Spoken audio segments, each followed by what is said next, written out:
Yar! Now we're hooked up.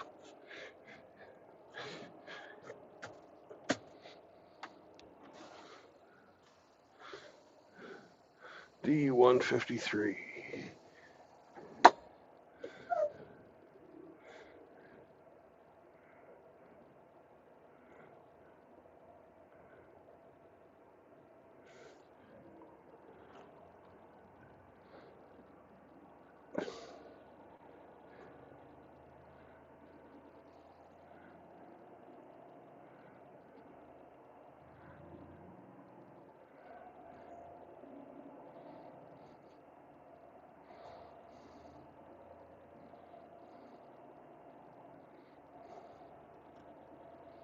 Hello. Looks like results oriented and my friend Zachariah. Hello, hello.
Good morning.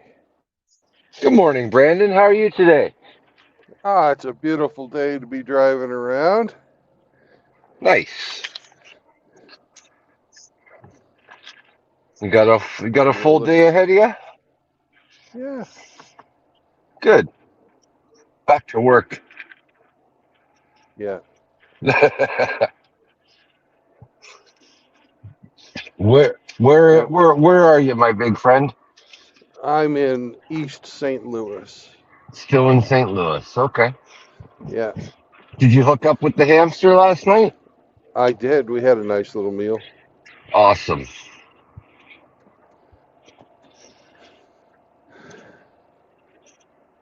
And I'm looking for my trailer that I'm going to take to Iowa.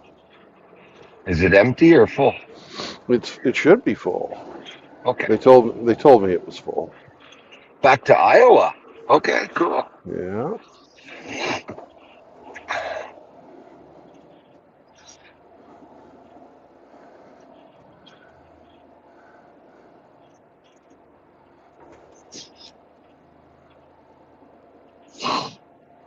What are you taking to Iowa? Do you know? More gay chocolate? Gay chocolate. Yeah. Riggs, you're in luck. Your sweet tooth is coming. He's in Nebraska. Oh, okay, Doug. Aren't they like aren't they like on the border of each other? Yeah, they are. Yeah, okay. Like you cross the bridge, you're in Nebraska. You cross the other bridge, you're in Iowa, type Yeah. thing. Yeah. Yeah. Okay. We're looking for door D153, Delta 153.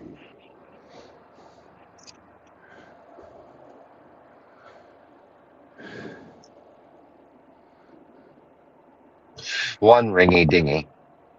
Two ringy dingy. Mm-hmm. Hopefully someone's home.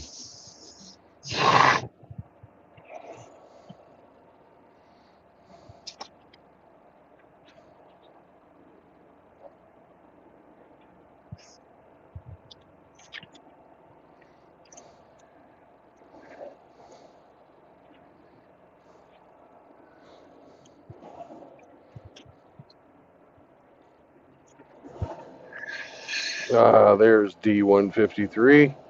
Does that match my trailer number 25590? It does, 25590. Woohoo!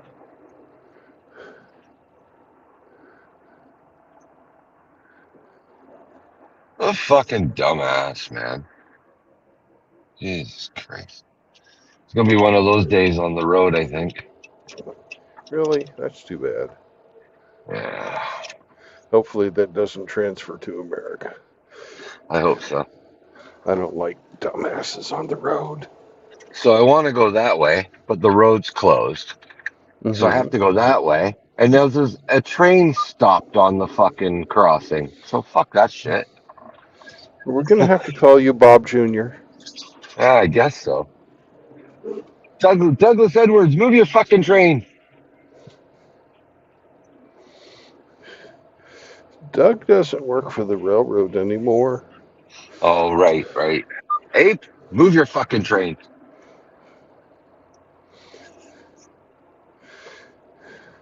He made it home safe and sound last night.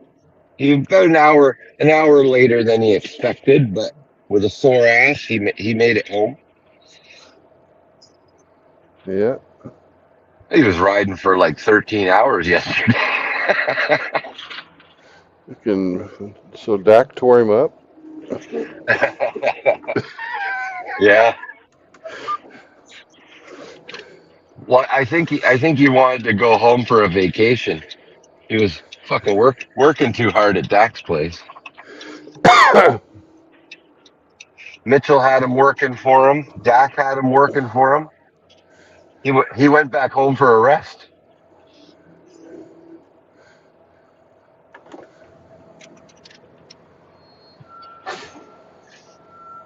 Woo, put that in smooth as butter. Ooh, tug test, tug test. No, I Oh, you have to hook get up it. your airlines, Yeah, right? yeah. Right now, if I tugged on it, it wouldn't prove anything. All right. They don't have automatic air hookups yet. Come on. They probably do, but they don't have them in my company. Do those yard dogs? Do they hook up the airlines on the trailer, or they just pull them with it without the Uh, brakes? they have to. You have to hook up the airlines because Oh, the it's brakes will off. be locked. Right. Yeah. Right, Yeah. right.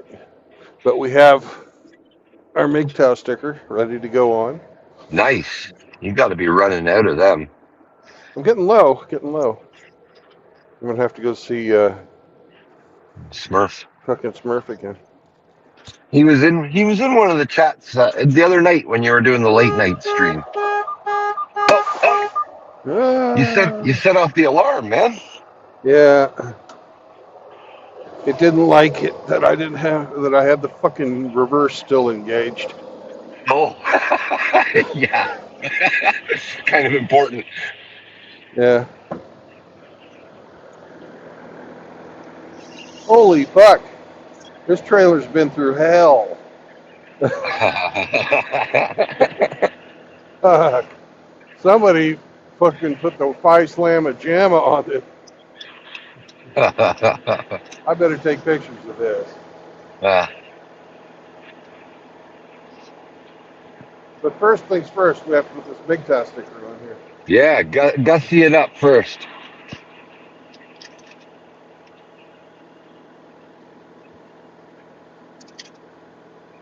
Make it look pretty.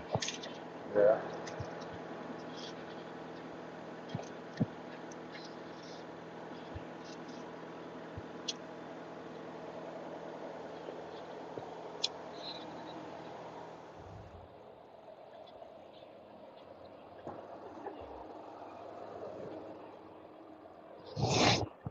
grab ourselves our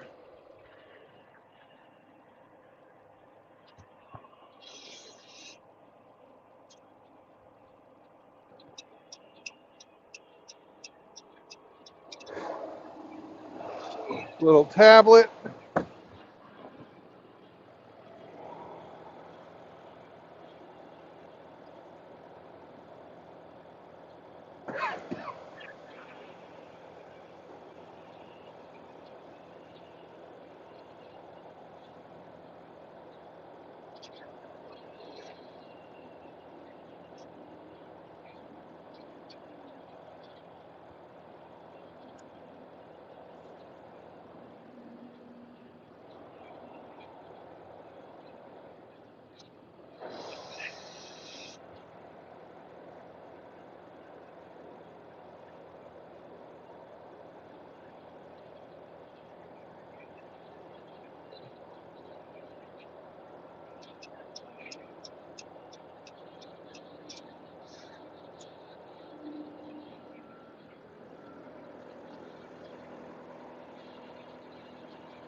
Yeah, they fucking hit the shit out of this on something. Damn. It's safe to drive. It's just fucking, Just looks like hell. yeah. Let me check the other side. Trailers. The the horrors of the trucking industry. Yeah, well, this whore got beat by her pimp. You got an abused one. Yeah.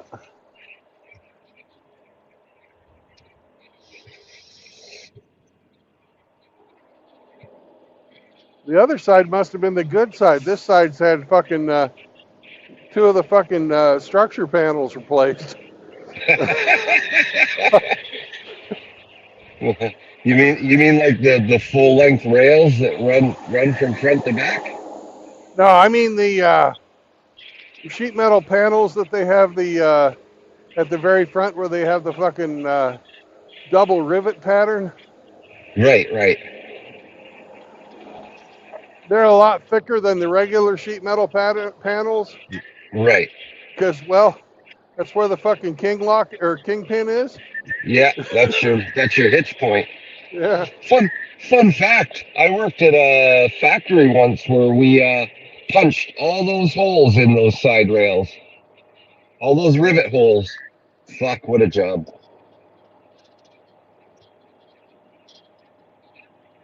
8 feet at a time. 53 feet long. Yeah. Yeah.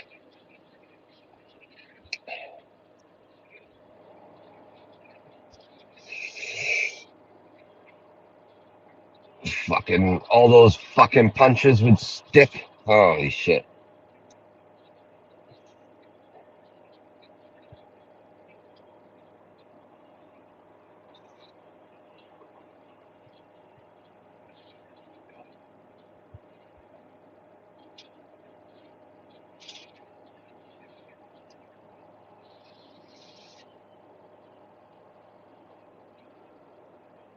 It's pretty recent too because there's still bright metal showing.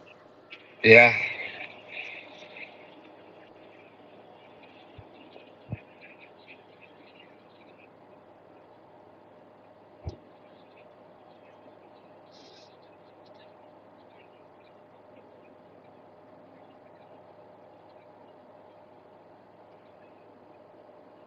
When's the last time you greased your fifth wheel? Oh, last time I was in Laredo. Okay.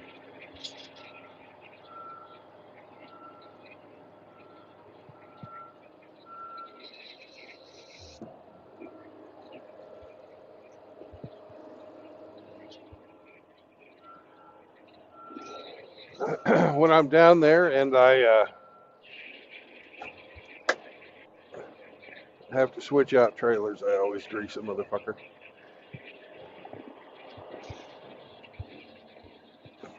with their grease. Yeah, of course.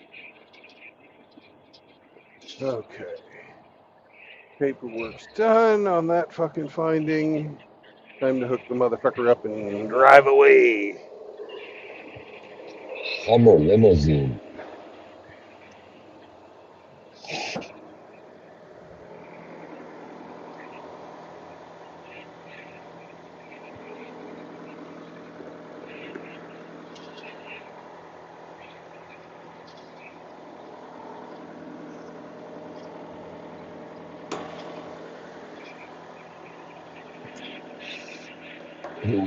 Who we got in here today?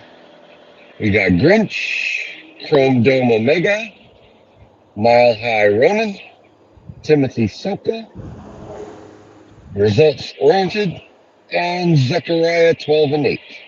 Yep. Yeah. 6 brothers. Not too bad for a Sunday morning. No, not too bad at all.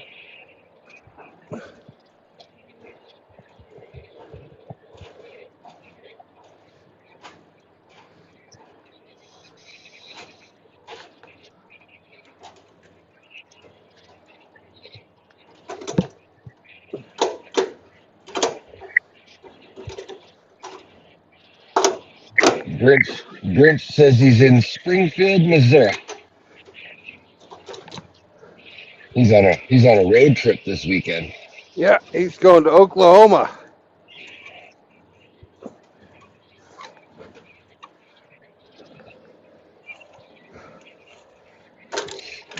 Fuck, the circus is in town, Brandon. What, we got the ape back? No, there's a circus in town. They got the big tent and everything. Oh, Oh, fuck. I thought you meant our own very own trained gorilla. No, no. Our Barnum and Bailey freak show. Yeah, He's at work today. No, he's still off on vacation. That's right. he's on vacation. Yeah. That's right.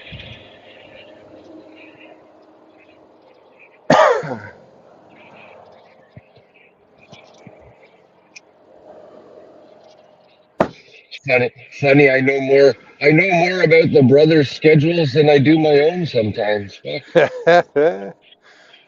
Hey, surfing.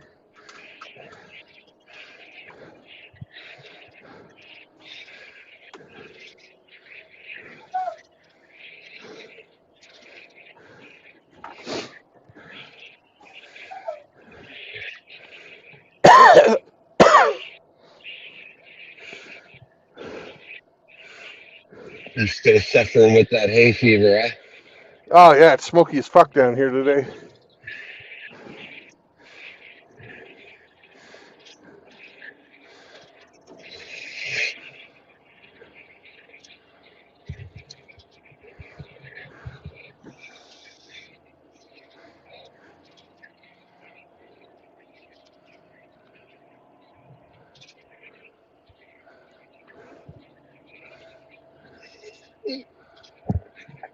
Well, when my mailman brings my weed, I'll contribute to that haze. But it didn't come yesterday. I was disappointed.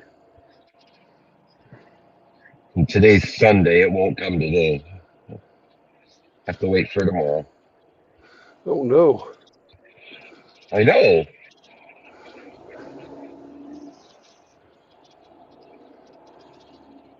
Life's cruel sometimes. Yeah.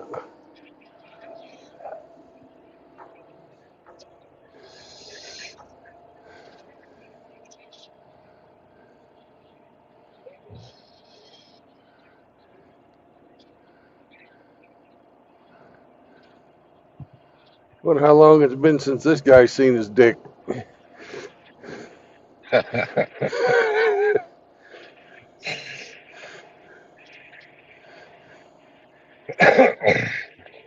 Got a bit of that Dunlop disease, does he? Yeah. Oh yeah. I might be fat, but god damn. Can still see your cock. Ah, it's there. Ah, I'm okay.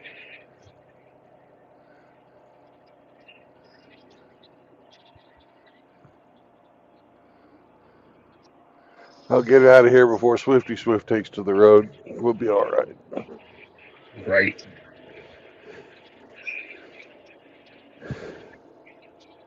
Do you have to go hit a scale? Or is this We got to go up here to the guard shack and get our paperwork. right? I'm putting the cart before the horse, sir. Yeah. Truck doesn't feel very heavy at all. But I am carrying candy, so fucking who Yeah. knows. Well, fucking that chocolate's light in the loafers anyway, so Yeah.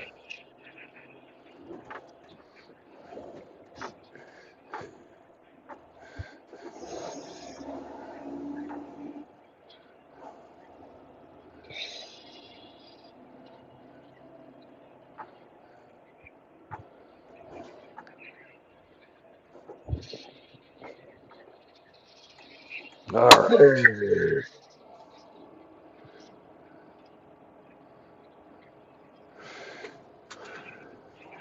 Time to go get my paperwork. I'll be right back. the guard shack is a little old place where we can get our papers. Guard shack, baby. Guard shack, that's where it's at.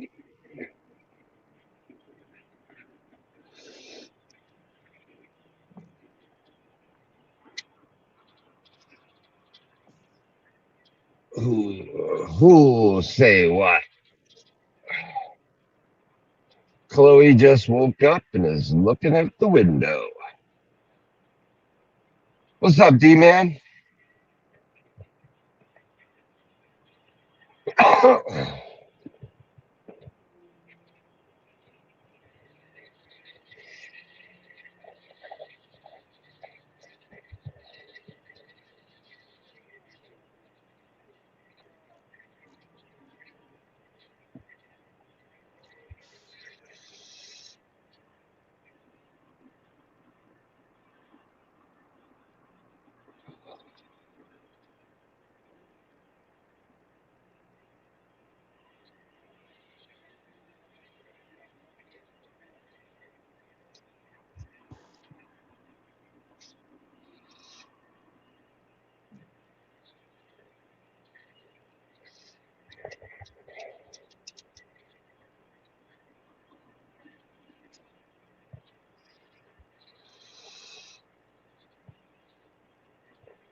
You gonna make it to Oklahoma today, Grinch?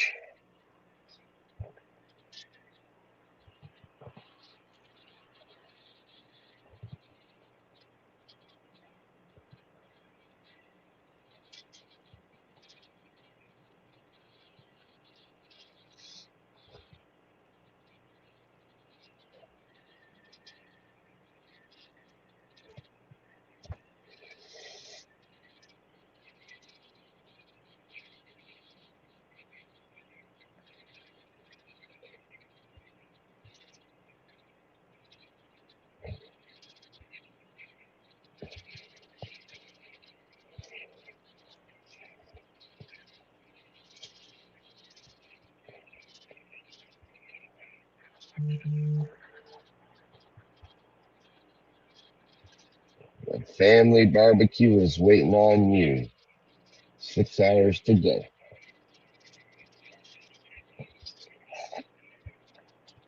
Oh, you'll be arriving just in time to eat.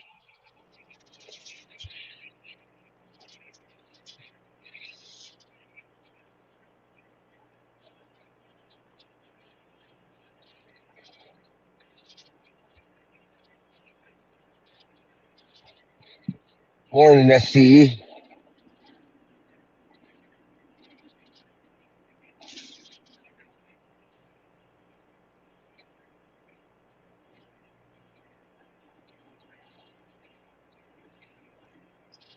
Hope you're well today, sir.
Hey, SCE.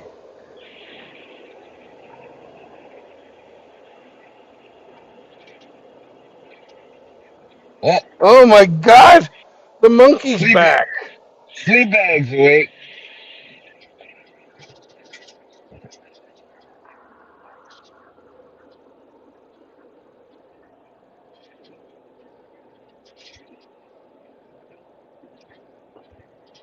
Got to drive down the road just a little bit and do our paperwork.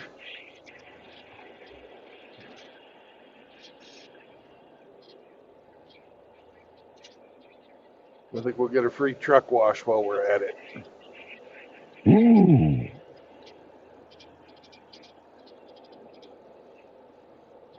This ought to be far enough for people to get away or get around me. We won't change the oil in it, but fuck, we'll wash it.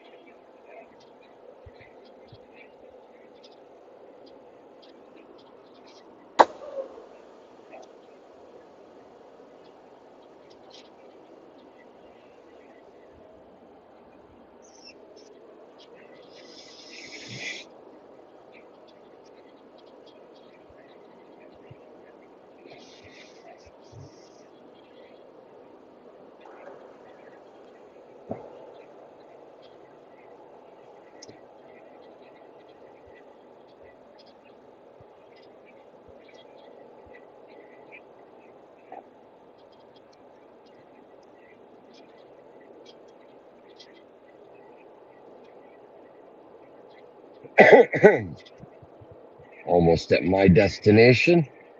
All right.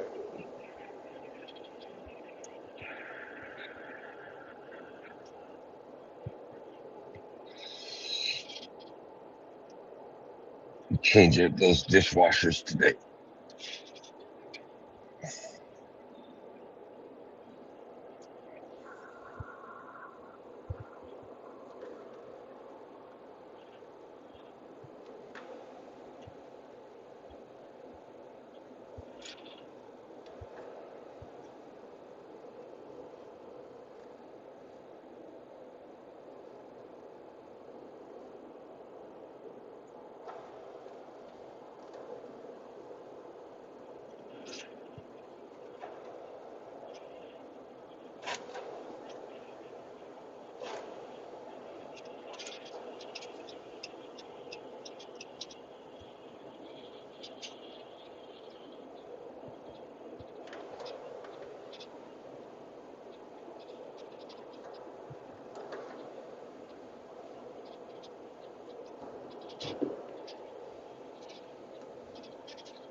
Got a whole bunch of different shit on here.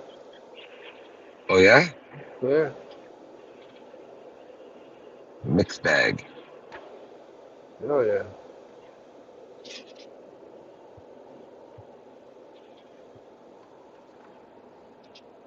Still trying to find the fucking weight. Where's the fucking weight?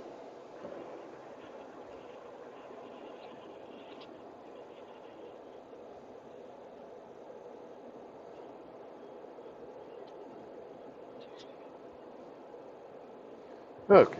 Oh my god, that's no wonder that's so fucking feels so light. I've only got 1,300 pounds. What? They could have sent a pickup truck. Yeah. Well, I take it takes up the volume wise. It takes up three quarters Oh, of the okay. truck. What are you towing? Bubble wrap? Fucking hey. Kit Kats are not very heavy. Like no, those wafers are all full of air. I guess you got to be worried or concerned now if it's windy though, because Yeah. you got no weight.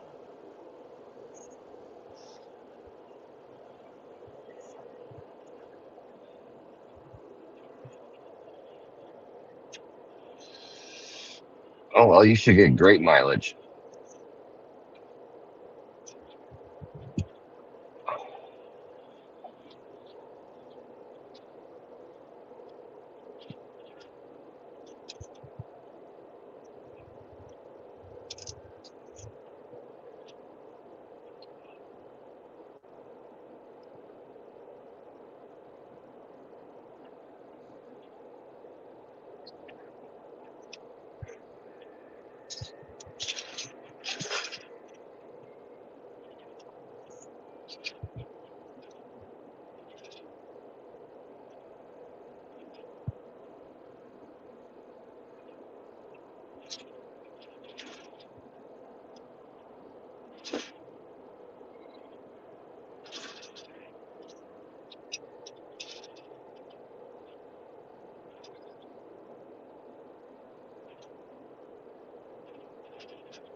All right. Paperwork is finished. Peppers, please. Mm-hmm. Now we're gonna go get her. Wade.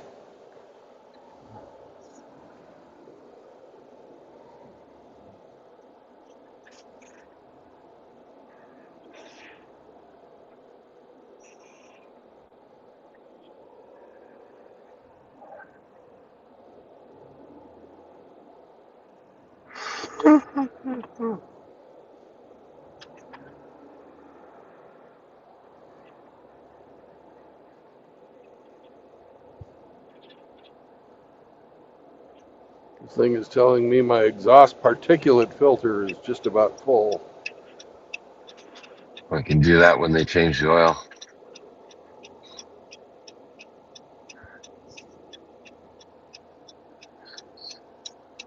If I was going to attempt anything with that fucker, I would do it after it's been sitting for the night. Yeah, I'll be hot. Yeah.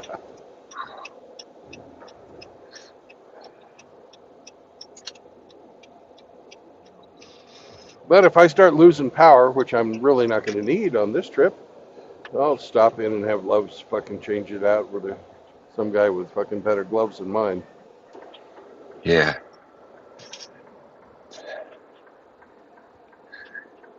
Do you do you have an air chuck or something that you can put in your glad hand or into an airline? I don't, but I should get one. You should also get a sprayer, like a air sprayer, because then when you're cleaning out that filter, you can give it a tappity tap and a blow job. Well, I've got the fucking tire inflator. Oh, it has a chuck built on it or something? No, it's got. I bought a fucking line with a chuck on it that goes onto the glad Okay. hand. Okay. Yeah, you could use that and blow it out too. Although my fucking airline's not long enough to fucking get to the passenger side fucking tandems. Oh. But like we said, they're the trailers of the whores of the trucking industry. Yeah. No one gives them TLC. Timmy! Timmy! What's up, Riggsy? Hey, were you telling me that Ape had a sore ass? Yeah. Man, what the fuck did Dak do to him? I wouldn't, I would have I thought don't know. Dak would have been gentle. I thought Dak was the bottom, but No, apparently not. apparently not. Guess Ape's the bottom. Well, he might have been quick though, just in and out. Ow! Because he is one fast Dak. Right. Or he gave him some of that nitrous. Give him the Yeah, old fucking laughing gas and doped him up. that's it. That's it. That's how it happened. Nitrous. Ape was giggling, and then all of a sudden he Yeah. wasn't anymore. Well, it's not so funny anymore. Not so funny now, is it, Mister?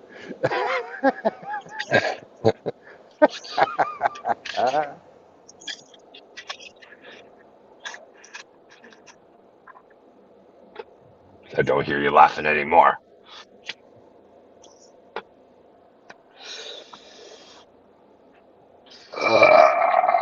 We are here.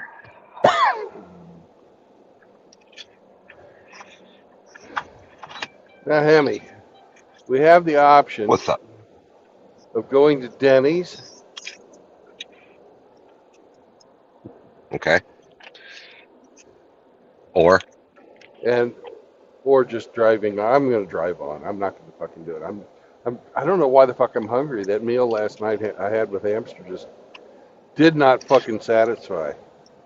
no? What did No, you guys have? What did you have? we had barbecue, Okay. but I fucking got the rib tips and it was mostly fucking bone. It was not, barely, really No any meat. meat on it. Yep. Unlike Mm. apparently Dak, who is, got enough meat to make Ape's butt hurt, but they were Rigsy rib tips. No meat. yep.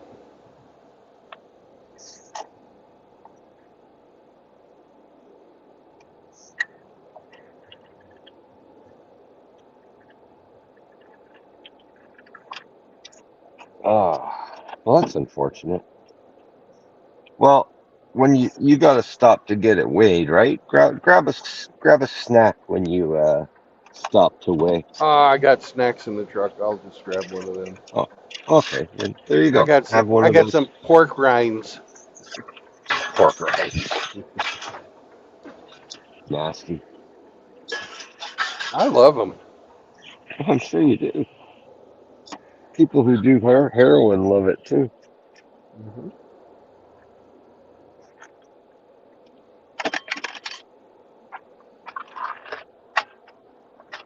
I'm just teasing you. I just didn't like them. I thought they kind of were like styrofoam. I don't know. Jerky, I'd rather jerky, I think, than You just didn't rye. have good ones. Perhaps. I had the commercially available ones, what are they called? Bakems or something like that? Oh, those aren't pork rinds.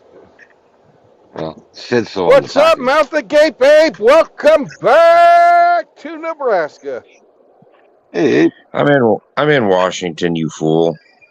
Oh, I Spokane. thought Hemi told me you were home. Wow. No, I am back to my friend's house and I'm back in Eastern Washington State. By home, I meant America and safe from his travel for for the day. Okay. Safe No. from those crazy Canadians. Yeah, you know, he was still driving. Would you drive 13 hours yesterday? 13 and a half. I got lost in Edmonton. I got lost in Calgary, and I didn't have GPS because my phone quit working as soon as I got into Canada. Oh, you don't have international roaming? I do.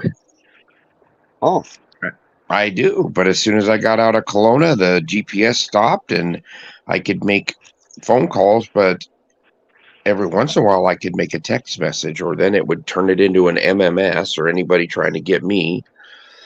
And then I couldn't open it. So the only time I had internet is when I was at Mitchell's on his Wi-Fi or Dax. So any other time, if I was away from one of their Wi-Fi signals, my phone just made phone calls. Your phone was just a phone. It was just a phone. So I had the forethought to, before my trip, I bought a fold-up old school paper map of Alberta and British Columbia, and I had a road atlas, but they're hard to read they're hard to read while you're riding, so I'd have to stop and figure out where I was and everything, and I got her, but it took a lot longer getting turned around in those cities, missing the wrong road and having to backtrack 15, 20 miles kind of adds up. But we made her. All right. I've got to do my way stuff. I'll be right back, boys. So do you yeah, have it turned out to be about 675 miles instead of 600. Whew. Did you have a good vacation working for all the boys? Yeah, I did. Yeah, guy takes time off work only to come to work. Yeah. Yeah, we went to this up there in Edmonton. We went to this place called Ribeye. It's a meat shop, and they do jerky and stuff like that. Boy, that jerky was expensive, but they had some Wagyu beef, hamburger patties, and all this other stuff. And I bought some. They were steak bacon hamburger patties.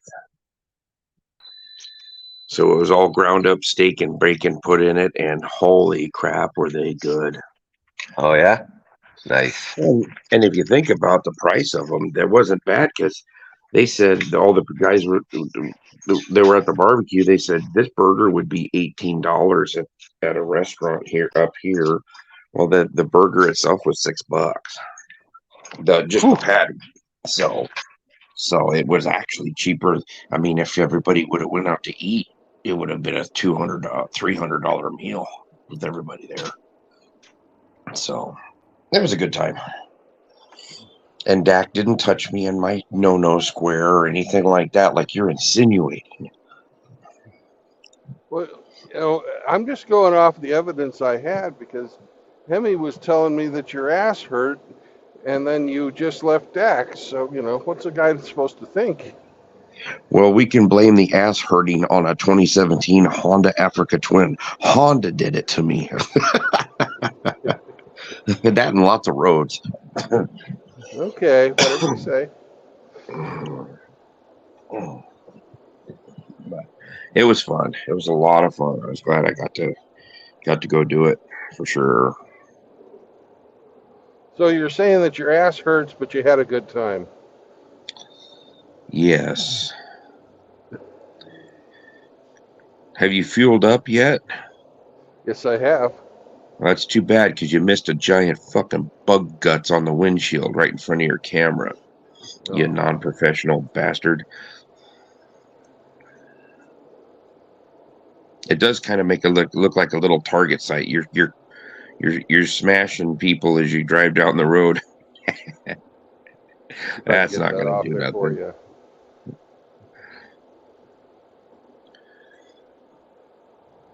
That's a hardy bug. So you're hauling Kit Kats? Yeah.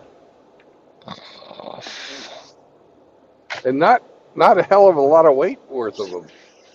I've only got 7 pallets today. Yeah. Hey, Hemi, I tried those all dressed chips. Not, All not right. they were nothing special. I go. These are just cheddar cheese flavored Lay's potato chips, and they go, no, they've got the vinegar on them, and they've got some other seasoning. And I was like, oh, to me they just taste like cheddar cheese chips, but the ketchup chips, those were the bomb. I did like those. The other ones were okay. I mean, they were just, to me they just tasted like. But somebody else had said there was another brand up there that had the better ones, the all dressed. But I don't know. They were all right. They were good. They'd go good with a sandwich. But those Lay's ketchup chips were pretty good. I have to admit I didn't think I would like them, but yeah, they're good.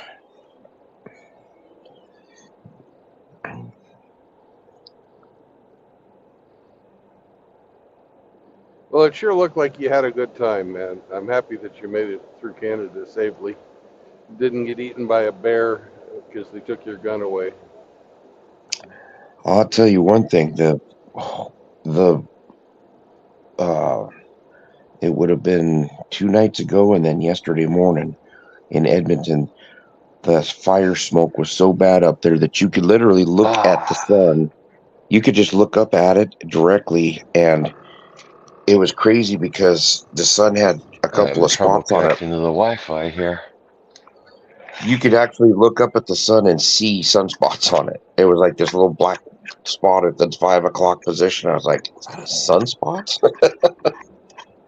But man, yesterday when I left Edmonton, there was places that you could only see probably 200-300 yards.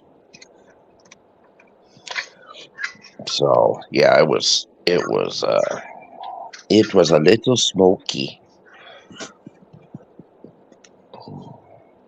That's what But legalized cannabis does, man. if if you just pay more taxes, they can get rid of that for you. And that Yeah, global warming. of course. Mother Nature takes checks. Is that Grinch I hear? No, I don't no, think it's just you, me, and Hemi. I thought somebody else was in here. Oh, never mind. Grinch is on the road today, man. Oh, He's you sounded like him when you were away from your microphone. I thought it was Grinch talking. oh no. Grinch is on the road, huh? Yeah, Yep. he's heading to Oklahoma for a family barbecue. And Oh, cool. yeah, 6 more hours of driving today, he says. But you know all about that. So he's going from Pennsylvania to Oklahoma for a barbecue? Yeah. Well, I'm pretty sure there'll be some talking too. So it's a family reunion type deal. Yeah. Or like the song in the 70s, it's a family affair. A family affair. Yeah, I've got a deal out at my grandma's today. I think she's got the remainder of my family coming out.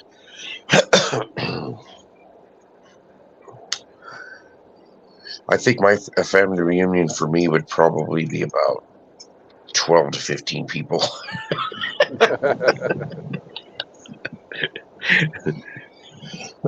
You could hold it at a Golden Corral and it'd be pretty easy.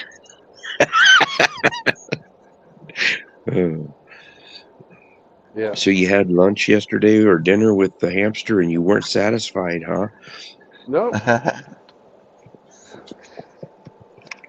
Nope. I think Not a lot at of all. people are not satisfied when they interact with him. he's heard Oh man. he's heard that before. That's what she said.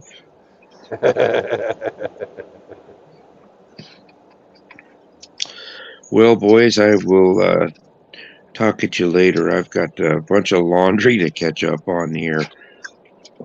Man, they worked the shit out of you and didn't even wash your clothes? What the fuck? Oh, they offered. They offered. But when I got back here last night, I was just drenched in sweat. It when I left Edmonton, it was like 61 degrees Fahrenheit, and it was a little cool clipping along Yeah. on the highway. Well, When for I as got sore as your into butt was, Dak should have been fucking ironing your underwear and shit. Right? yeah, he could have applied some salve, Yeah. but by the time I got to southern Alberta and just crossing over into back into British Columbia, it was 95 to 98 degrees, and I was, oh my gosh, it got hot. So I get back to my friend's house here, and I'm like, I got to change clothes. And I was like, crap, do I have any clothes? And I had one fresh pair of underwear and one T-shirt that didn't smell like a feedlot. I was like, all right, let's go get something to eat. Let's go. So now I got to do some laundry before I go do the shindig with Grandma.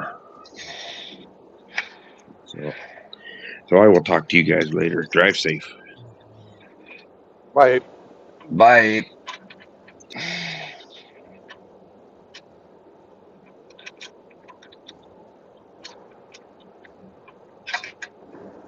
Emmy, I knew that the references to rectal discomfort would bring him back.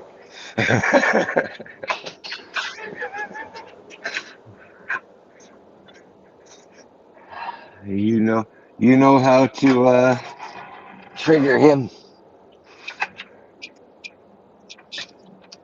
If I could only figure out what to do to get Frank to come in.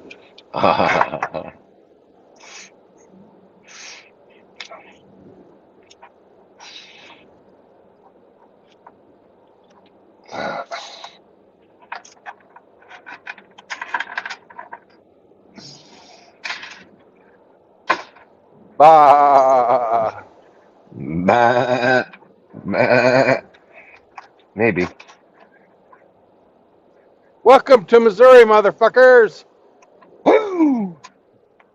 Missouri. Mm-hmm. Keep your eye open for Gateway to Grinch. the West. He's in Missouri. Yeah, he's quite a bit further west than I am, though. Oh.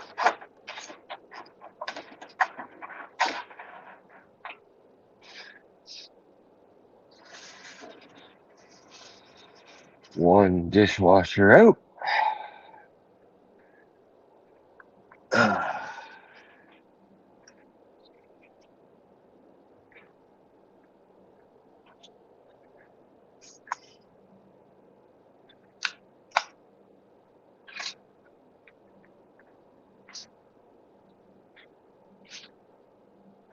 You still hear me? Yeah, I can hear you. One dishwasher out, Yeah. One out. one more to come out, One more to come out. two more to go in. Two to You go are in. 25% finished with your job. 25%.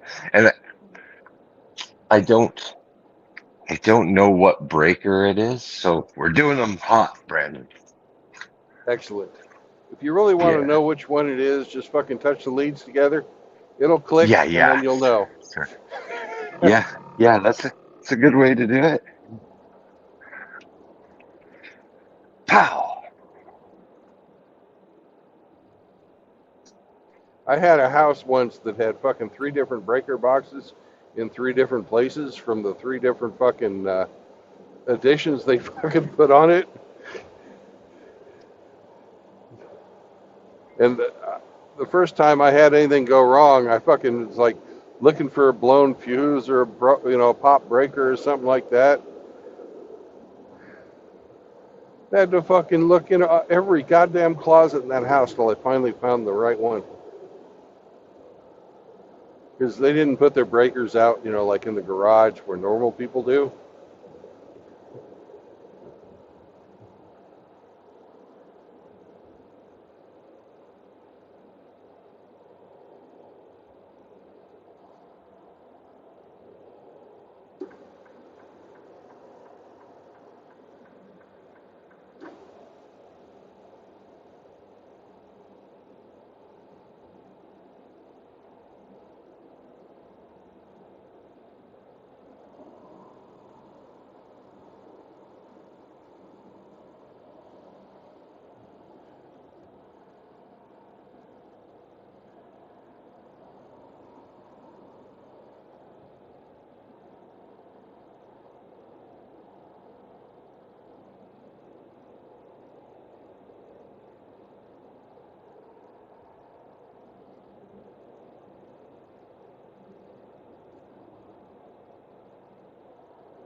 Hey, SCE, come on.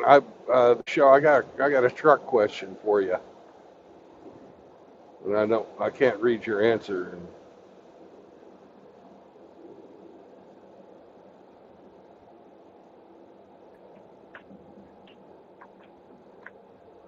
Hmm.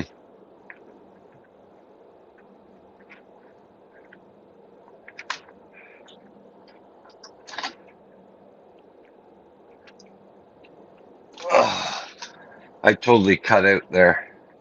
Yeah, you did. Uh, I blame the Chihuahua.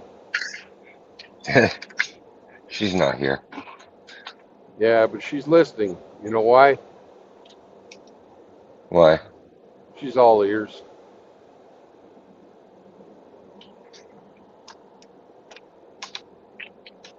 That's true.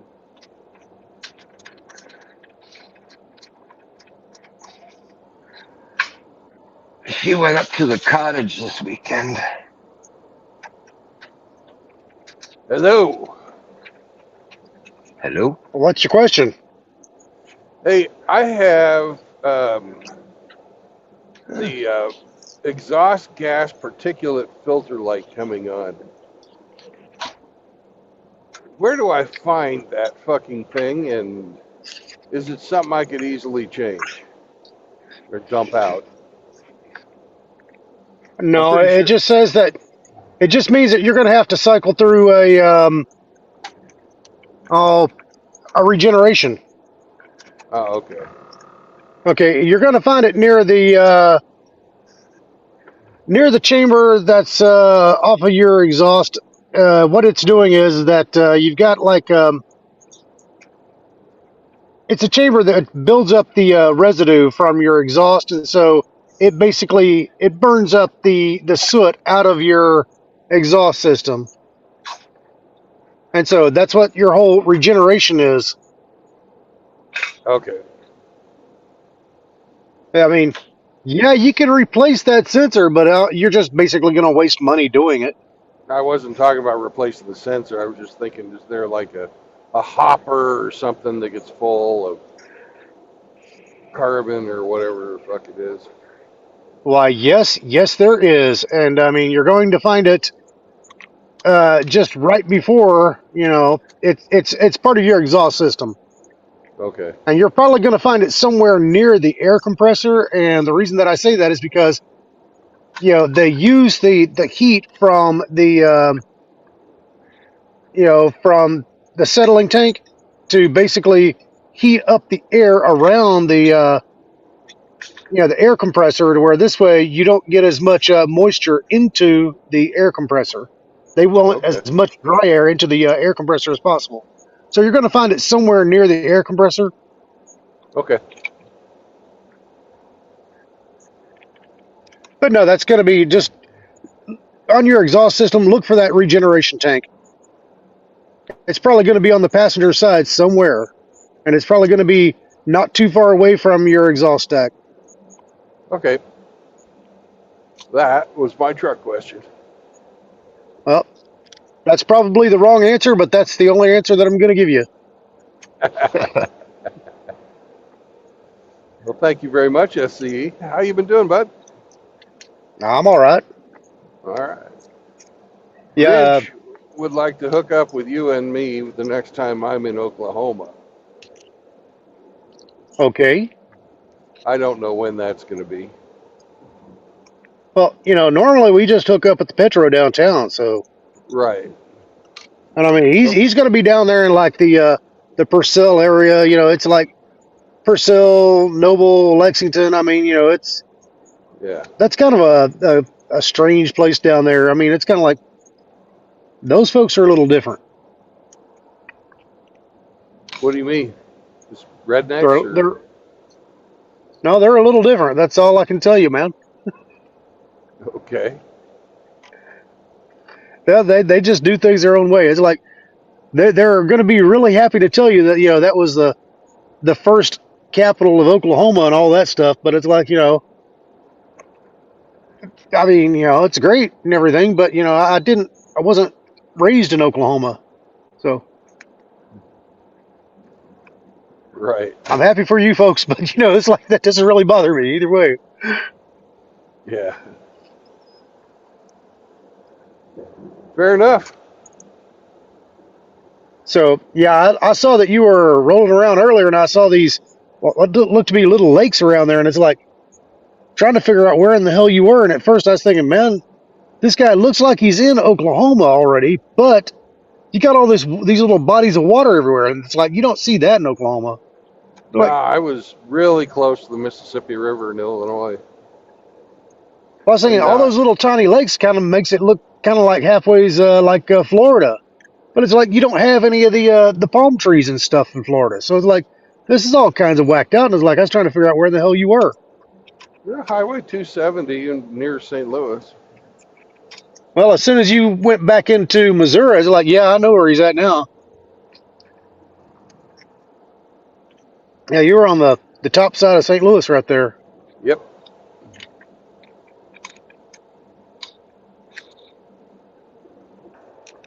Yep. I had dinner with Hamster yesterday. He took me over to St. Charles. We got a bunch of restaurants over there up against the river, the Missouri River. It was really nice looking, but it was very obvious. I'd never been to, when I go out, I don't go to fucking, touristy sort of destinations. And every restaurant, every shop down there, everything was all set up for women. It was all knickknacks and furniture and clothes, and then a shitload of fucking restaurants. And there was a vegan marketplace and stuff like that. Oh no! Let's go shopping. Yeah, everything designed to vacuum money out of your pockets. Yeah, completely. Yeah, and I was you were less than impressed. I was less than impressed, and I was also kind of pissed off because everybody that was working in there was an alphabet mafia type. Every single person, every one of the waiters were either lesbians, or we even had a trans person, and it's like, where does a normal person go to get a fucking decent job in the retail industry? Trades. Yeah, that's pretty much it. Trade school, yeah.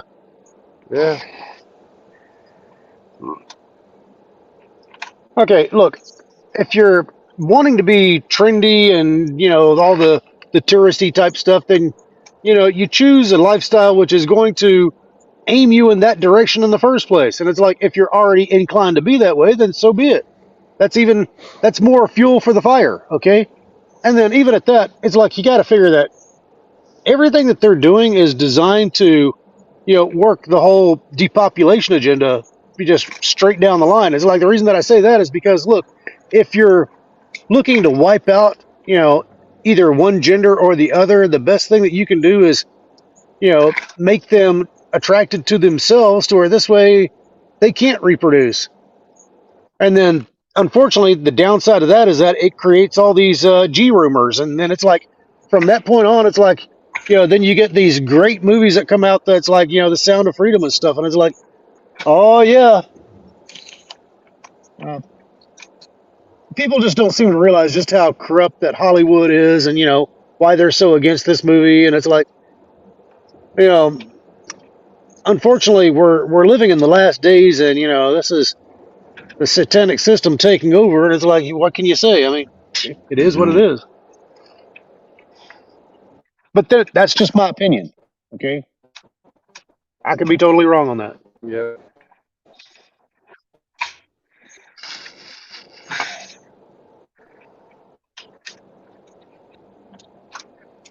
I could be, but I don't think I am.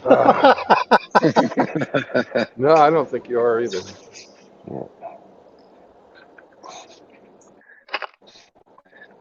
Okay, so Brandon, when do you think that you might be in Oklahoma anytime soon?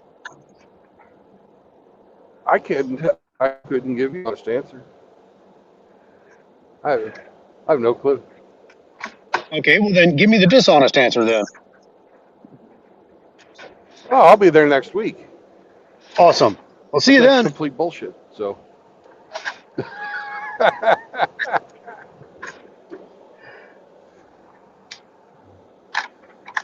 Well, look, if I you could go make it here, you tomorrow. make it Who here. knows? I don't know. Well, that's not the answer that you were wanting to give, Yeah, but that's the answer that we got. yeah. I know about halfway through my runs, on a good day, where I'm going next.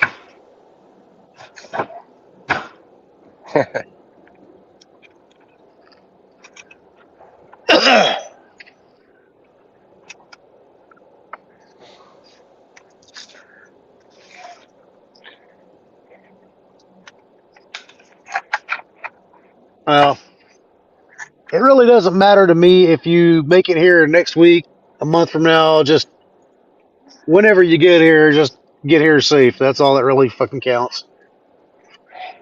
Okay. I'd like to see Grinch, and I'd like to see you again.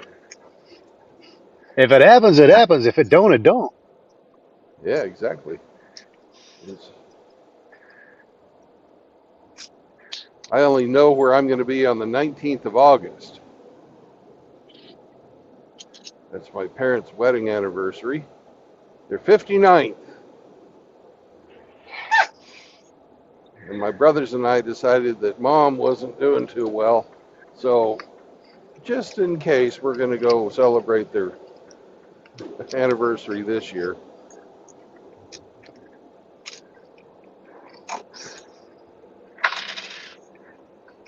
So, are your parents both still alive?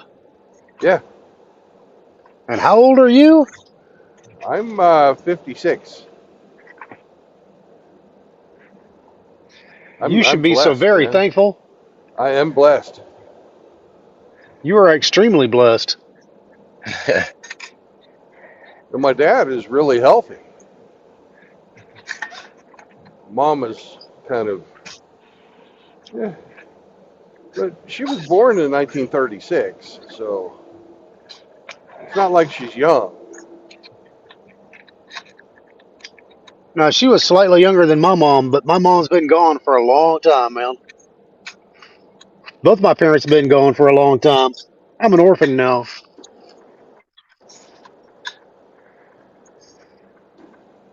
I don't think you can be a grandpa and an orphan. Uh-huh. It's not because I'm not trying. Okay. Look, my whole idea is to teach my grandkids to, you know, learn the lessons that it took me a lifetime to develop. So I'm trying to teach that to them while they're very young, to where this way they don't make the same mistakes that I made growing up. Yeah. So yeah, my whole idea is to red pill, you know, every last bit of their lives, where this way they can understand exactly who they're dealing with, who, what, where, when, and why. Make them question authority.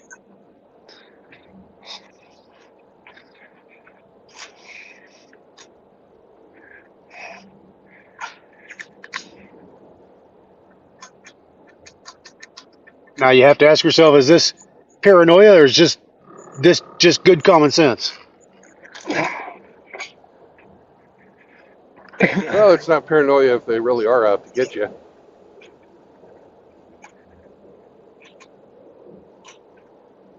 I mean to tell you, I mean, everything that they do kind of points in the direction of, man, they are so corrupt. They are so very, very corrupt. And hoping that you don't notice.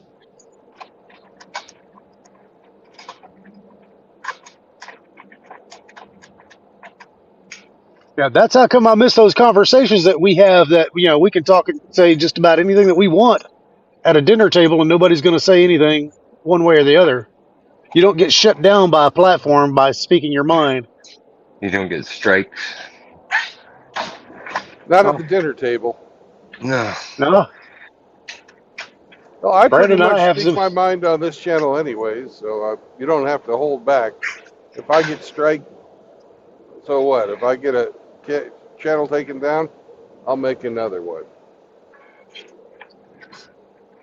Say, I'm not monetized, nor do I ever intend to be monetized.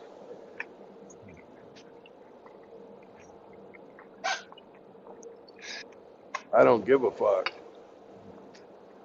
That's what I like to do, is just speak my mind.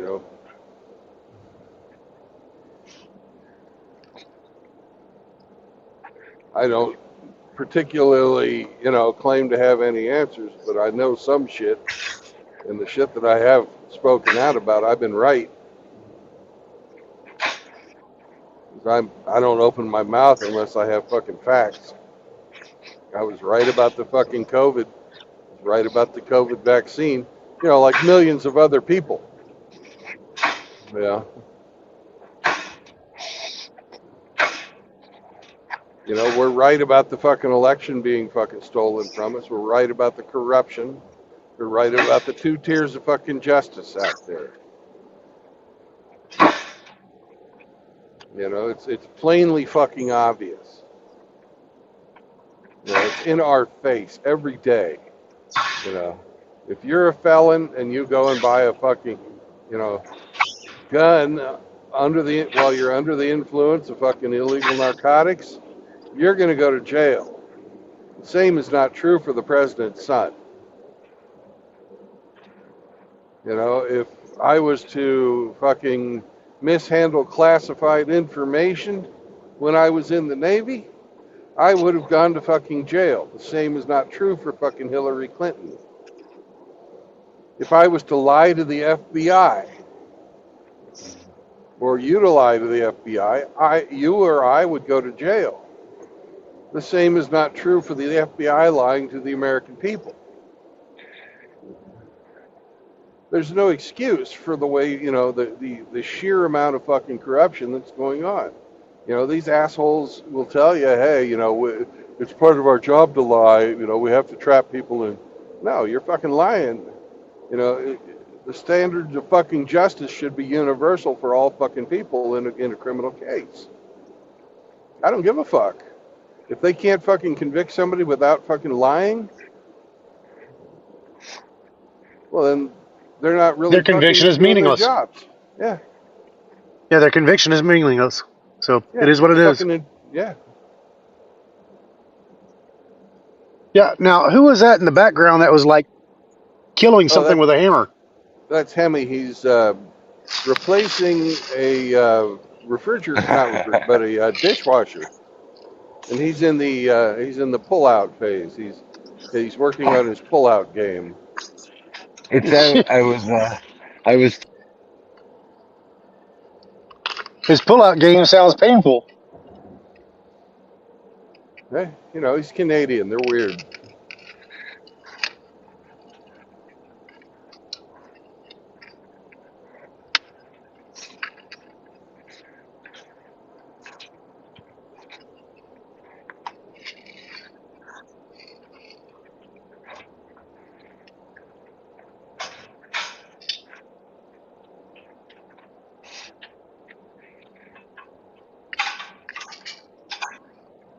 Well, Brandon, where are you headed to now? I'm going to some weird-ass fucking named town in Iowa. It's a Hy-Vee distribution place. And I'm carrying a bunch of, well, not actually a bunch, but a small load of gay chocolate from her, she.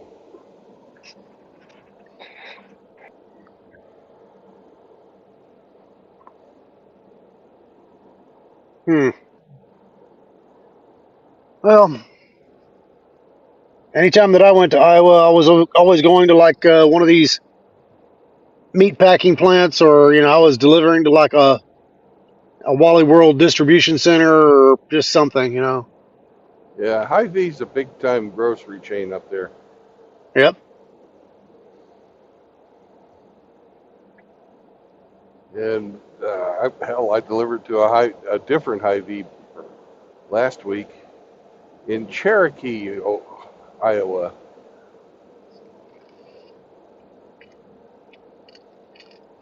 So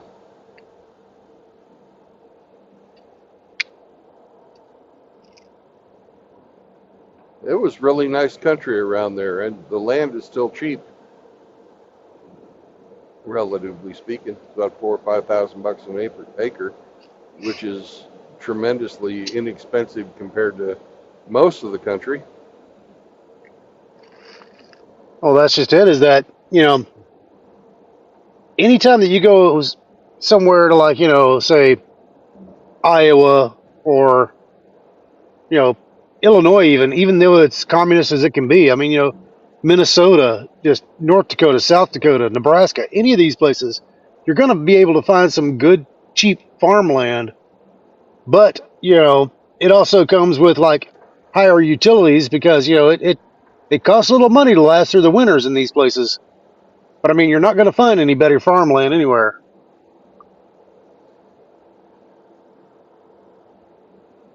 That's the price you pay for being where you are. Yeah. Well, I would much rather deal with the cold than deal with the heat, personally.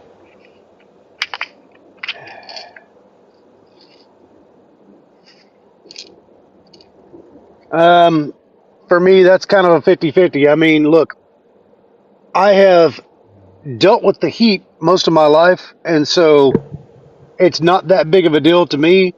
The cold I can't really deal with too well because of you know arthritis, this, that, and the other. And it's like, yeah, I mean, I can more easily deal with the cold than I can the heat, but not by very much. I mean, it's my two favorite seasons are both spring and fall. Summer and winter, yeah, not so much. Yeah.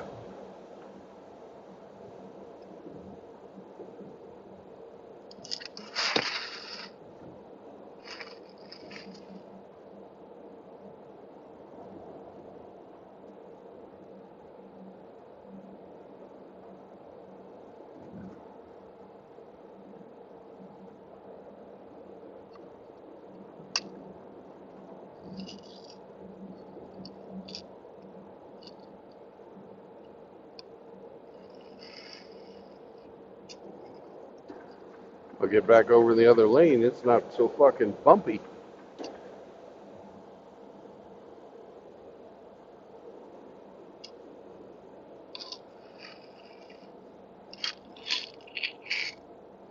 You have no idea what it meant to me on what was it, Christmas last year, when you rode with me on my when I was going to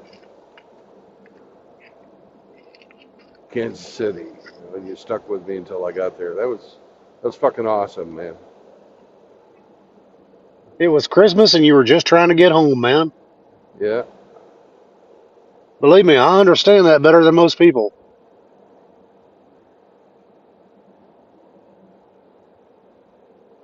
Sometimes, it feels good to have somebody there with you. So this way you can keep your foot to the keep your foot to the ground and, keep pedaling to where you need to be.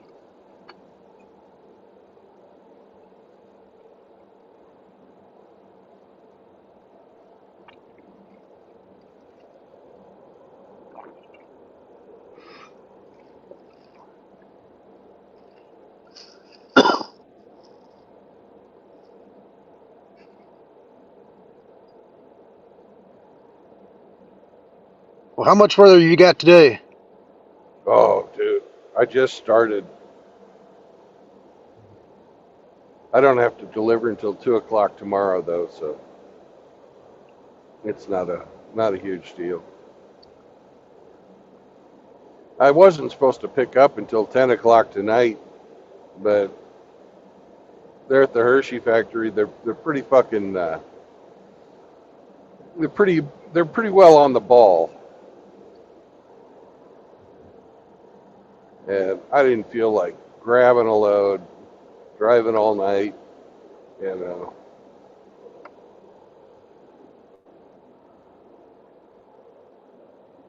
And I know better than to get to Hy-Vee early. They'll tell you they'll let you in, but they fucking won't do it. Last weekend, I went to Hy-Vee. They let me into the dock on Saturday about noon. I didn't get unloaded until fucking Monday morning at 7:30.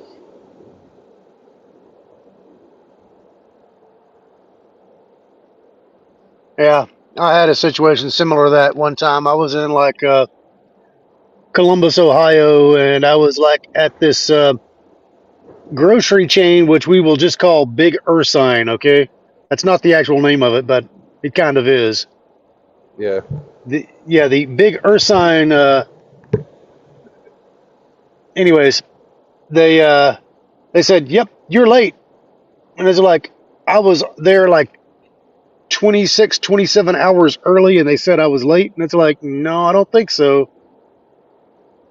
They said, "Let me see your paperwork." Oh, yeah, well, this load was a little different, but yeah, you're basically late, and it's like, no, according to my paperwork, when I picked it up, when I'm supposed to be here, I'm actually here early. And so, yeah, don't try to tell me that I'm late when I know that I'm not. Well, I'm not going to argue with you. I'm not going to argue with you either. I'm just telling you, I'm not late.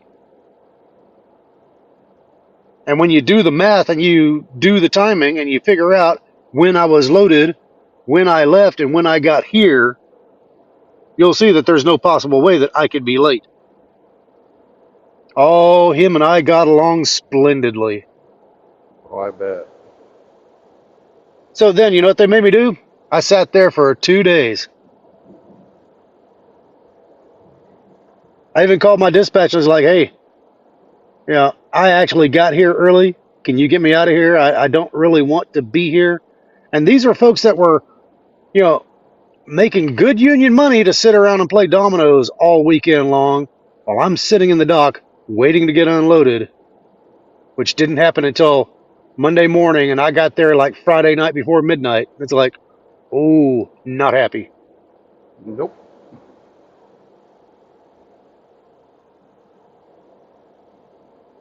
Yeah, I don't understand why they do that to us. I really don't.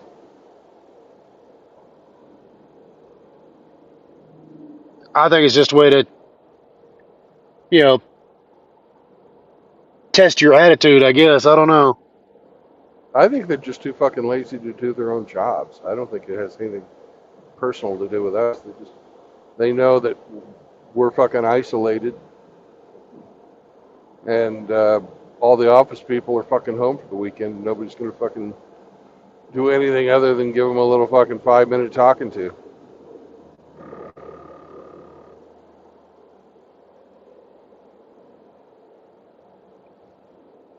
Yeah, that's entirely not out of the question.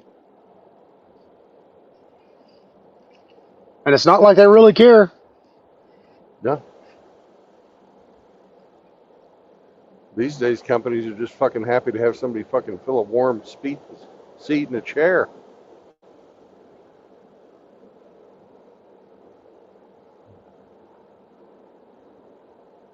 But I don't blame people for not wanting to work for these motherfuckers either.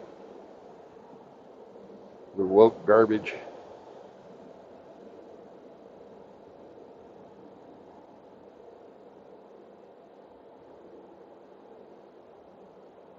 You know? Yeah, well, you might not believe me, but over the course of damn near 30 years, I saw the trucking business just gradually and incrementally just start going downhill. I mean, it's just like little tiny increments. It just kept going worse and worse and worse and worse. I mean, it's just, really? Why don't you just go crappy all at once? No, Well, I was, I don't have your experience, so I'm not going to fucking argue with you on that. I don't know anything about it. What it used to be. well, But, give it a while. You'll see it. I'm experiencing some shit, in my company GPS. I was driving from somewhere in Iowa. I picked something up and I was taking it to fucking Indianapolis, and my company GPS had me going down to I-70 across the bridge at St. Louis, and then it tried to take me to fucking Louisville to get to Indianapolis. You know, and I was getting all kinds of fucking hell because I wasn't on their fucking route and buying my diesel fuel from the fucking gas stations on the that were on the way to Indianapolis. I'm not going to on the way to Louisville. I'm not going to go to fucking Louisville to drive and get fucking a penny off a goddamn fucking gallon to get to Indianapolis. And they were giving me all kinds of fucking hell for that. I'm like, fuck you. You're paying me short miles, right? You're paying me Rand McNally short miles. You're not paying me to drive to fucking Louisville, and then go to Indianapolis so you can save some money. If you pay me for those miles, I'll do it. They didn't like hearing that.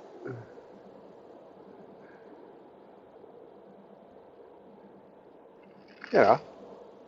If the Yep. route if the gas stations they want me to go to are on my fucking route, sure, I'll go to them. If their routes are fucking stupid, I'm driving the fucking shortest way. That's what they're paying me for. They're not paying me to fucking drive all over hell and back to save them a fucking few pennies on the gas. Sorry, Yeah, I was in. I don't work free. Fuck you. Yeah, I was in Denver once, and I was picking up at a beer company that we'll just refer to as the Silver Bullet, Mm-hmm. and yeah, they wanted me to go in there with half a tank of gas, then they'd fill up the truck with as much beer as they could possibly be put on there, and then they would want me to stop, you know, pretty often to get some fuel. And it's like it wasn't really going to benefit me to do what they said, so I went in there and I put like 3/4 of a tank of fuel in there just so they could not get like what 20 cases, which wasn't even half a pallet. Yeah. Yeah, they don't, they do things which don't make a whole lot of sense to me, and it's like you're putting me in jeopardy, you're putting this truck in jeopardy, you're They're not going to fucking pay your bypassing. ticket. They're not going to pay No, your they're not ticket going to at the pay your weigh ticket. station. No, they're not. Well, you should have known better, driver. Uh-huh.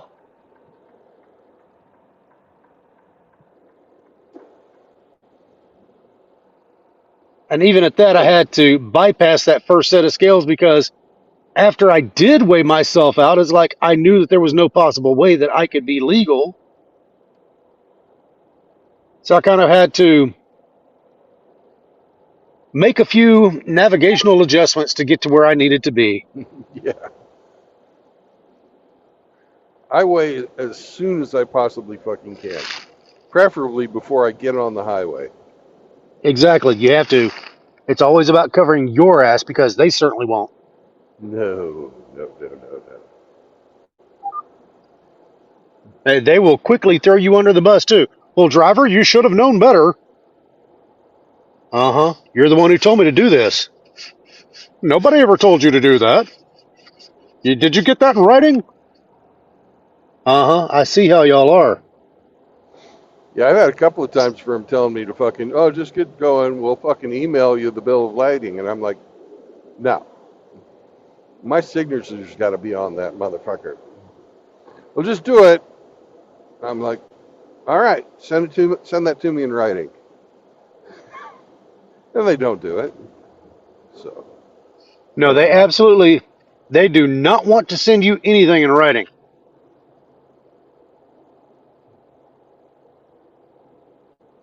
As a matter of fact, they will go out of their way to make sure that they don't have to send you anything in writing because that is admissible in a court of law. So Yep. that's how come they absolutely will not do it. Yep. And that's why I always ask for it when they're asking me to do something shady.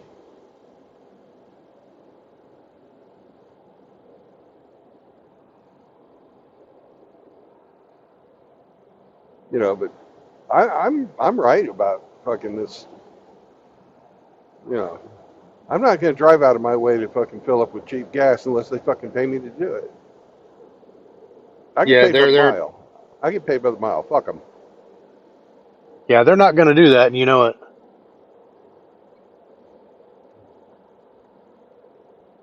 And if even if you did do that, it's like they'll come back later and say, "Well, why did you go out of your route to get this fuel when you could have just gone this way?" Either way, you see, they've got you one way or the other. If you do what Yeah. they tell you, you know, you can get in trouble for following their orders. If you don't Well, do what they tell you, you can get they in send trouble me for the following their fuel. orders. They send me my trip routing and fuel routing in writing. So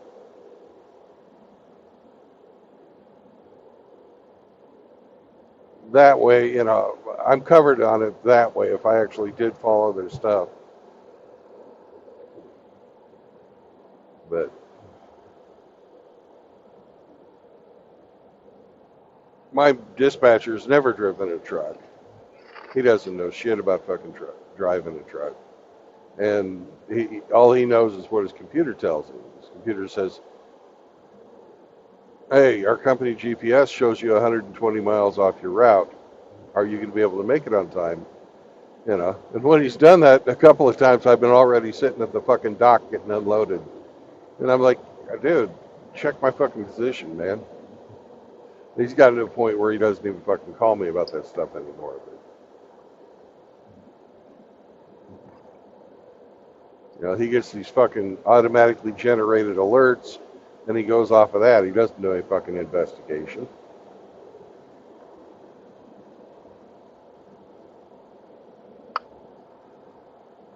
Pretty pathetic. Well, when it comes to working, you've got people who take care of business and people who screw off. Yeah. The ones that actually take care of business, they either do one of two things. They either work you to death or they just leave you alone. And if they work you to death, then that means that they really don't value you as an employee. It just means that they're trying to get as much out of you as they possibly can before you quit. If they leave you Yeah. alone, it's like they're just hoping that, you know, you don't notice that you're getting screwed over in one way or another.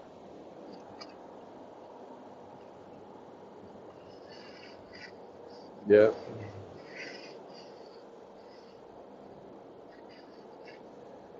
Well, I have been watching the load boards, and it's becoming pretty obvious to me that, you know, I ought to start thinking about buying my own truck.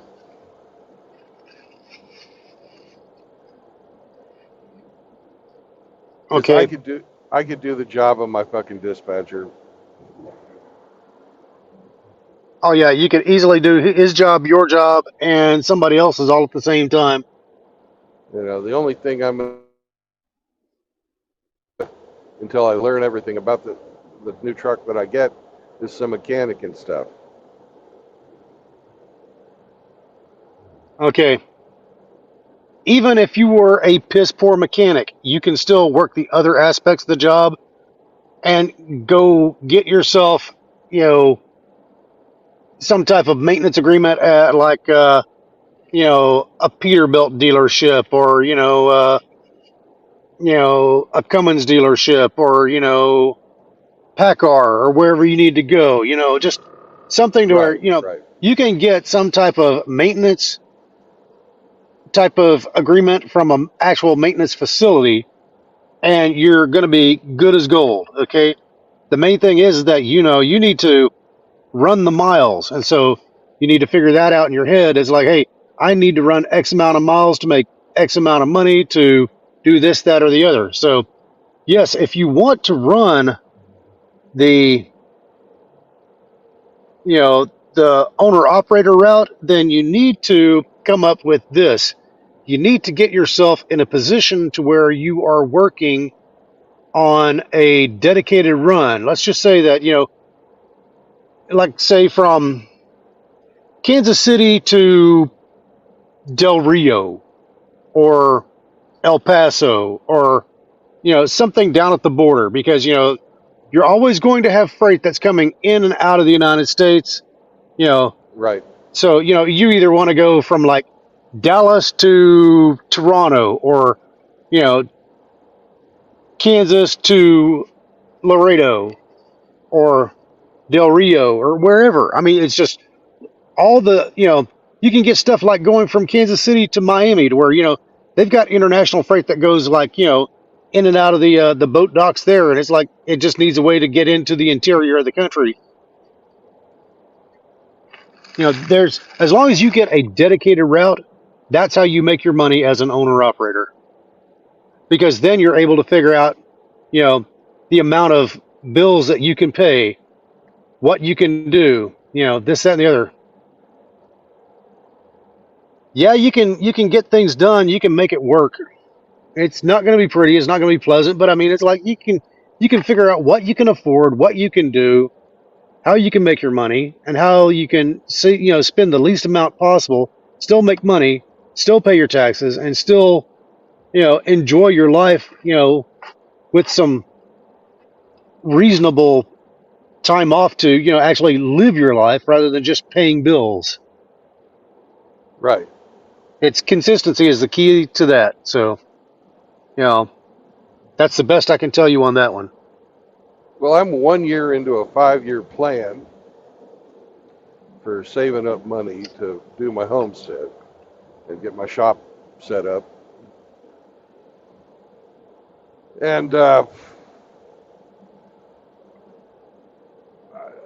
think that I could be doing better. I'm getting some, there's headaches, whatever you do. That's just part of fucking life. But, to minimize those headaches seems like the way I should go. Plus, they're not paying me enough compared to the industry average where I'm working right now. The industry average for a company driver hauling a reefer is 70 cents a mile.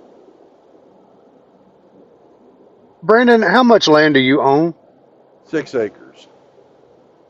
Excellent. I think it's 5 acres or more, and you can homestead, and you can do all the things that you need to do to, put yourself down as a, you can write everything off as far as the trucking business goes on this homestead.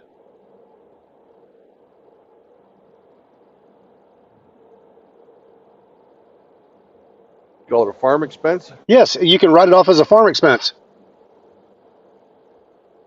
Okay, like you can build a, let's just say you can build a shop on your property. Okay, this shop you can actually. That's what I'm planning on doing. Okay, well, this shop you can make an oil changing pit. You can,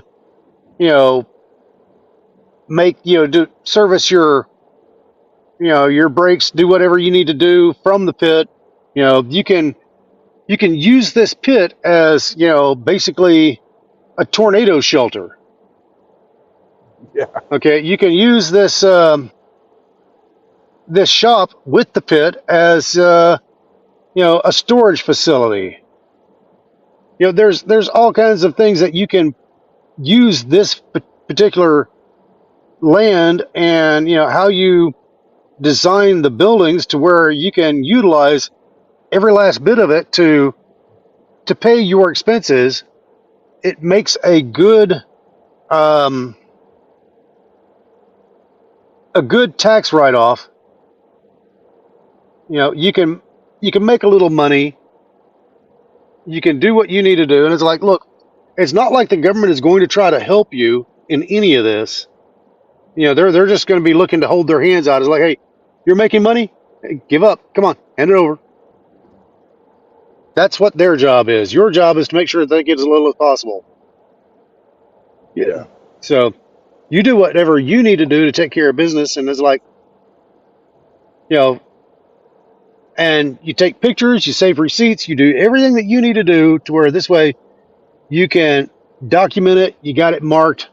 You know, pictures or it didn't happen type of thing. To where this way you've got all the receipts, all the write-offs that you can show. You can bring it into a court of law if you need to. It's like, hey, here it is. You know, this is what I've been telling you that I've been doing. Here it is on paper. Here it is in pictures. Here's all the proof. Thank you. Have a nice day. They don't like it when you're right, but you know, there's little that they can do about it.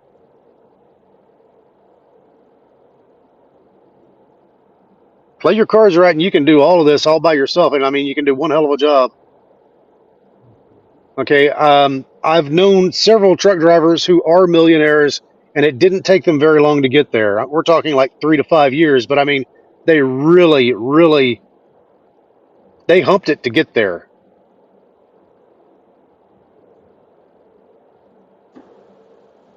I'm not saying that they live on easy street because, you know, it seems like the more money that they got, the more problems that they created for themselves. Because they weren't used to having that kind of money, they got real loose with their money and they weren't really paying attention to things. And that's an easy trap to fall into. Make sure you don't fall into that. Well,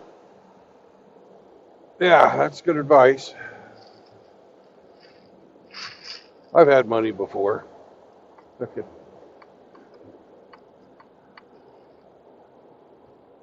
Hell, I've given away 2 houses.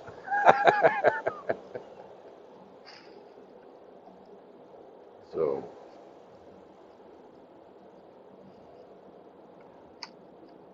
Yeah, well, I'm just letting you know. That's all. yeah. So when I was working for Raytheon, I paid off a $750,000 house in 3 years. Let's just put it to you that way.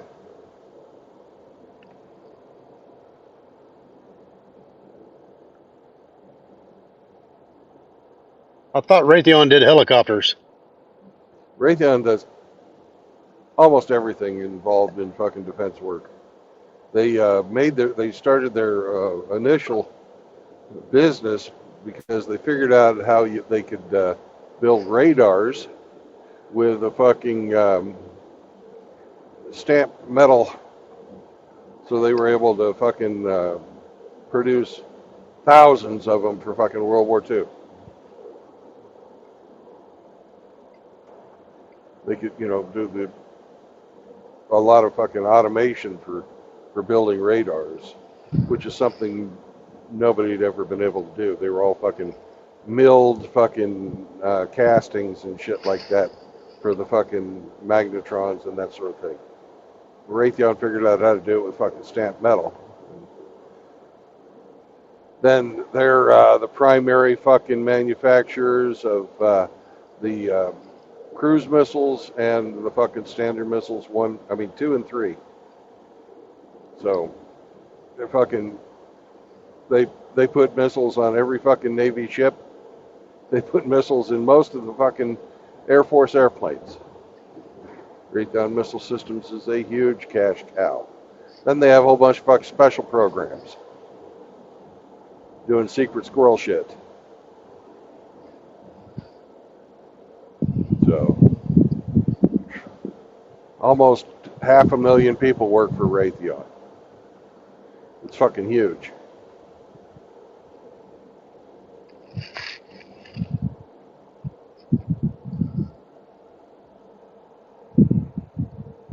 But it's corporate bureaucracy and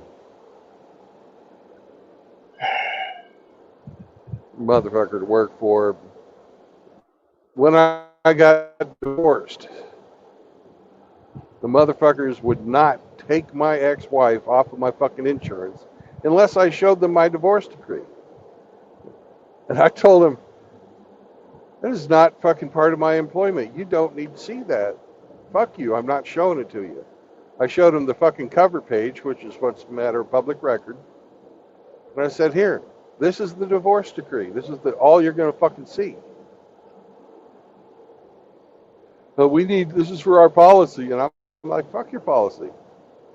I did not sign up to fucking let you fucking go up my ass with a microscope and look at my fucking personal life.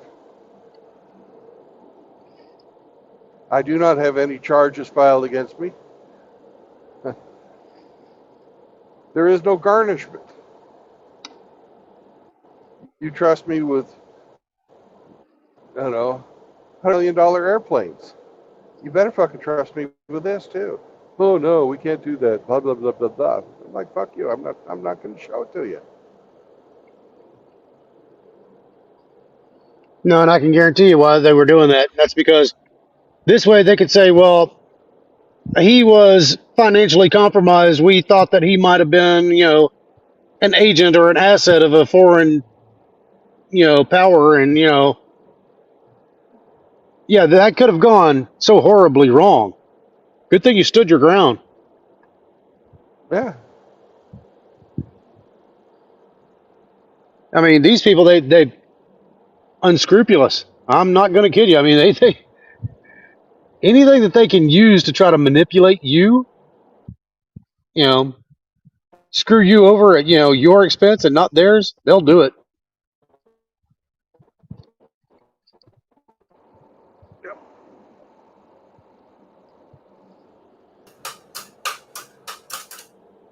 But strangely enough, it was me paying off the house that let me figure out that my wife wanted to fucking get a divorce. Because I was trying to talk to her about, hey, we're going to have some extra money to invest. We got everything paid off. We got our cars paid off. We got the house paid. And she started thinking about her for the future. And she didn't want to fucking talk to me about that, about the future. And I figured, I got thinking to myself, well, why wouldn't she want to talk about the future? That's because she doesn't see a Because future her with me. future didn't involve you.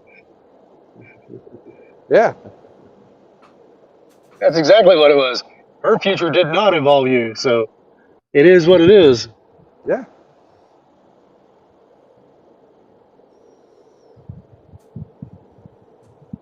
So, It was her way of saying, Brandon, I'm not happy.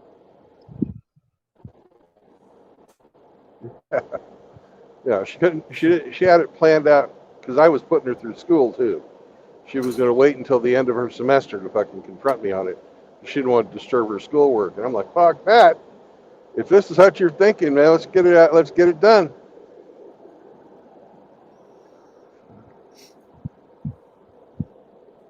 Yeah, well, that's Fuck just yeah, it, is that you I see, wasn't the, men value I loyalty knew better above than most to everything fucking, else.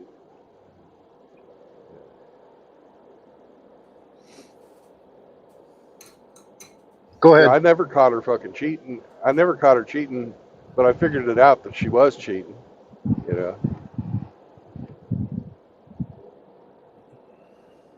Yeah, like I said, men value loyalty above everything else. We don't want to waste a whole lot of time and effort on people who aren't loyal to us. Nope.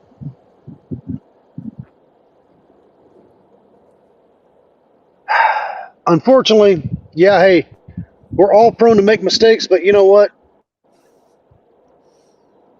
You don't blatantly go out of your way to screw somebody over. No. Right. Nope.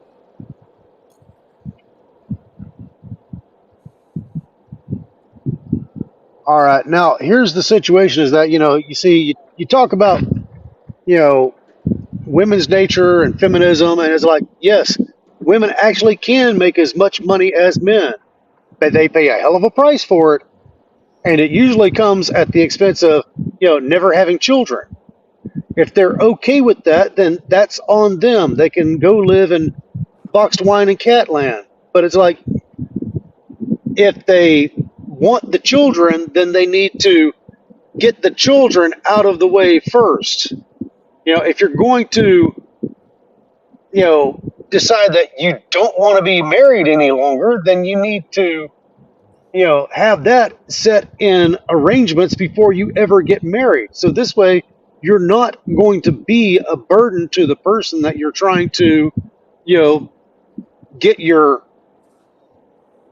genetic donorship from, because that's pretty much what it amounts to. It's like, if you're going to try to extort some money out of some guy, I can understand the whole need for, wanting a little bit of child support, but when you're like forcing a guy to pay everything that he has just so he can live in his car, and that's not even to afford to eat, you know, you may leave him with like $75 for the month while he's paying like, $1,200 or whatever for child support. It's like, that is just bullshit. At this point, it's like you might as well just go to prison, get your 3 hots in a cut, and purposely stay in jail for the rest of your life. Because even after you get out of jail, they're still going to want your back pay for your child support, so you might as well just plan on staying, a prisoner for life. It's like these people, they don't understand. It's like the system is designed to screw men over left, right, and sideways, and they're just tickled about it. They're just as happy as they can be, and that's because, you see, they want weak, effeminate men to where this way they are an easy pushover to bring in this clown world system of government that they want to bring in to, force everybody to do whatever little menial bullshit that they think is necessary. And it's like most of these guys are like, yeah, I'm not playing your games. It's like that's the whole idea of being independent, is so this way I don't have to depend upon the government to survive. I can do it on my own. Thank you very much. You can go eat a big fat one. And it's like, Yep. And so, yeah, the only thing that stands between, like all these happy flag, diddlers and, our current form of government is that, it's like we've got normal, average, everyday people that are going, hey, this isn't right. It never has been right. Why don't you read the Bible and you'll see that it's never been right? And it's like, your pronouns only need to be was, were, because none of this shit flies. It's like, Well, that's all the pronouns that they'll ever have because they're not propagating species. They're not going to fucking pass these genes on. That's the bright side of it to me. Yes, they're eventually going to die out. That is the fucking bright side of it. Is this stupidity will not move on to the next generation genetically. It's a mental disorder. If it fucking, if it's because we've got fucking poison from the plastics in our fucking bodies that are fucking changing little boys into fucking, effeminate men, then by God, those genes are not going to get fucking passed on if it's a genetic defect caused by the fucking poisons in our environment.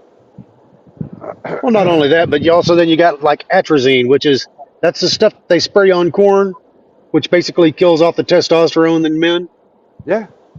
And that's also the same stuff that, Alex Jones was worried about it turning the frogs kind of GHEY. Yeah, gay. Anyways. Gay! There's more to it than that. There's fucking plastics, which are found in most of our food fucking products.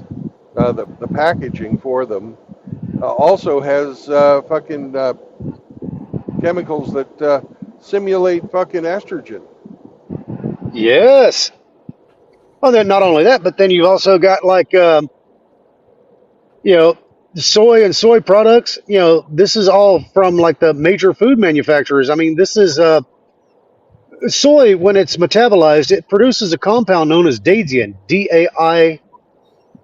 DAIDZEIN, and this daidzein, like I said, when it's metabolized, it breaks down into phytoestrogens, which is basically a plant-based estrogen emulator, and it creates these hook-like cells, which basically attach to the fat within your body.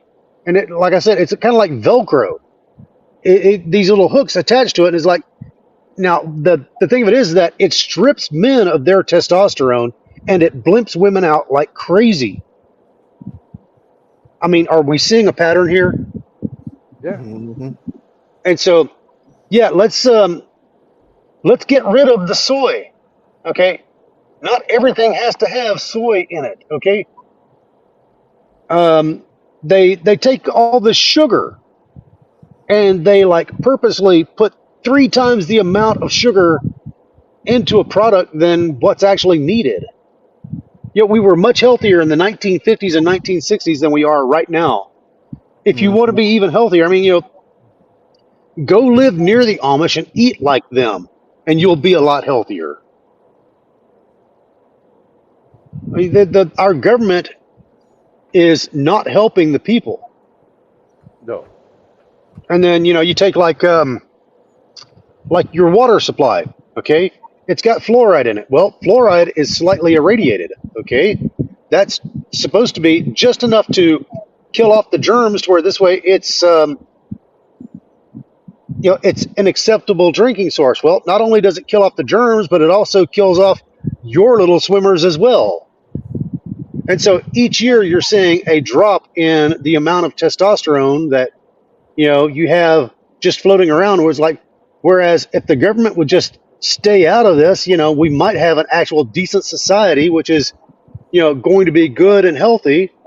But you see, no, they've caved, and they've listened to this Marxist BS, and it's like this whole feminist system, and it's like, my God, you people don't seem to understand the problems that you're creating far outweigh the benefits that you see. These are some stupid people that are running our government. Yep. Either stupid or evil. Both. An argument can be made for both.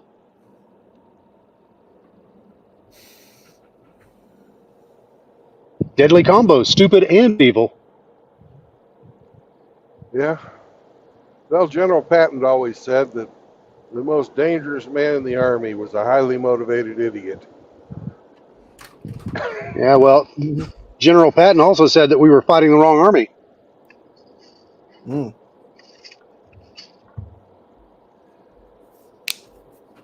He died shortly thereafter. Sort of hard not to do when when they We'll leave it at declared that, war on us.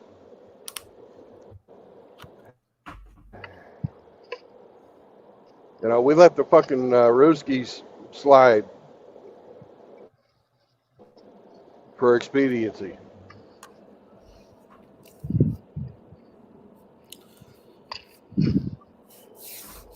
Yeah, unfortunately, both Winston Churchill and Roosevelt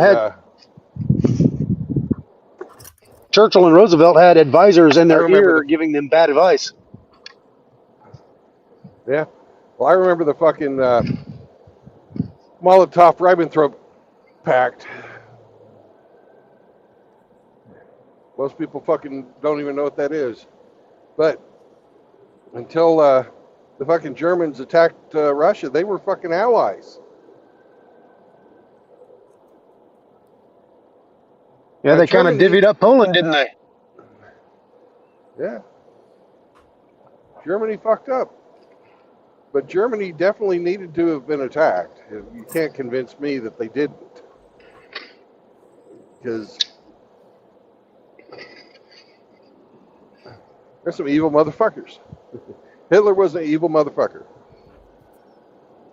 Yeah, when Japan attacked us, and then when we declared war on Japan and Hitler turned around and fucking declared war on us, it's not like we had a choice on who the fuck we were going to fight at that period in time. That's where this whole argument that people are making these days of, we should have been on the Hitler side. Well, he chose differently. It's a fucking stupid argument. It's, because it completely ignores fucking history.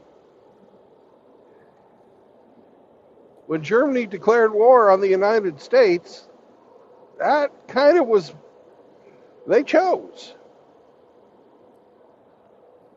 Yeah. And you can't convince me you can say the Jews this and Jews that. Yeah. Sorry, Germany fucking declared war on us. And when you have somebody declare war on you, you gotta fucking go kick their ass.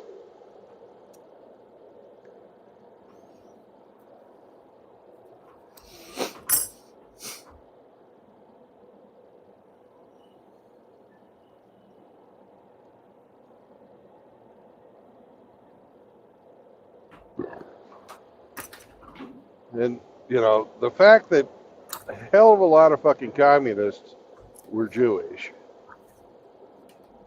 and Hitler absolutely hated Jews because he absolutely hated communists, makes me wonder why the fuck he had allied himself with the Soviet Union in the first place.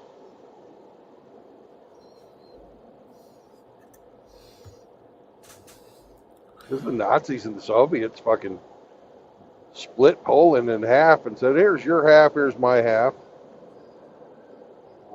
Yeah, well, about half of the National Socialists were, you know, partially Jewish.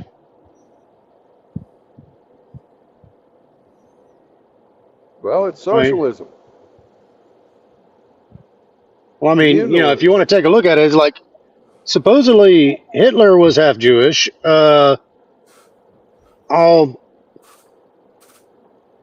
George Soros is supposedly half Jewish, and he was also a Nazi. Well, he was Um, a child. His father was a Nazi. I'll send you a picture of that James Wood put up on Twitter one time. Yeah. Interesting picture. Well, now Soros went along with his father when he was fucking marking people and fucking making lists of where all the Jews were.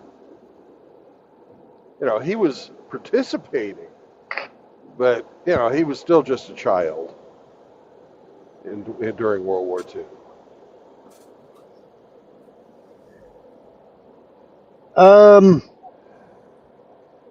The general of the Luftwaffe, I forget his name, starts with a B. Hermann Goering. He was supposedly half Jewish.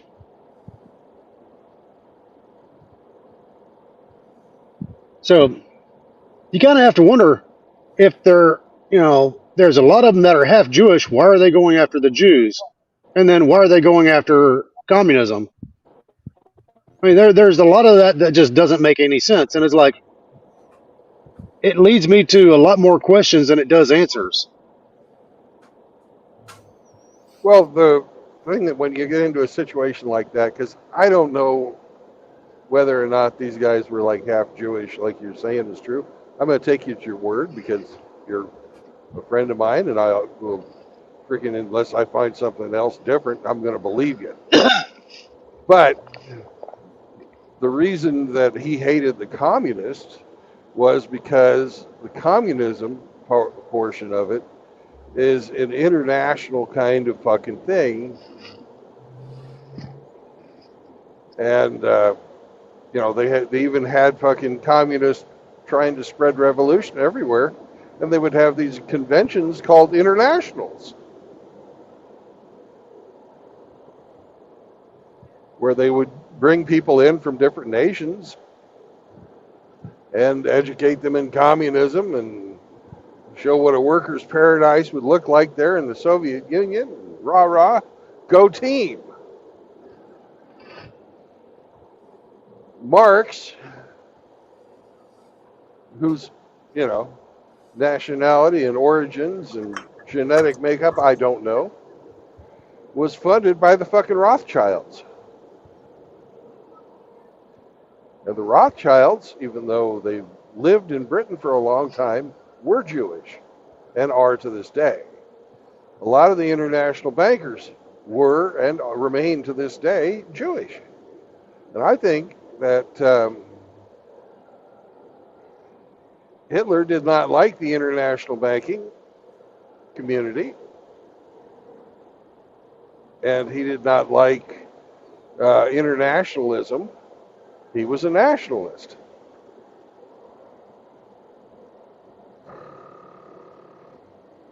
Hitler's view of internationalism was to frickin', you know, take over other countries and make them part of Germany. Yeah, so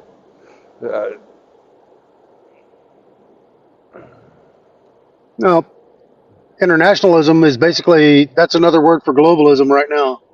yeah. Mm-hmm. But you know, then if you look at the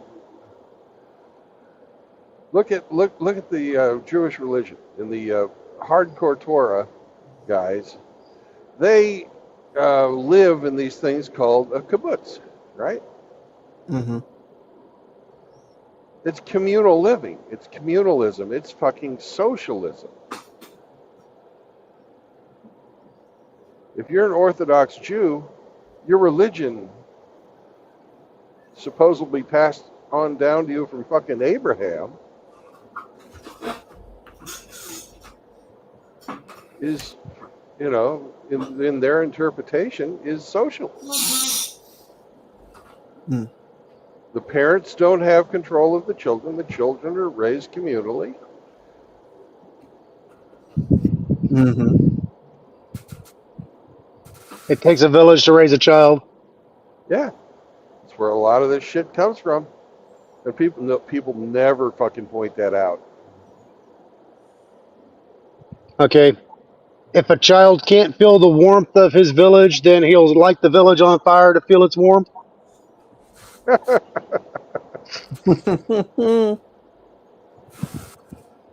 Well, you've never heard that before? Never heard that before. That's a good one, though. Sorry I'm not talking, guys. Man, I just got back from walking. I'm trying to recover.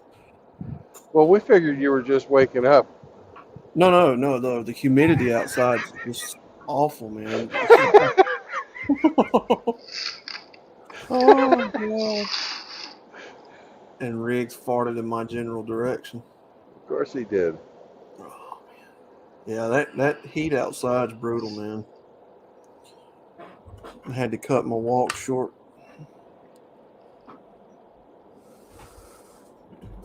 I had cotton mouth by the time I got back. Oh, man. And you don't even smoke dope. Mm-mm. Okay. Go ahead. Give me just a second here.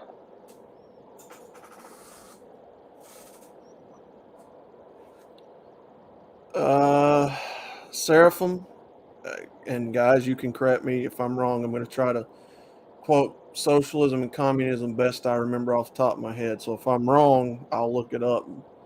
But communism is the belief that you're not, you don't allow people to own their own property, right? You don't believe in private property,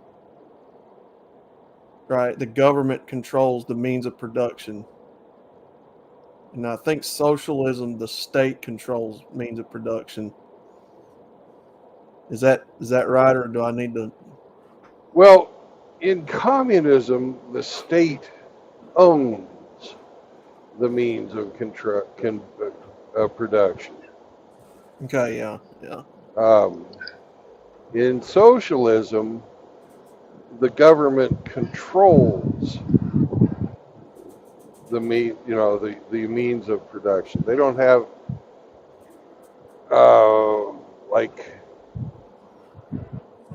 it's not as it's not as overarching control of the economy as like a communist country would have. Okay, like under the Soviet socialism, Union just have these 5-year plans where they would fucking say, "This is what we're going to do." Go ahead. Yeah, under socialism, the country owns most of the businesses, but it's not that individuals can't own it. It's just it's more than likely that the government owns it. And even at that, socialism, you can basically think of it in this term. Okay, socialism is where people vote for the ability for somebody else to steal money from them. Communism is where they outright give them the weapons to steal the money out of their hands. Yeah. Like I've got the general gist. They of vote. They vote in communism. I just haven't read the definitions in a long time, but yeah, I've Yeah, okay. Socialism is legalized theft. Communism is theft at gunpoint. Yeah.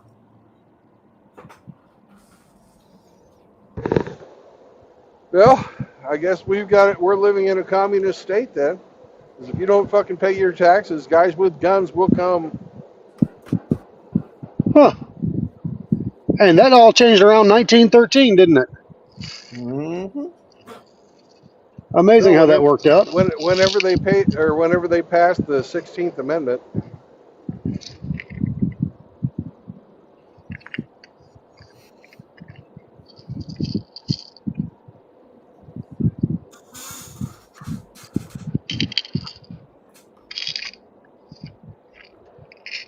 Alright. See what we got here. I don't remember when they passed the 16th Amendment, but that's when it fucking changed. The 16th Amendment, for those of y'all who don't know, that's the amendment that established the power of the federal government to collect a personal income tax. Yep. Which flies Really? in the face of the fucking 13th Amendment. Because the way that I understood it is that the Internal Revenue Service started off as a corporation in Delaware, but it had moved to, what was it? No, it started off in Connecticut, and then it moved to Delaware. Then it moved to Washington, D.C., whereas it only had the authority to tax U.S. servicemen living in the District of Columbia. And it became such a huge success that they decided to tax everybody. It was passed by Congress on July. Yeah, but nobody ever ratified the passage of that. There's not any one state in the union which ever ratified the passage for the Internal Revenue Service to collect taxes. You can look that up. That's not correct. The 16th Amendment was passed by Congress on July 2nd, 1909. Yes, but what states voted on it? Hold on, let me see here.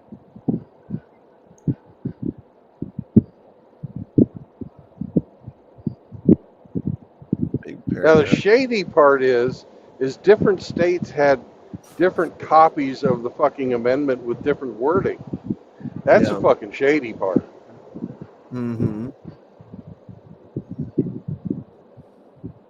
And somebody's got some like wind or something, That's some not background noise. That's me. I got the fan going. It's hot. the financial. Let's see. The financial requirements of the Civil War prompted the first American income tax in 1861. At first, Congress placed a flat 3% tax on all incomes over $800 and later modified this principle to include a graduated tax. Congress repealed the income tax in 1872, but the concept did not disappear. 1894, as a part of a high tariff bill, Congress enacted a 2% tax on income over $4,000. The tax was almost immediately struck down by a 5-4 decision of the Supreme Court. How is that possible?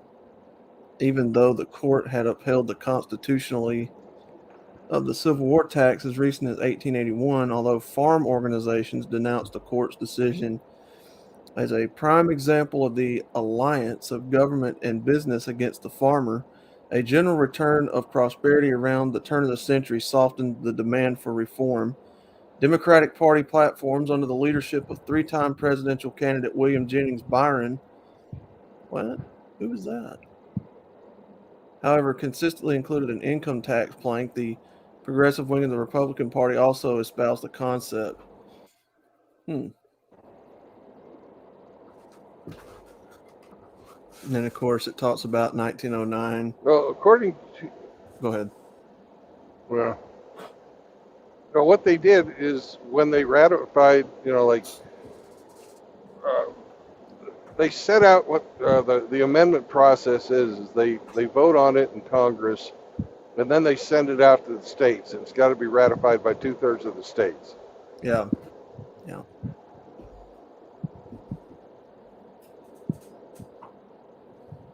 So they send it to the state legislatures who debate whether they're going to vote up or down on it.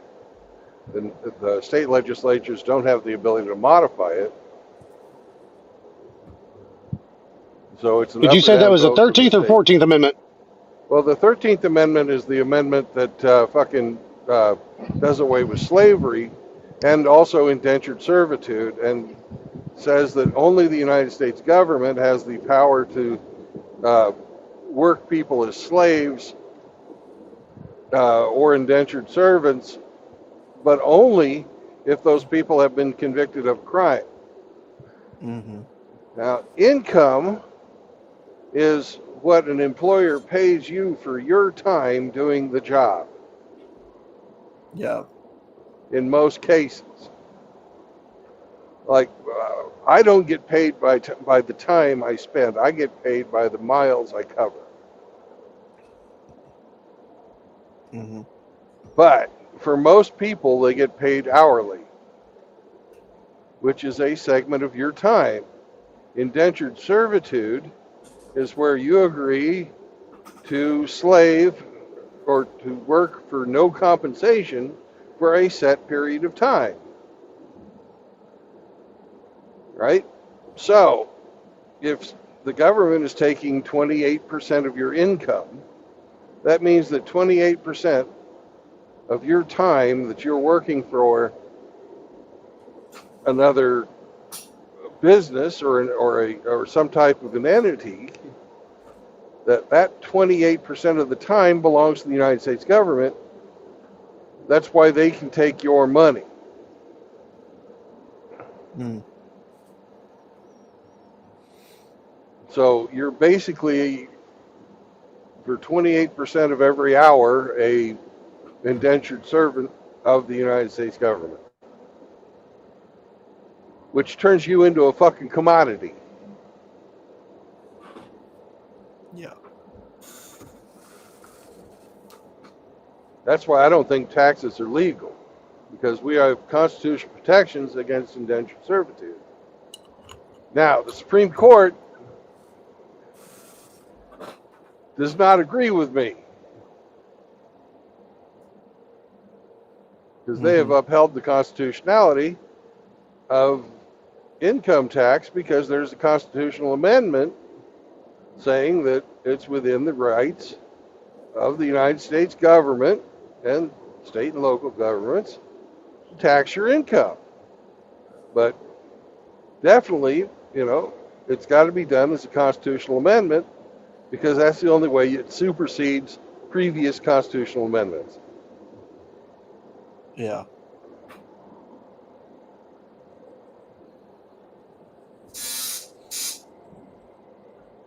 Now, whether or not that amendment should have been officially ratified is a matter of debate.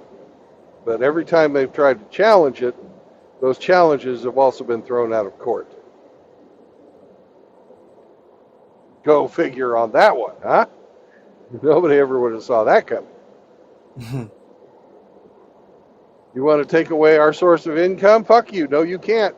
We're legal, see? Motherfuckers. The states never ratified the amendment.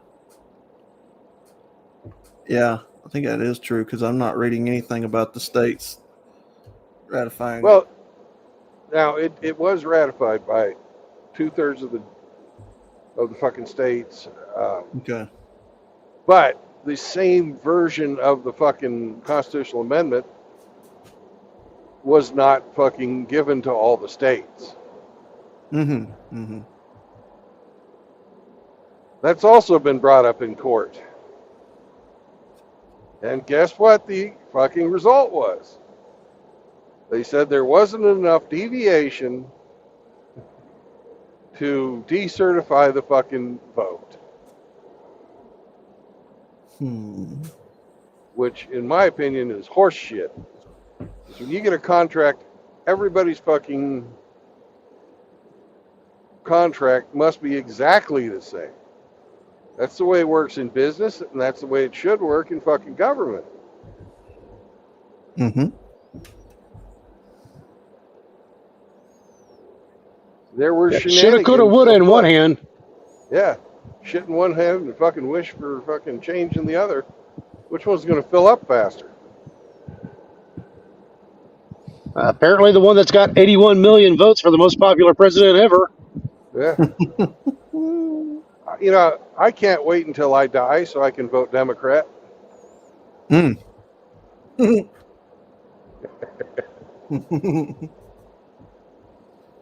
Damn. Oh man. It does mention here that it was ratified in 1913. Yep. Interesting year. Okay, well, 3 of the richest men in the world died on board the ship that was known as the Titanic. All these men also were the ones that stood against the Federal Reserve Act, which basically sold a branch of the federal government to the European bankers. Hmm. And so you might not believe me, but every system within the United States government is actually a corporation. Yeah, I believe that. Okay, and so all of these corporations, they are actually working, to benefit themselves. This whole deep state, well, these are the people that aren't elected, but however, they get placed into positions of authority where they work behind the scenes, and it's like the kabuki theater that you're seeing which is the shadow puppet show that you see out in the open every day. It's like this is the one where you've got like Circleback Jinsaki and Corinne Pierre or whatever her name is, and it's like this is all a show, and it's like even Brandon just falling downstairs, falling upstairs on a plane. How do you do that? I mean, this guy. Look, you've got to be extra special, and I mean, you have to. That's the whole idea of why they're electing these particular types of people. I'm saying these types of people. I'm talking about people that are very extremely special, and I'm talking like Joe Biden, Kamala Harris, AOC, Fetterman's neck, dying Dianne Feinstein, drunk Nancy Pelosi. All of these people, they all have like this mental type of condition, which look, if they screw up, they've got an automatic out, which is like, oh, well, he's crazy. He's got dementia. She's not entirely there with the program. You see, they've got an automatic out because you see they've got this mental condition to where it's like, you never go full Democrat, okay? And that's exactly what these people are doing. Is like they can get elected because you see it's a problem where it's like, hey, well, you have to give them a little bit of slack because they're not thinking properly, and that's all because they're a Democrat. It's like, okay, we get that, but the problem is that those of us who didn't vote for these folks have to live with the policies that these wonderful sphincters create, and it's like, my God, you people don't seem to understand the problems that you're giving the rest of us. And it's like, yeah, there's just so much of this which is just beyond stupid that it's not even funny. Like, this is the world that we live in. It's like, this is why we're such a laughing stock to the rest of the world. Like, I can understand now why, they kept, the folks over in the Middle East kept saying death to America. And it's like, I'm not saying that I argue with them anymore. I mean, in all seriousness, look at every place we've ever been and went to war with people. Do the average citizens in these other countries, just think that the United States is just a friendly nation and, they're just going to forget and want to be our friends with all the stuff that we've done to other countries? Seriously? Oh, hell no. No. People hates our guts. They hate our guts. Well, if you travel, you'll find that people will judge you as a person. And if you're a good person, they're not going to hate you. They hate our fucking government. They hate our fucking foreign policy. They hate our fucking business. You know. Well, I kind of hate our government too. So I do too. Yeah. And when you tell people that when you're overseas, you know, they'll like, yeah, well, you know, get rid of it. It's fucking up everything for everybody. Yeah. And you know. yeah, well, you know, the people that are pulling the puppet strings are the people that, you know, don't live in the United States. Okay, these are the folks that, you know, they've got like literally tons of gold buried beneath the mountains of Switzerland. Okay, you know, they'll never have to worry about anything in life because they own everything. You know who I'm talking about, but it's like, hey, it is what it is. That's your true owners of the United States. It's a big club and you ain't in it. Yeah. Mr. E, I wish I could find all that stuff that I used to watch on the Corporation of the United States in 1871. Talks about all that. It goes into detail about why we have Social Security and, you know, birth certificates and all that. I can tell you a little bit about the birth certificates, and the reason being is because on the birth certificates, because globalism has been around for a while, we're talking about hundreds of years, because, you know, not only did you have to go sailing around the world to get spices, this, that, and the other, it created companies called the British East Indies Trading Company. And they collected spices and they went around the world, and that's what created the British Empire. Okay, and because of that, they had what was known as these ports where they had, you know, so many ships coming into the docks all the time that they had to have known as berthing certificates, which is a BERTHING, which is the berthing, which is where you're going to dock your ship. And that's where you had to use your berthing markers and your berthing certificate to, you know, show and identify all of the items that you had on board your ship in your bills of lading. Okay. Now, in the bills of lading, you can show what you have on board the ship, where it's located, how much, and, you know, where it's going to, and you assign it to where it needs to be.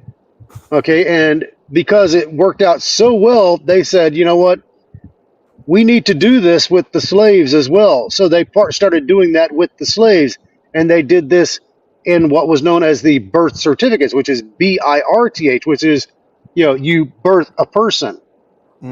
Okay, and so from that point on, it went from, you know, registering the slaves to registering the average normal people, to where this way you're averaging, you know, you're giving birth certificates to everyone on just about everything, and if they don't survive, then, you know, so be it. But they also had in the birth certificates, they had these red numbers that you will find in the lower right hand corner of your birth certificate, which is, that is your number. That's the number that is assigned to the avatar, which is assigned your name, but it's assigned your name in all capital letters. And somebody has access to this where you will never have access to it. But you see, somebody knows how to utilize this information, where this is basically, it's like a stock exchange for what they value your life to be worth from beginning to middle to end. And, you know, your actual stock value can increase or decrease depending upon what you know, the type of job that you have. But, you know, that's what it all works out as. And this is what's known as the sovereign citizen laws. And so that's a little bit of something of that. Now, that's as much as I know on that area. I'd love to be able to access that. That would be awesome. But I'm sure if you were able to access that, they'd kill you. Yeah. Now this is where I'm going to have to part company with you gentlemen, because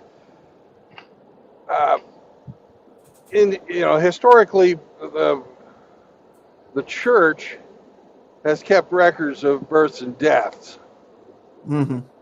and they were using those in the fucking in the census. Like Man. a census is not necessarily uh, all inclusive. They try to hit everybody and try to count every person, but Mhm. they also will assume you to, still be alive. And we have appropriations in the United States for the number of people who are living in a certain area, and that's how they determine, the number of congressional seats, the type of fucking funding that goes out that's based on population, and so on and so forth. And the government assumed that role from the fucking church, because back in the days, the church was the one that collected that type of information. What the fuck the Mhm. church did with it, I don't fucking have a clue. Yeah. But Okay. that's how I've been able to trace my family tree on part of the family, is by looking at the church records of the Church work. Wurzburgen church back in Switzerland, and the fucking 700 generation. I mean, not 700, but 700 years of my fucking family living in that fucking portion of Switzerland. Mhm. And it was just not an official fucking government thing back in the day. It was, Yeah. something that the church did. Mhm. But there's always been an attempt by centralized, whether religions or government, to have an accounting of the people. And that part Yes. of it is not incorrect. What the fucking business these large organizations have accounting for people, I don't see the purpose of it. If it's not for fucking taxation or figuring out how many sons you've got to fucking send when your country goes to war. Yeah. Okay.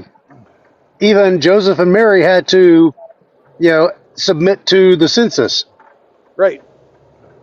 Okay, but even at that, you see, sailing was around long before Joseph and Mary. I mean, they found like traces of cocaine inside the tombs of the pharaohs, which is something which is only in South America.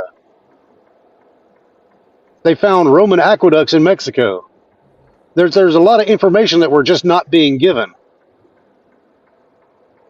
There's all kinds of things that they truly do not want us knowing about.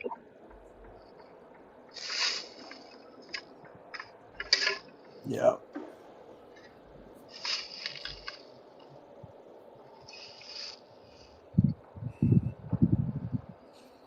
Well, as with everything, I take it with a grain of salt. Well, what I like is a fucking nice pull through spot to do my fucking 30-minute break.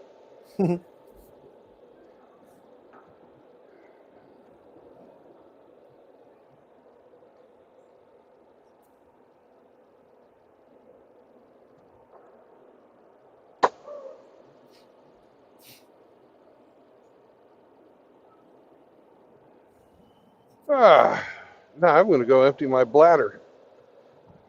So I'll see you guys in a bit. Ugh. Greetings, Mr. Seraphim from the Swiss Alps. Hey, Outlaw, keep talking while I look for my charger. All right. Get into these chatty maroos while these gentlemen take their breaks. Two guys up in here saying the United States is a corporation. This happened under the 14th Amendment. Why, the 14th Amendment is called the Incorporation Act. Yeah. Yeah, I mean, look, it's a business. Why do I say that? Because it's unified, right? The banks are unified. The politics are unified. These people are running under a monolith of a banking cartel, uh, political cartel. it's just how it is. I mean, and people honestly think we have a choice in voting and stuff. No, this place is a business. It's ran like a business, supposed to be. And when does the government ever run a good business? Exactly. You know, it's just now that they have outsourced that business to other countries. They've started businesses, owned properties in other countries, outsourced the labor overseas. I mean, these people got it figured out, man. Oh boy, pulling a load right there.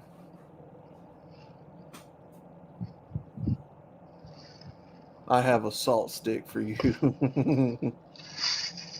What am I, a horse or who is that? That was that horses that like salt licks or deer? I think it's deer. I just farted in Frank's direction. Our nation is run by grifters. Yeah. Yeah, I would say Got a so. hard to argue against that, isn't it? Yeah. I would say it's run by grifters. Church kept records to know if you had all the sacraments.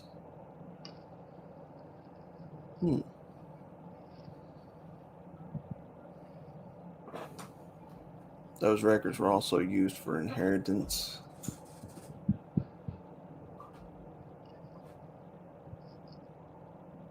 Oh, Riggs, no. Come on, Riggs. Jesus. I needed that image. I want some No, Sergeant Grinch, I don't believe I do. I do not want some Kamala sauce.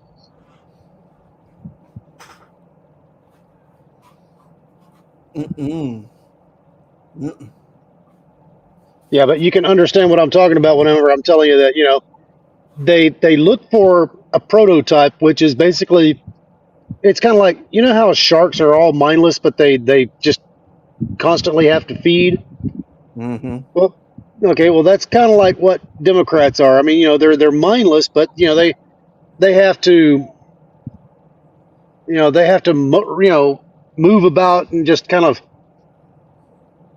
feed off the taxes that everybody has to pay in. It's like that. Like I said, we were talking about this as like, Joe Biden is, he's got dementia. Kamala Harris, I mean, she can't think past her other lips. And then, Mm-hmm. AOC, she's never been known to be, a brilliant person. Dianne No. Feinstein, I mean, she's practically dead. Nancy Pelosi, she stays drunk. And then Fetterman's neck, I mean, that growth on his neck is the only thing that, actually does the thinking for him. So, Oh, God. Mm. Look, when I got into this community, the red pill, the MGTOW, the first thing I learned about was government and politics. It is a 3-ring circus. Both sides are sold out to the same whatever you want to call it, the masters, the puppeteers.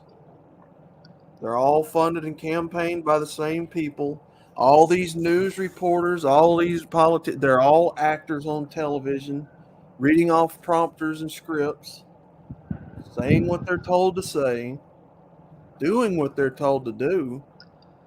I mean, that's why you see all these companies falling in line, doing what they're told, all these people, toting the line, saying what they're only allowed to say. We are, what's the word? Information in this country is suppressed. yeah, it's basically, it's called Rage with the Machine. Mm-hmm. Mm-hmm. You do what they told you. Yeah. Yes, sir. That's it. You know, I used to be one of those people that thought my vote mattered. And then I found out that voting doesn't matter in the current climate of our country. Now, yes, voting should matter, and it is our right to vote. But you have to understand the position that we're in right now. We're way far past voting our way out of any of this. What we consider a Democrat and Republican is not a Democrat and Republican. It's, as far as I'm concerned, this is good and evil at this point. What's right and what's Look, wrong. if voting actually mattered, they wouldn't let you do it. Yep. Voting is something that should be transparent across the board. For instance, if you have 100 people, then all 100 people has to know how the other 99 voted. I mean, how more transparent is that? You know, this whole thing where, oh, I'm going to vote, but I don't want you to know how I voted. Really? That's another tangent off in the weeds. Yeah. You know, you might as well just stop the election in the middle of the night and just do whatever you want to do. Yeah. Now, this is what we call a banana republic. Yeah.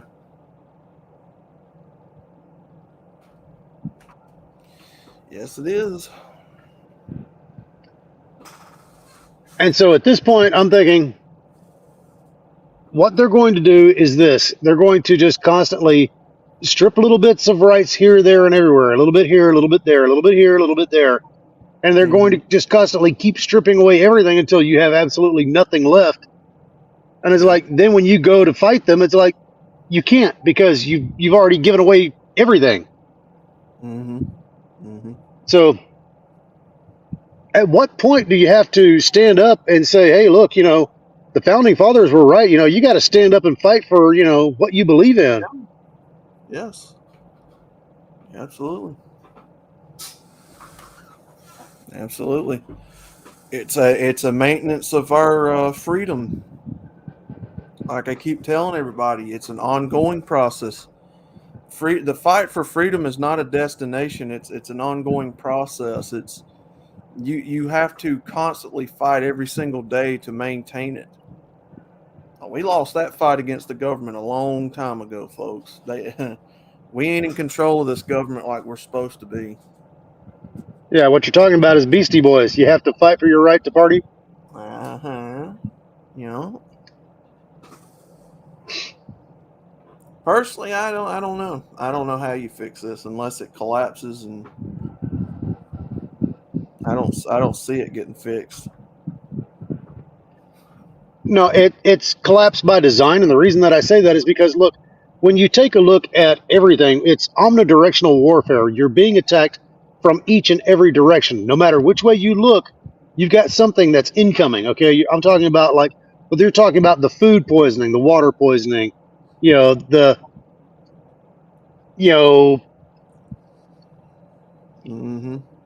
lowered amount of ammunition that you can buy, the increase in the amount of gun laws that they give you, you know, the health systems and how they're constantly, you know, don't think that this is going to be the one and only pandemic that they're going to roll out, because they've got several lined up, because it's like, you know, that's just how these folks operate. And it's like, yeah, everything is designed. I mean, and then on top of it, the cherry on all of this is going to be the collapse of the deficit. You know, because there's no possible way that, you know, you can get all these people to pay back all this money to the government for loans that they never agreed upon, to bail out banks that they never had any part of. Yeah. And it's like, who in their right mind, you know, and we're talking about, this is money which was used to, like, pay for, you know, like Pakistani gender studies and shit that doesn't really matter to anybody anywhere. except that it like vacuums money out of your pocket to supplement the needs of all these congressmen and people that don't give a fuck about you. Yeah. They, as long as they get to bail out with their golden parachute, they couldn't care less about you. No, they don't. They don't care.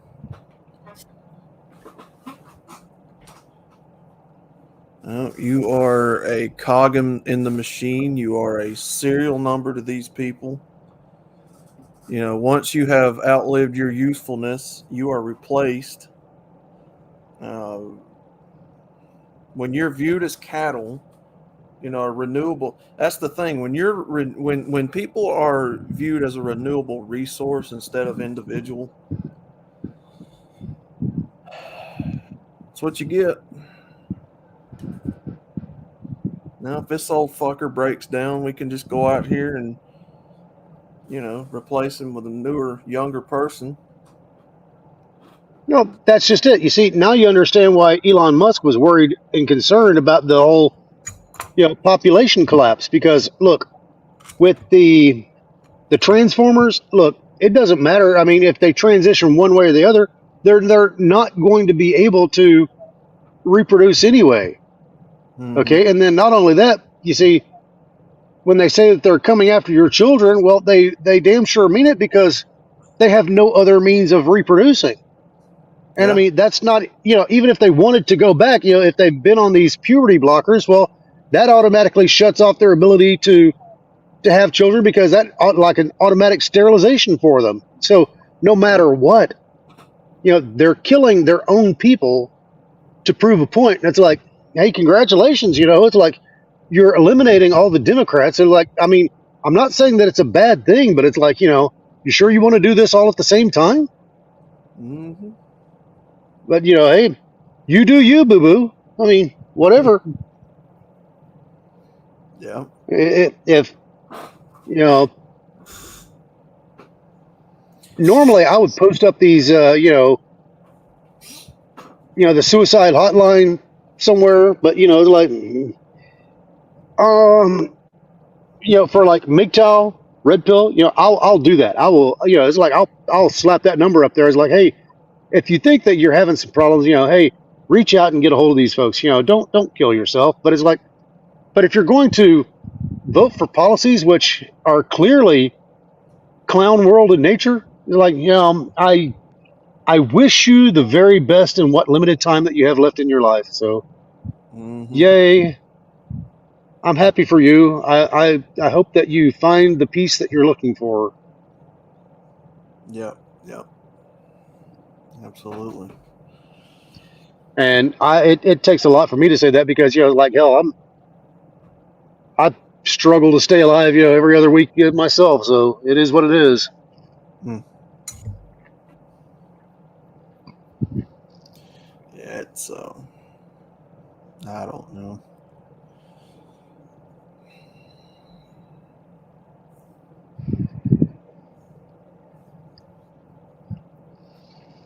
Okay, so anyways, my question is that, yesterday I was trying to get a hold of you during Red Pill Rhino's stream, because no matter what I did, I could not get in touch with the folks at Rumble, because I keep getting this message that says, you need to verify your number before you can interact with the chat on Rumble. And it's like, well, you know what?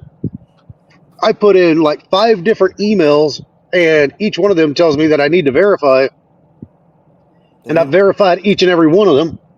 And it's like, okay, if that's how it's going to be, then, so be it. It's like, I can listen in, but I can't interact.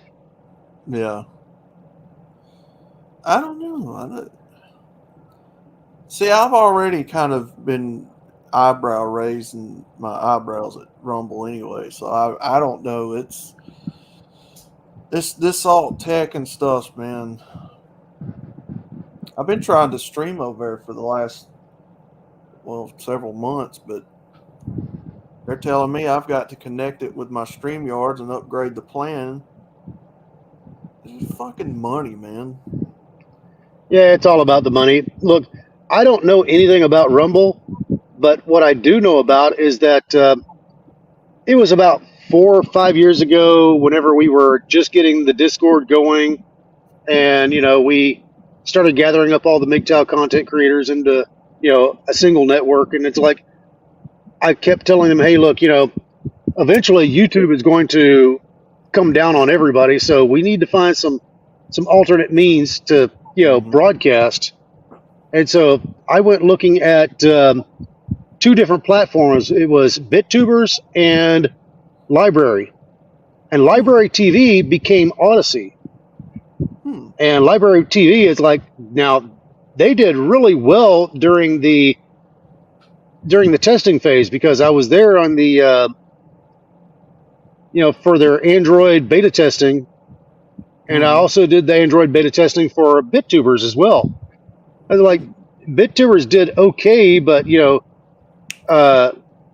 Library Odyssey, I mean, they did a grand slam, and they didn't only, they not only knocked it out of the park, but I mean, they brought several of them in at the same time. So I was like, man, they did one hell of a job with them. So, kudos to Jeremy Kaufman, because he did a hell of a job.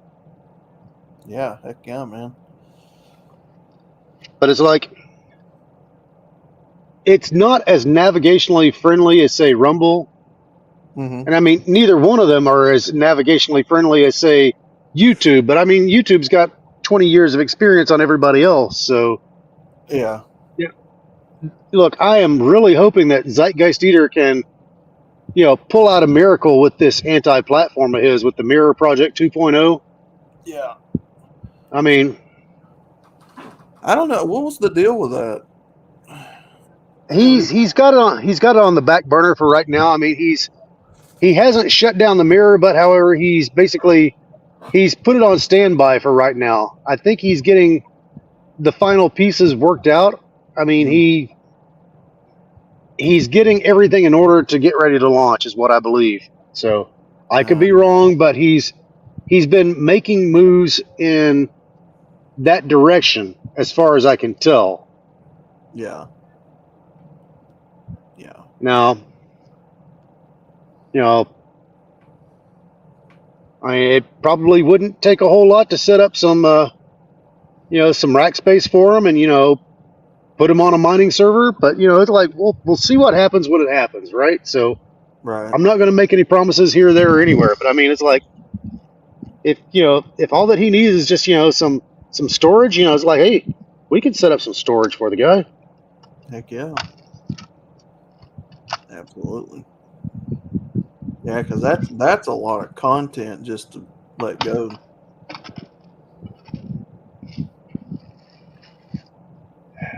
There's like a lot of stuff on there that ain't been on YouTube in years. All right. YouTube did this. They took Stefan Molyneux's stuff, and I mean, they wiped out his channel. They wiped out everything about him, and he thought that he had literally lost everything.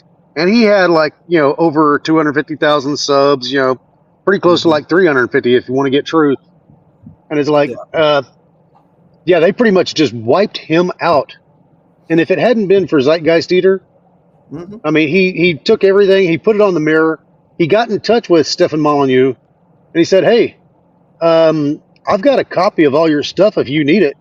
And he's like, do you have it? And he's like, yeah, I do. And it's like, well, may I please get a copy of it? He's like, yeah, download it at your own, at your own leisure. Oh, wow. And so he did. He unloaded, he downloaded his entire library. Nice. And there's a lot of guys on there that have their entire libraries up there. Yeah.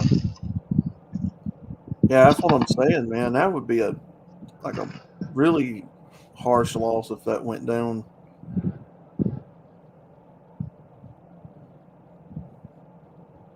Okay, well, over the past, say, 2 to 3 years, there's been a number of you that have popped up there where you've gotten no traction whatsoever. You, Brandon, Frost, Black Wolf, a couple of others. It's like, these are guys that have just, I mean, they've put in the time, the effort, and it's like, yeah, they would really like to have their entire libraries put up there, but it's like, unless you catch it, some of this stuff, these guys have been, like Frost has gone through, what, 4 or 5 different channels? Yeah, at least. But yeah. Yeah, well, I'm guilty of costing him one of his channels, and that's because he took my bad advice and it cost him. So, Oh, yeah, I told him, hey, here's what you do. For a community post, why don't you, this was like a year or so ago, it's like, why don't you put up a picture of Buzz Lightyear and put him in like a rainbow wig? And it's like, he did. And it's like, put him in a rainbow wig, rainbow, eyeliner, and put some fake nails on him. And, it's like, he learned real quick that you don't make fun of, the Rainbow Mafia during Rainbow Month. And it's like, oh man, no. they immediately, they nuked that community post. And then the next day they shut his entire channel down. Oh, wow. And so I apologize, and I've been apologizing profusely for, getting his channel nuked. But it's like, Well, I guess it's the moral of the story is don't get advice from SCE. well, I mean, it's only a matter of time for me too, because I call him the derogatory name all the time. It's only a matter of time. As many stream, what do you call it? That I get stream violations. I'm pretty sure it's only a matter of time. For fucking cooking videos, man. And then yesterday, for a wrestling video. Maybe it's on my end. I don't know. Maybe I shouldn't be playing them all at one go. YouTube. Or was it on the wrestling videos? Because I was watching that. Yeah, and the cooking stuff. Like I've had cooking stuff. I think was it? Yeah, well, actually, it was Friday. This previous Friday that they hit me again. I think it was. What was we playing? Or no, was it Friday? When did we do that stream where I did the foreign cuisine and we showed Unwanted Contrivers butter chicken recipe? Thursday or Friday. Yeah. And then just immediately, boom, stream violations. And I was like, are you fucking kidding me over a damn video about chicken? I don't know. This platform has been AIDS for well over a decade now. Okay.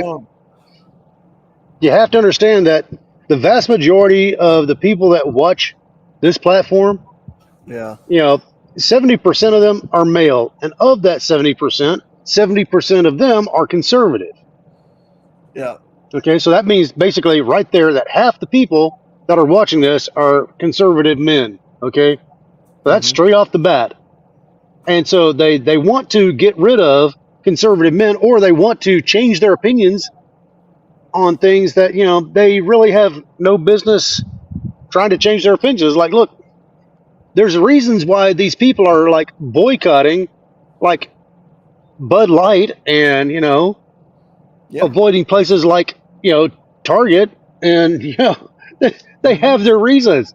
That these are the people that are not going to see Disney movies. Okay, it is what it is, and you folks just don't seem to understand that you can't bully people into compliance to love you. It doesn't work that way. No. They're like, these are some stupid people that are trying to basically. These are cry bullies. Yeah. And and it's being run by people who, air quotes, cry out in pain as they hit you. Yeah. Oh yeah. Yeah. I started seeing it a long time ago with the Adpocalypse. There was a lot of channels I was watching at that time that got hit with that. I was like, yeah, this platform's on its way down. And that was back, oh God, that was like 2012, 2013. And that Uh-huh. was gaming channels. Gaming channels.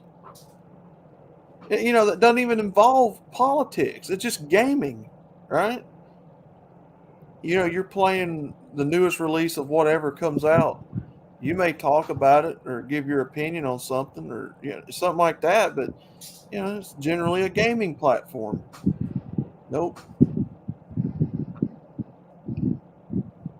Nope. We're not monetizing you anymore. And then they went around it and had people donating to them and stuff like that. Then they caught on to that.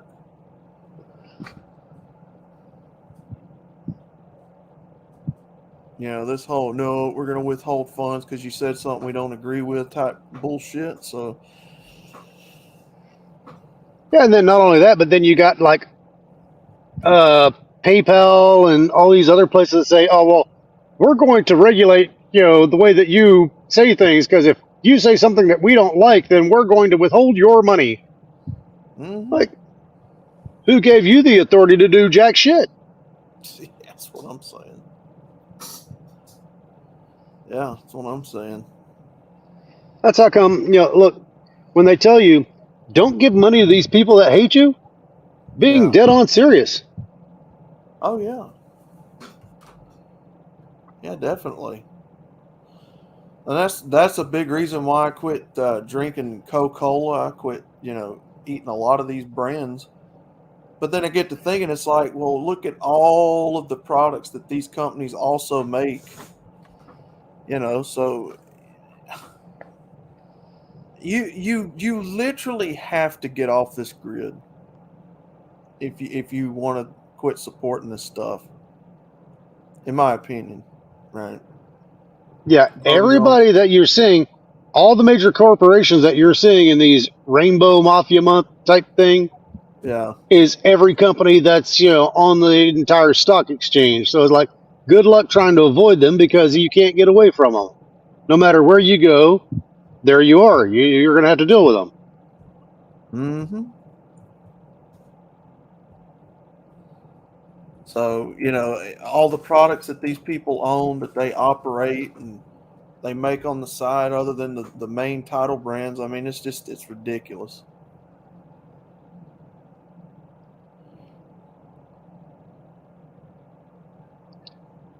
All right. Well, it's kind of a good thing that I was watching the quartering where he was talking about Disney and Netflix are basically, they let go of their you know diversity, inclusion, and equity group, and they saw these folks as being nothing but a bad thing, and it's like, well, it's about 5 years too late for that crap. Oh yeah. Yeah. Yeah, but they're not giving up on it. I mean, it's like, I really hope that you enjoyed watching Little Mermaid, because I know that I didn't see it. Shit, I didn't watch it. I don't watch that crap. We'll have to ask Rusky how it was, because maybe the captain saw that shit. Look, again, that's something else that I do not support. I don't support race swapping. I don't support putting this political nonsense in movies and shit like that to the way that they've done it. I I vote know. with I'm my just, wallet. I'm teasing with you. I'm teasing with Rusty, Oh man, yeah. because it's like, yeah, I know that damn good well he wouldn't go see that shit. None of us would. I mean, come on. Who's going to be that much of a moron? It's like, if you're going to be that much of a moron, you might as well just run for a Democratic seat. Yeah. I mean, And, I have been in so many arguments with people online about this woke bullshit. Oh, the movie's just not made for you. It's made for children. Like, what the fuck kind of logic is that? Do you look? We're living in a time where they're making money off of nostalgia. Well, you can't make nostalgia off of children in the form of ticket sales. Now, can you? So you go after the generations before that remembers it when they were kids. And who is that? Oh, let's see. That would be the adults of these children. I mean, the logic and the thinking of modern day people scare the fuck out of me. It really does.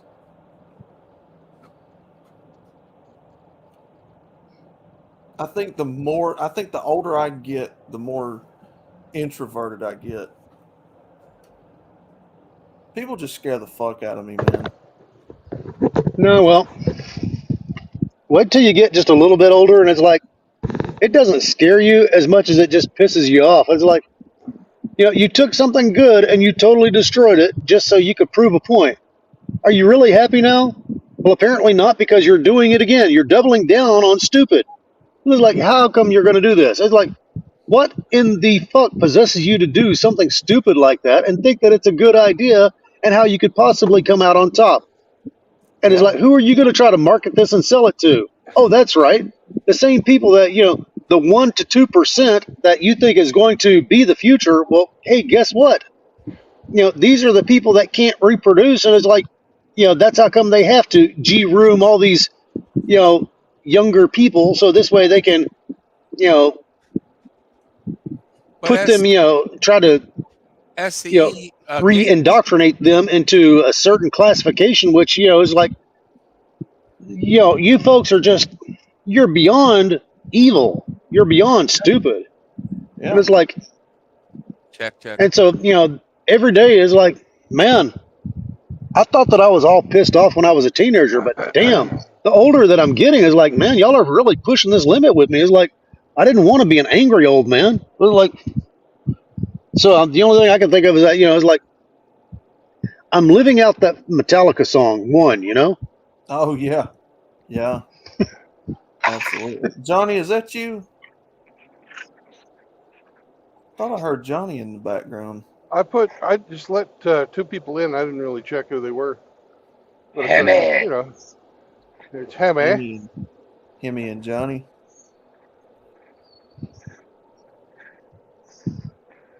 Well, SU, you just have to let it go, let it go.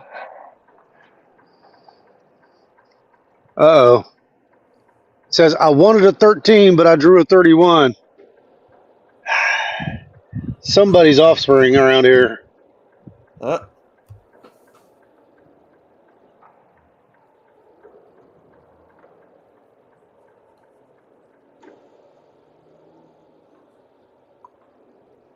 Okay. Maybe I'm wrong, but I'm thinking, no, we can't hear you anymore. Uh-oh.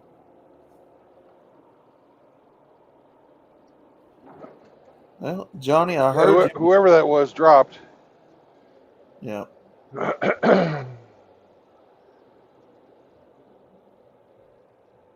Says that they're backstage. There's nobody backstage.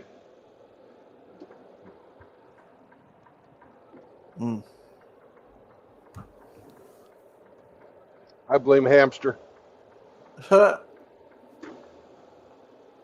We all blame Hamster. Yep. All right, now somebody's backstage.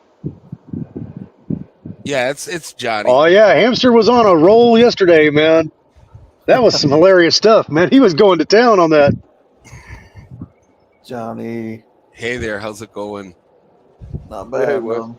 I just had some audio issues. I gotta get a new USB headphone for this terminal because I think it's gonna shit the bed pretty soon. So yeah, well, one of the things is that the reason these companies are going to keep doing this and they're going to keep doubling down, that's their favorite tactic, no matter how many people boycott it, is that they don't really care so much about the profit. They care about the investment capital and their ESG scores, which is not dictated in America. Yeah, you can, like, for instance, the company I work for, our ESG scores are determined by an NGO in Switzerland. And they determine who we will hire. And I have a friend who believe it or not, somehow he got in there, kind of through nepotism. I think he got into he's an interviewer for our company, and so he, believe it or not, who white male's working with the HR department, and he said, "Oh yeah, Johnny, I totally figured out. Like I found the metric of like our callbacks. So if you are a woman of color, you get a 100% callback rate for an interview. Wow. If you're a white woman, I think it's 80%, and men of any color only get a 60% chance of getting a callback. Wow. Yeah." And the funny thing is, it's like an agricultural, like farmer thing. Not to say that women can't be farmers. I'm just saying that it's typically a male dominated field, and we would more than likely have a know how the products and services, being male, but we got to keep that ESG score up so we can get the investment capital to keep the lights on and the payroll flowing, and just all the rudimentary things. That's why Bud Light or Anheuser-Busch, they didn't fire Anissa Horseteeth because they don't need to. She made their ESG score go through the roof because somebody in Norway who scores that for them was happy with all the huggy bear feelings that Dylan Mulvaney, gives to the American public. It's sad. What we need to do is get out of the United Nations, so these NGOs from overseas can't tell us what to do and how to operate our companies. Because if they don't adhere to these ESG scores, or they get too low, their investment banks, their capital banks, are told to pull the funding from them because those banks won't be getting paid. So it's a really big, vicious globalist circle that creates this feedback loop, and that's exactly why these companies double down. They won't quit being so-called woke because they need to keep that score up. Mm-hmm. I don't even know if the corporations or the CEOs that we say we hate so much that are in these companies, I think they have a gun to their head. I don't even know if they enjoy this shit, if they believe this shit. Let's turn Superman into a black woman. Like, that's kind of a dumb idea, but if you say so, we will. Well, Johnny, it's kind of like feminists. They hate this LGBT nonsense because if you look at the nature of a feminist, what are they? They're self-centered. Yeah. They don't like competition. They don't like sharing the spotlight. So when these LGBT are being included in that equality nonsense, yeah, and they're getting ahead of the feminists, it's cutting into their hustle. That's right. Yeah. It's a grift. That's all it is. They'll never admit it, but deep down they hate these trans woke idiots just as much as everybody else. Yeah, they're called TERFs. It's just called trans exclusive radical feminists. Yeah.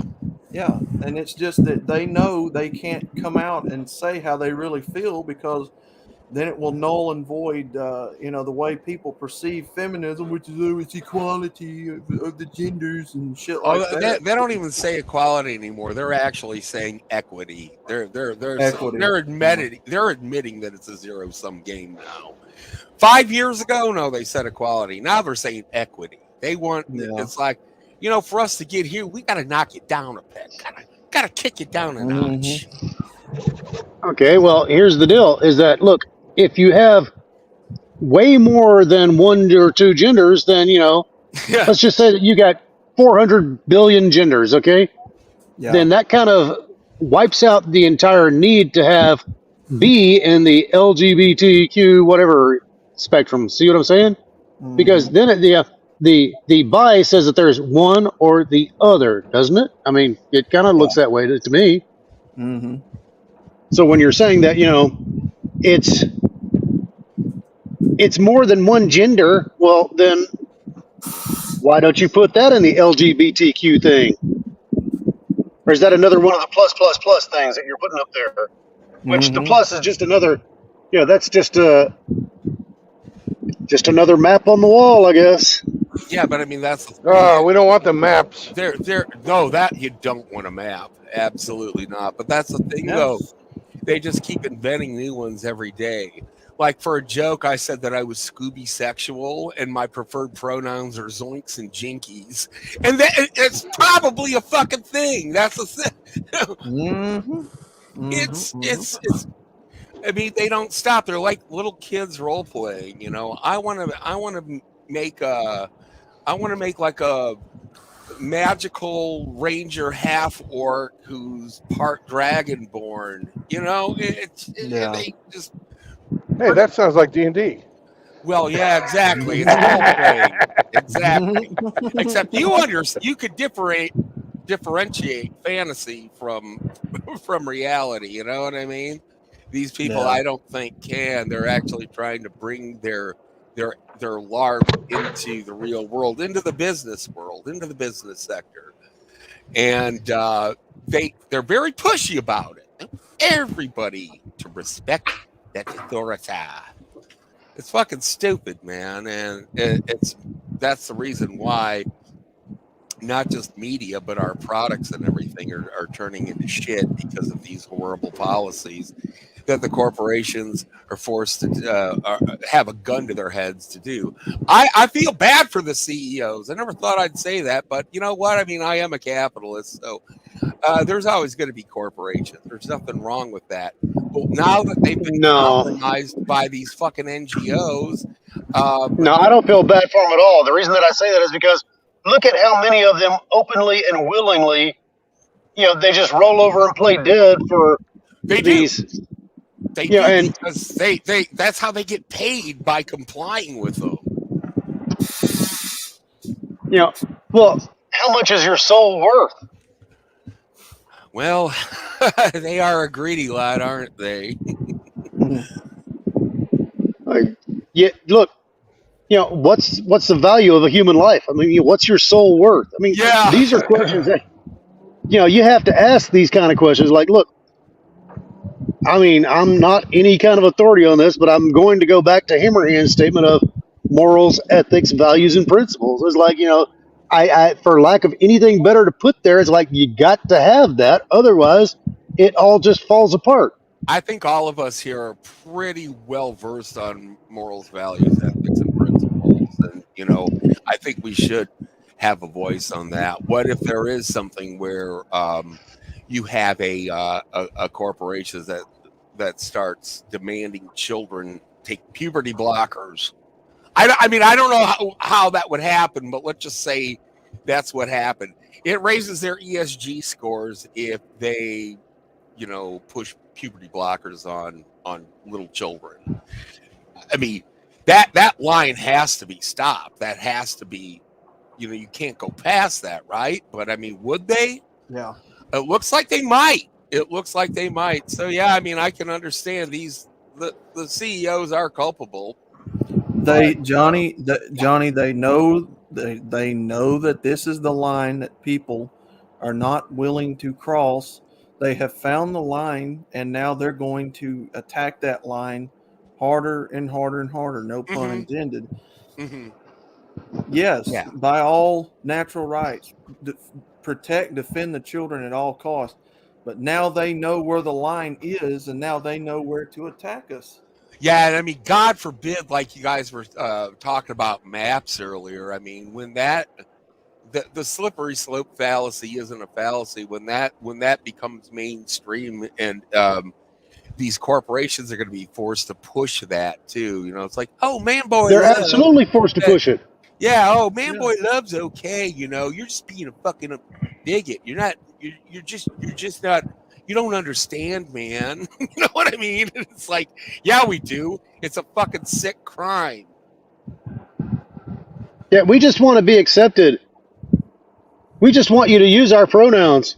I If accept you don't your use our gender, pronouns, then we'll throw 15. you in jail. And then you got Gretchen Whitmer who signs that crap into law in Michigan. It's like, you see, this is where the slippery slope comes into play. Right. Right. Yeah. And next thing you But know, it's don't you going to be know like, that love is love? It doesn't matter. love see no age. Yes. You don't have And wood chippers are wood to. chippers. Love is love and wood chippers are wood chippers. And it's just that simple. Amen. Yeah, And I refuse to call them fucking maps. They're fucking pedophiles. yeah, they are. Yep. They're sick fucking sexual degenerates that need to fucking go to jail or a mental institution. If they fucking haven't done anything, throw them in a mental institution. If they've done something, put them in jail and let them be in general population. None of these fucking special units for these sons of bitches. I'm always one for capital punishment, but hey, you know, Well, hey, call me crazy. Johnny, if you put them in general population, you don't Yeah, you have might to as worry well about be. I know, you it might- won't last 2 weeks. no.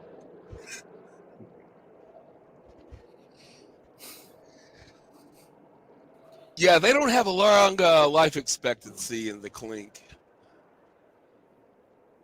Just a moment. I'm going to warm up my coffee. I'll be right back. Yep.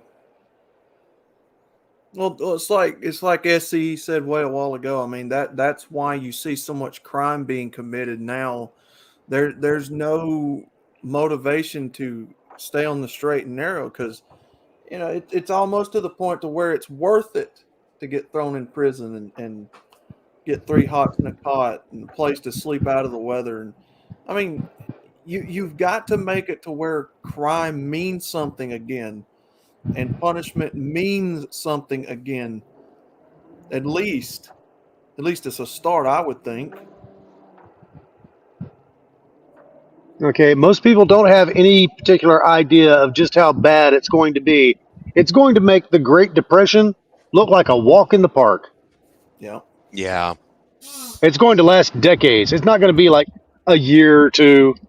No, it's going to last like for a few generations, okay? In That's New where you're Zealand- going to see. In New Zealand, it's going to last for dickheads and dickheads. It's a Franco joke. Sorry. I saw him backstage a while ago. I don't know if he was He's still around. He's around. Mr. Anonymous.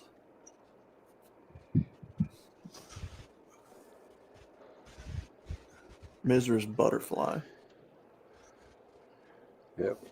I don't know, but it says for your information, it says blah and blah, World War III 4 hours ago. It's like, look, I don't know who either of those folks are. I mean, I tried to talk to that one guy, but it's like, yeah, when you start bringing the Transformers into this community, that's a bad thing. It's like that's part of that slippery slope that you don't want to have any part of. They're talking about that Minka chick. I know who they're talking about. That Yeah, and what I'm chick saying is that, yeah, you do not touch that. You do not invite any of those folks into, the male only spaces because it's like, look, if you're a man thinking that you want to be a woman, then what are you doing in the male only spaces if you want to be a woman? Huh? They're like, go away. You take your stuff, go away. Go take your toys and go home.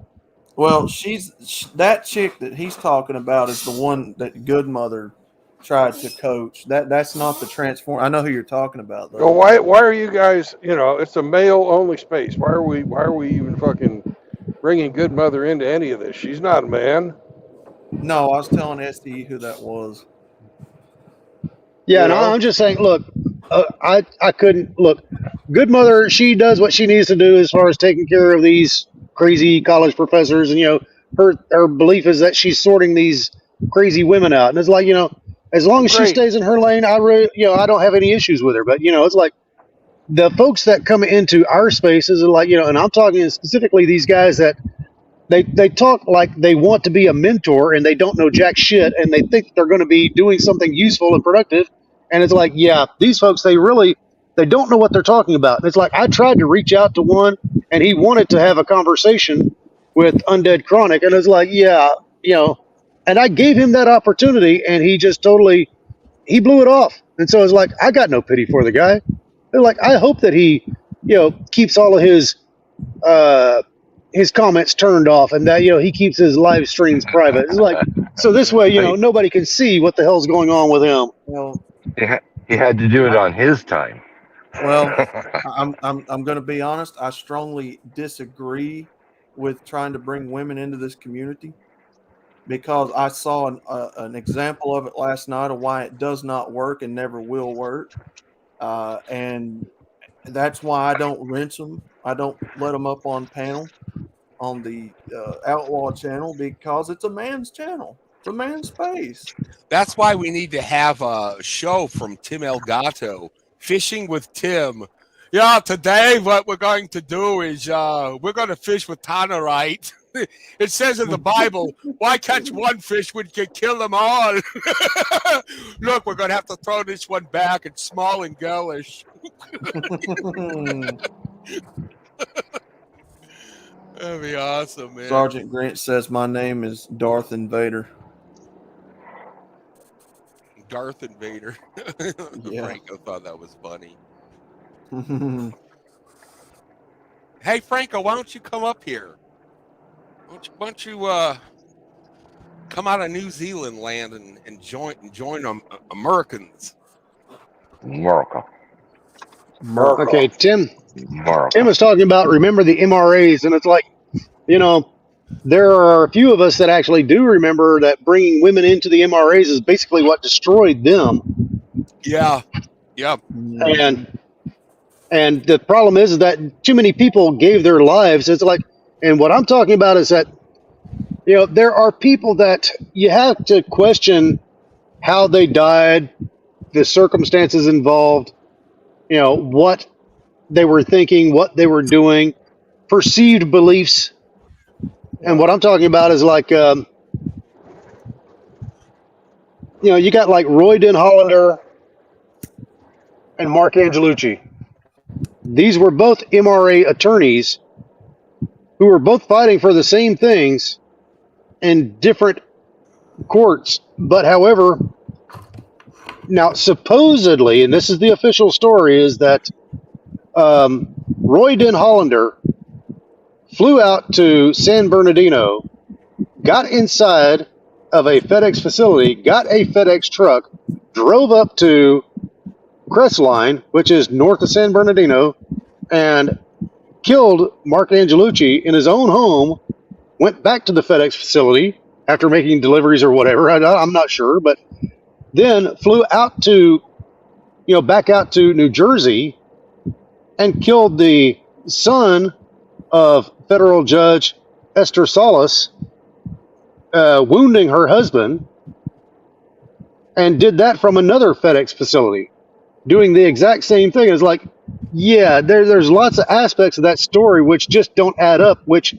for one thing, not only do FedEx facilities have, security cameras all the way around them, and they never saw Roy Den Hollander coming or going. Then not only that, but you see these vehicles, they have dash cams in them, both not only facing forward, but also facing inside of the vehicle as well. So it's like no cameras catching him there either. So yeah, there's aspects of that which just simply do not add up. And it's like, yeah. And this is the guy that you're saying that one MRA attorney killed another MRA attorney, and this is the official story, and that's what you're going with? I never even heard about this. I mean, I did hear about the name Angelucci being thrown around. This is a little bit before I got into the the manosphere. I think. How long ago this happened, SCE? 6-7 years ago or so. Yeah. 2011. Yeah, it's not that long ago. 2011, 2012, right? Hey, it was a long time ago. I didn't think it was that long, but apparently it has been. Yeah, I got in around 2011 was when I first started hearing things, and I never really I never really did anything with MRA or got into those circles. I did like the Fiedelbogen channel a lot, and he was kind of an MRA.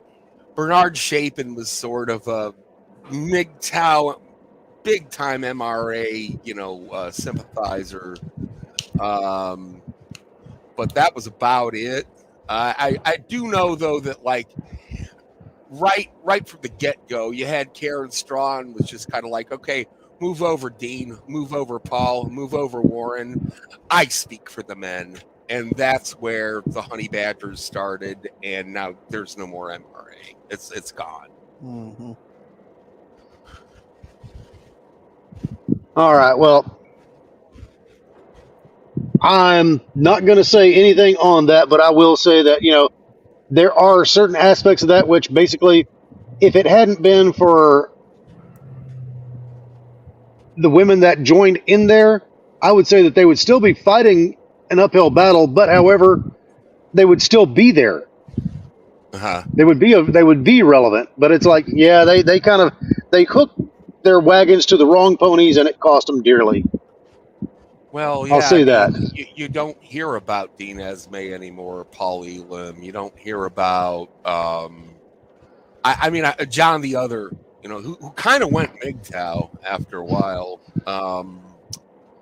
I don't know. I mean, I don't really hear any kind of like dedicated MRAs, and you can't search for it in YouTube because they'll throttle that search.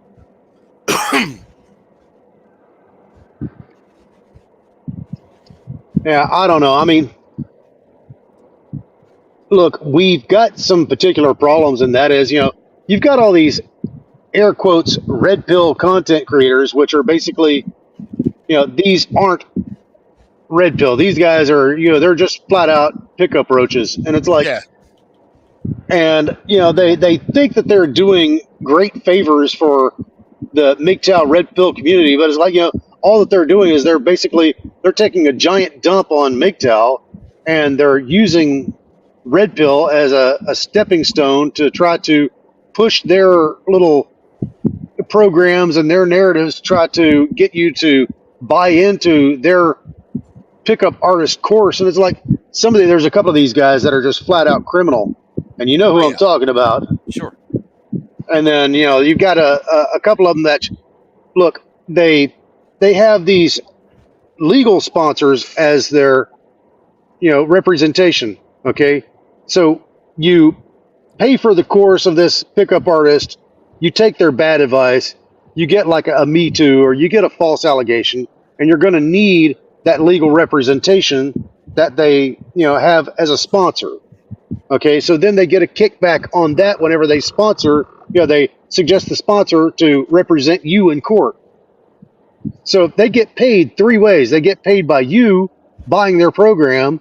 They get paid, a monthly stipend for, just to mention this legal representation. Right. And then, they get a kickback on that from the legal representation, representing you in court. And it's like getting paid three ways on one transaction.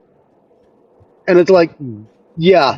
That's why Fresh and Fit, have you seen their studio set up? I mean, it's got like a crew of 20 people back there. They got like a studio manager and everything. It's just insane. It's a full operation. It's not just a couple of dudes in their kitchen. No. That's yeah. Now you see these folks. They also have these women that they brought in there, which they're trying to do like the MRAs. They're trying to bring these women in here, and you see Pearly and all these others that have come in. It's like, look, we did like a search on her sub counts, and it's like there was a period where she didn't have any kind of videos coming out for about 2 weeks, and she gained 9,000 subs in that week and a half, 2 weeks. And it's like, how do you gain 9,000 subs and yet you don't put out any kind of videos for damn near 2 weeks? And it's like, okay, somebody's buying subs. I mean, you can't prove it, but it's like, how else do you get it? I mean, the math just isn't mathing right. Okay. It just doesn't work unless you're buying up these subs. And it's like, there's a lot of these women that you see out here. It's like, they're flat out grifters. It's like, that Anna Pearl Davis, I mean, she's got, her whole family has got this money, she needs to keep the grift going. She's got to keep her little thing going. Chloe Sunderland, Roma Army. She's got her little grift going. I'm sure Brett Cooper's got her little grift going. It's like, I'm sure Ben Shapiro pays her really well, but it's like, yeah, these folks, look, these women, these chameleons, that's all that they are. They're chameleons that are coming in here. I've got nothing but contempt for them, because it's like they don't understand what it's like to, live in the man's world. The only person who actually understood what it was like is Norma Mary Vincent. And you know what she did? She killed herself.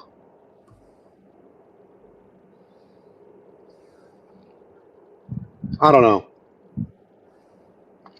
I don't like all the fucking guys that support this shit either. They're the biggest problem. If they didn't fucking watch it, if they had fucking any type of, use for their thinking meat other than to keep their ears from collapsing together, they'd understand that you're supporting your fucking own oppressors when you're allowing fucking women to set the narrative.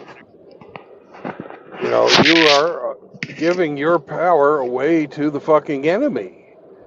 I don't even let women fucking comment in my fucking chat. And I do that because when women comment in my chats, I can tell the difference in the tone that people fucking talk to each other with. They just, by their very presence, they fucking affect the way that men behave. There's so much conditioning that's gone on during all of our lives. We just can't. We cannot have them in here with us. We cannot fucking allow them to be part of this discussion. When we have to interact with the greater world, then we'll interact with the greater world. But this is not that place. Mm-hmm.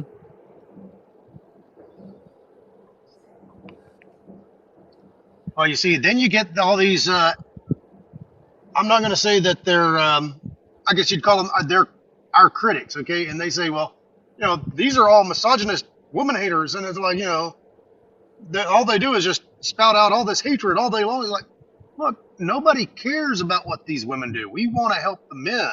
And it's like, we're certainly not going to get any help from feminism as far as like help for men. They've never helped. Name one time that feminism has ever helped men. I'll wait.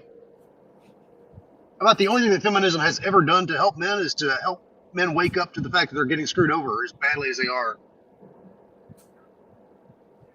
That's the only thing. Mm-hmm. Yeah, so being angry? No, I wasn't angry up until I started seeing just how bad that everything is. Look, when you can, Nora Mary Vincent, okay? When Nora Vincent decided to go for 2 years to try to live like a man, and she couldn't do it. She could only last 18 months out of those 2 years. And she said, hey, I'm done, I'm out. And then she got so messed up in the head that she took herself out of the game early. She said, I can't mentally deal with this. Like, this is what men deal with on a daily basis. And it's like, now, people might understand why I constantly, provide that, suicide hotline link, because it's desperately needed, especially, it's like, look, these guys that have been through the divorce courts, it's like they've gotten like everything taken from them. If they're living in a car, they're lucky. If they're, if they have like a couple of dollars left to, eat every week, they're lucky. And it's like, meantime, the ex-wife is like getting all this money just handed to her left, right, and sideways, so she can go out on, on a Tuesday night and, look for another victim, to where this way, she can, sucker somebody into paying her bills for her. It's all a scam. This is why I think that, DNA testing needs to be mandatory. And if you do have to pay, you see for child what's support, just fucking driven past me? It says, buy the bride a drink, and she's got her fucking Venmo address on there. Apparently that woman in the car that just went by me just got married, or is going to be married, and she's soliciting for fucking money as she's driving down the highway because she's going to be married or has just recently got married. No, there's nothing on her. It's like buy the happy couple a drink. It's buy the bride a drink. That pretty much sums it up right there, boys. Oh, that's because you see, men are nothing more than accessory. You know, men's lives do not matter to them whatsoever. Period. End of story. Never have, never will. The whole thing is that look, as long as you can provide something to them, that's all that really matters. It's like, yeah, you spent X amount of years in the military, you did this, that, and the other, you took care and provided for others. You've done all these things, but that doesn't really matter as long as you can do something for whoever this woman is. That's what really matters to her. And it's like, you know what? Screw all that. I'm here for me. Good luck with your boxed wine and your cats, because it's like I'm taking care of me, and you can just go suck a big one because I'm not working for you. It is what it is. Go be strong and independent without the help of the government. Let's see you do that.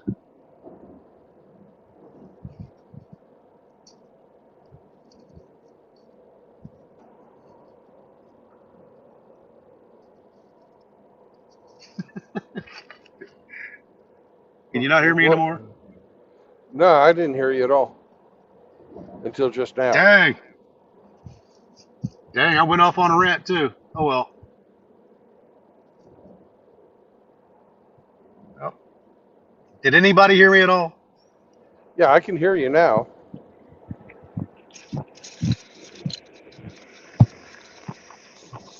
Can you hear me? Yeah, I can hear you. Okay. I heard him. Okay, well, I was just saying that, we need to have mandatory DNA testing. Yep. If we have to pay for child support, then it needs to be done on an EBT, to where this way it can be tracked on a monthly basis online, and you can show where the money's being sent to, that it's actually covering the child and not paying for a girl's night out to go buy drinks for her to find some other guy to squeeze some money out of. It's not about her spreading her legs and flying away. Need to go back to you being able to write it off as an expense and her having to claim it as income. It used to be. Yeah, maybe I'm based, but I'm thinking, the Old Testament had a few things to say about, women's behavior back then. Whew. All right, guys. Sorry about that. What are we talking about? We're talking about getting stoned. Heck yeah, man. I'm just about to. Whew. I had to. I don't know if it's this heat, man. I had to take me a pooski. Well, I think that the women should get stoned when they behave like this. Yeah. It's a waste of good rocks. They're recyclable. Oh. Yeah. Eco-friendly. Well, I find myself a lot of times asking the question, do they ever really mature at all? Because every woman that I know in my life, for the most part, has a level of immaturity about them. Well, I'm all for stoning philanderers too. If some guy's out there fucking everybody else's wife, he needs to get the same thing. Yeah, I would agree.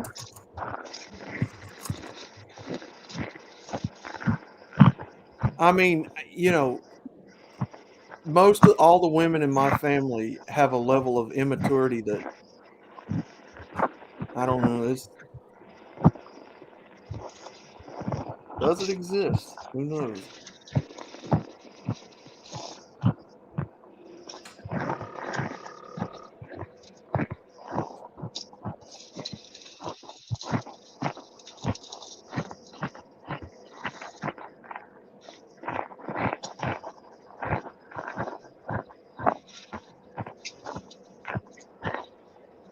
Well, whoever's making that crunch, crunch, crunch sound If you're chewing, can you mute your mic?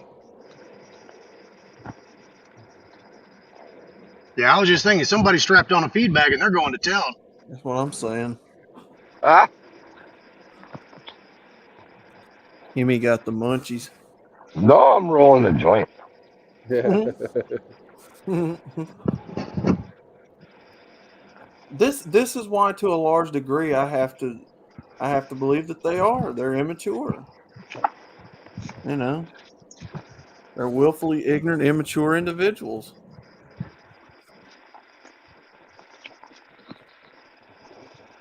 And to me, there's a level of cringe there when a man marries one of these women who are immature, and to me anyway.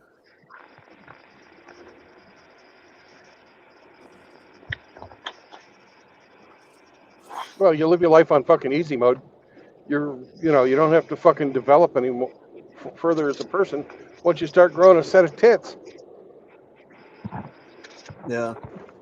I don't know. Maybe I'm wrong, but I've always seen that as very cringe for a man to marry a woman, you know, almost straight out of high school in some cases,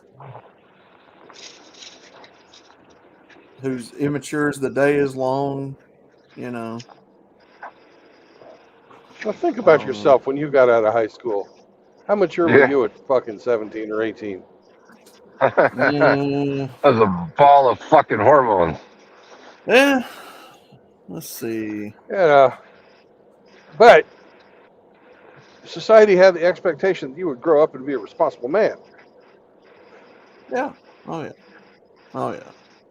You know, you had fucking penalties to pay as you get older that are pretty damn harsh if you are not a responsible man. Mm-hmm. If you have a magic vagina, it doesn't necessarily apply. Yeah. You know, you could go, if you have a magic vagina, you can go and get a degree in bitching. That's a gender studies degree, by the way, or women studies degree. You get a fucking degree in bitching. Yeah. You know, with a minor in communism.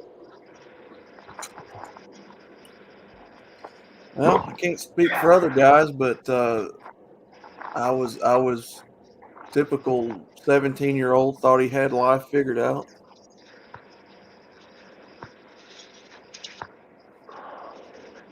You know, like most every other guy, I guess. But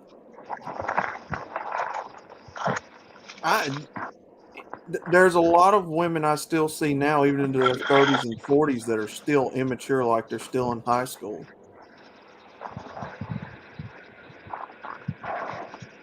So I don't know, man. Yeah, Well, I they mean, certainly do not have a fucking ability to fucking plan for the future. They don't have the ability to fucking, you know, contribute to the well-being of others. I guess the best way to put it. You know, you ever met a woman that fucking works for somebody else, you know, just so they'll be happy? yeah.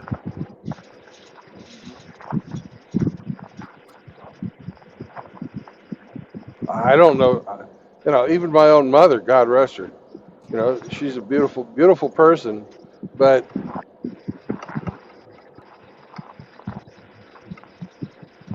women just don't fucking act like that. They don't, that's not part of who they are.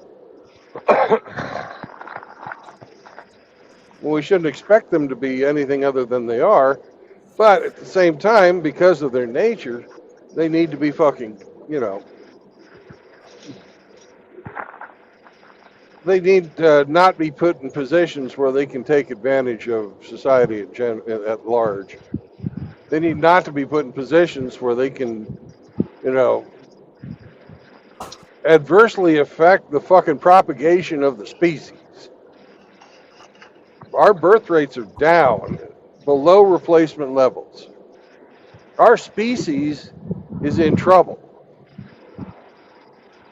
humans, as a fucking going concern, are not, growing right now. This is the first time ever that has ever happened. It's happened in the last 50 years because of the rise of feminism. Yep. Okay, You know, I'm Hammerhand and I have talked about that a long time ago when he was still in Discord. Okay, we had that discussion on depopulation, the population collapse, and it's like, and then not even a year later, Elon Musk has that whole thing where it's like, he's genuinely concerned about population collapse, and that was a couple of years ago. And like, yeah, now you can see it. Now everybody can see it. It's like we've been saying, hey, look, it's fallen well below the replacement, and it's like you're going to need to have replacement taxpayers, because then Yep. you're going to have people fighting over a finite number of resources, and you're getting people that are going to be like, having more responsibility, and you're trying to divvy out more resources with less availability. And it's like, yeah, that doesn't work out real well. That primes everything for an economic collapse. Like at this point right now, if you're going to have this whole BRICS monetary system, then you need to start building everything back in the United States again. Okay, screw sending all of our jobs overseas to China. It's like, let's start building things here in America again. Let's do that. I don't care about your NGO whatever scores or whatever they are. ESGs. Yeah. ESGs. Yeah, screw all that. It's like it's time to put America first, which is why I don't believe that this 81 million votes are actually counted for anything. That was a complete and total scam. We all know it. Well, the thing about it is with the 2020 election, nobody really knows how much voting took place, because there were so many ballots signed illegally and so many dead people voting, and mail-in ballots that were found in landfills. There's really no telling how many people voted, to be honest with you, legitimately, I would say. You don't stop elections in the middle of the night and say you're going to continue later. Yeah. It's never happened before. It shouldn't have happened then. No, you go all through the night. I will never believe for a split second that man is the president of this country. I will never acknowledge that he's the president. There's no fucking way in this earth that man is running this country. The way that dog and pony show up there in the White House is going on. You ain't going to convince this old Southern boy that he's the president. I didn't vote for the fucker. You don't vote. Yeah, you didn't vote at all. Well, let me preface on by saying I believe in voting. I just don't.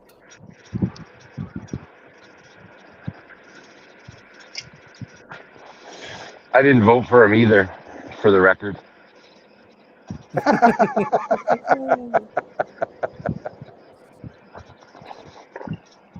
But you get what I'm saying.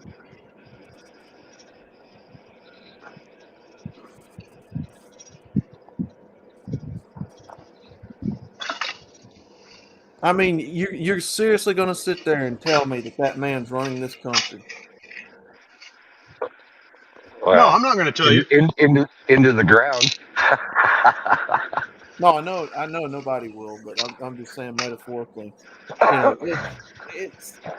No, I don't buy it. I don't buy it for a second.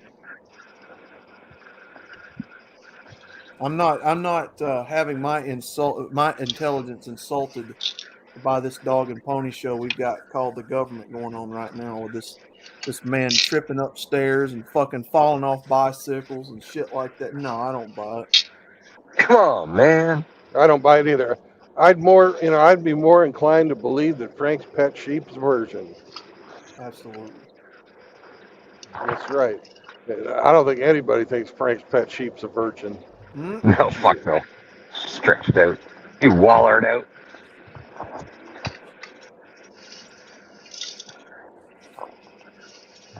He just sits there every night with his guitar singing to her. You are the light of my life. You make me whole so I can carry on. You light up my life. Frank, put your goat in the presidential running of the president, and I will vote for him. You light up my life. That goat's got a lot more intelligence than that It's not a goat, potato it's head sheep. sitting up there now. Probably got more intelligent things to say too. Wooly bully. Wooly bully. Bully, bully. That's what Frank is. He's a woolly bully. The woolly bully. The wool bull.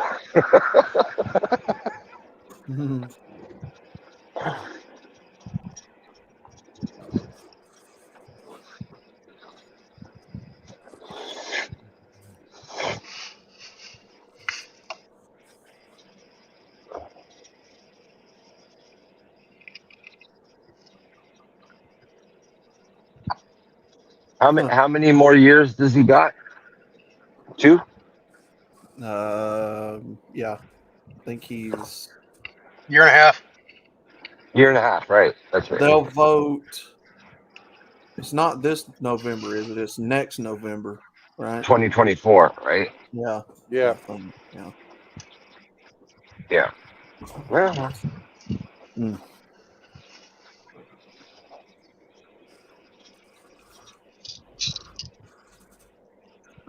I think the Cuban is about the same time too. 2024 is when his mandate ends. I don't know.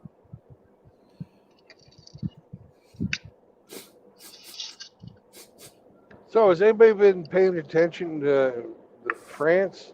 Is it still having the riots or not? That sort of all went silent.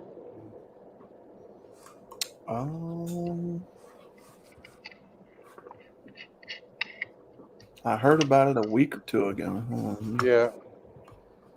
Let's see. Googly poo. How is France? In the news. All right.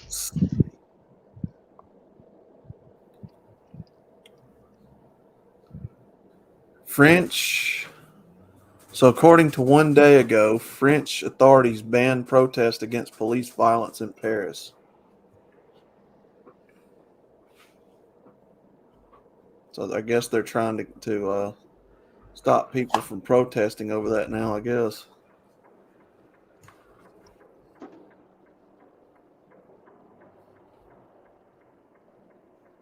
Well, I hope that works out for him. I don't think it will, though. French authorities confirmed that a protest against police violence set to take place in Paris on Saturday could not go ahead due to police shortages. NGOs say the ban signals a more and more repressive approach from authorities. And that was yesterday that was published. Well, have you heard about why they're protesting in the first place? It was, let's see, was it, correct me if I'm wrong, wasn't one of the police officers shot somebody? Yeah, but do you know why he shot him? No, I have no idea. I didn't get to. Because the guy was trying to run him over with his fucking car. Oh. A career criminal was assaulting the police with his car. Mm-hmm. So the police fucking defended their own lives, which is something not everybody in France is allowed to do because, well, only the cops over there are allowed to have guns. But this career criminal, who had, he was not very old, but he'd still been arrested dozens of times.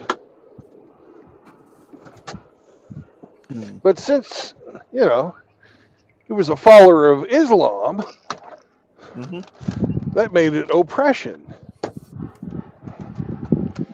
It's all horseshit. This is a fucking revolution. Mm-hmm. Yeah, I hadn't read the deal on it, to be honest with you. Maybe I should have, but I had just seen videos where they were protesting over there over it.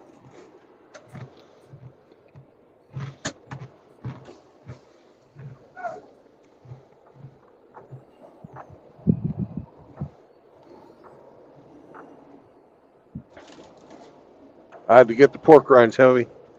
Couldn't take it anymore. Emmy decided to take a dip out of here. I don't know where he went. He'll be back. Yep, French is still burning, says Tim. Yep.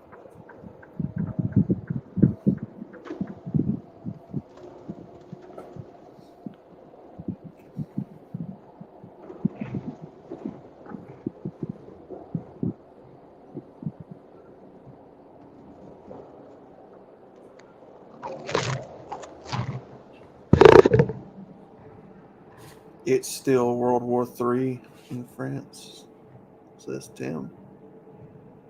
Yeah.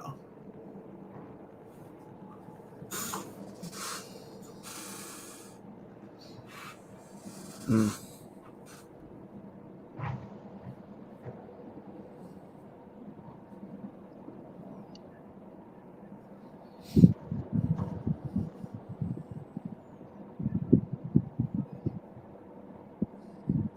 Okay, France. now here's a Go little ahead. bit of a different situation.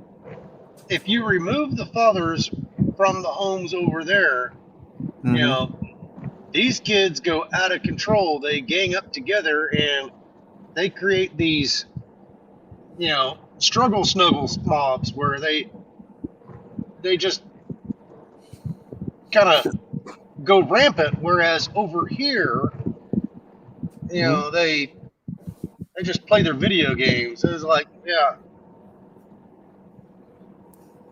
kind of hard to say, but it's like, I'm thinking either way, without the fathers in the homes, you're going to have some issues, one way or the other, which is Mm. why feminism has been and always will be a bad thing.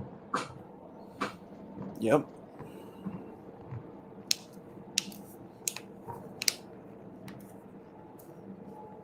No, Sergeant Grinch, he's still here. SC's still here. Did I leave? I guess he didn't hear you talking for a long time. Yeah, I guess I left. I don't know, man.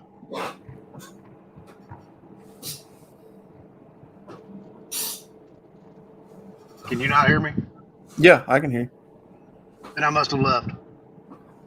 No, Emmy I've been did. able to hear you the whole time. Hemi's left, but Hemi's probably back now. I've had the mic away from my mouth because I'm eating fucking pork rinds.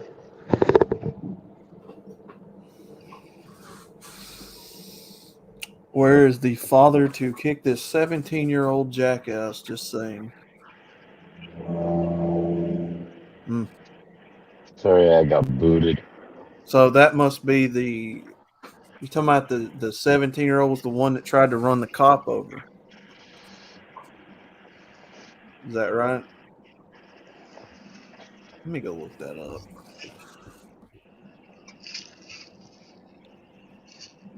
All right. Yeah, if I remember right, he was like in an SUV and he was hitting a cop in an SUV, and the cop like fired the gun like directly at the windshield. I mean, got him just dead on whenever he was trying to T-bone the cop. Mm-hmm. And it's like, this was like, SUV on SUV violence. Police. French police officer detained for voluntary manslaughter after fatally shooting teen driver. All right. Let's see what this kid.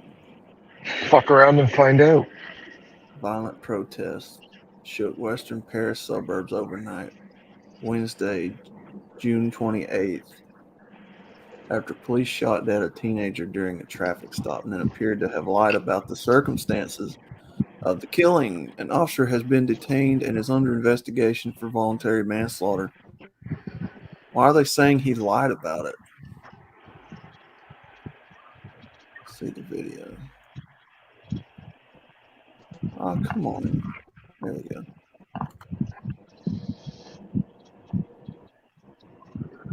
So he shot the kid, and it looks like the kid was running or something in the car, and then he hit something. No, Or the you kid, can see it on video. The cops just yeah, yeah. The kid was fucking going at him with a truck, with his car. yeah, that's what I'm watching right now. He's in a yellow car. Oh yeah, he did. I see it. He just took off and dragging the cop.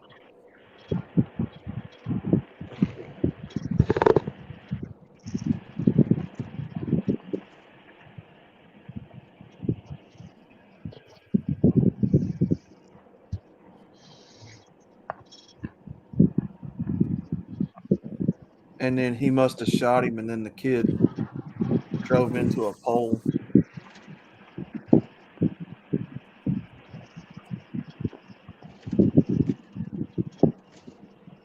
The 17-year-old driver was pulled over by two policemen on Tuesday for breaking traffic rules, prosecutors say.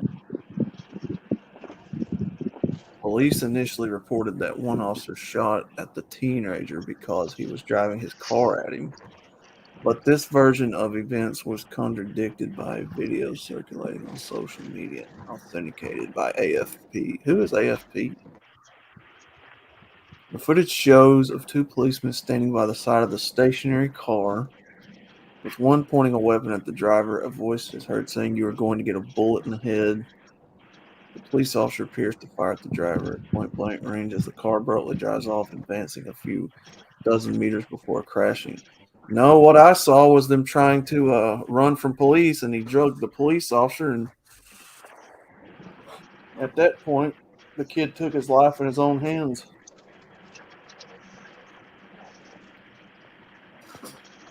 Shouldn't have drugged the police officer there, buddy.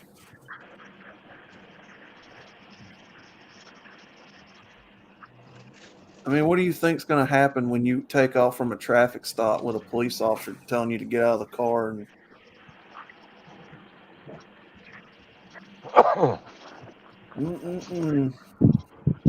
Okay, well, these are the same folks that want to tell you that you need to defund the police because it perpetuates the state of enslavement and all this happy horseshit.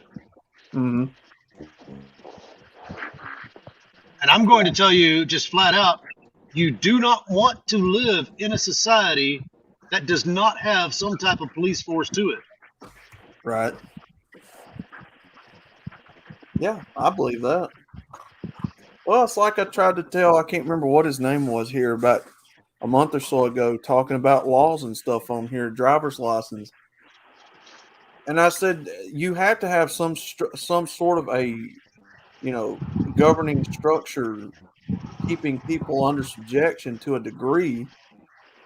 You can't just have total anarchy out here. That's what I've always believed anyway. I mean, and then I tried to explain to him that at that point, it is then the responsibility of the citizens to keep that governing authority in check. You're supposed to have power over the government to keep them in check. So yes, you're supposed to have some sort of a governance, a structure keeping people straight, but they're also supposed to have the authority to keep the government in check as well. Yeah, it's supposed to be a series of checks and balances. Right. It's supposed to be. Yeah, you can't have total anarchy out here.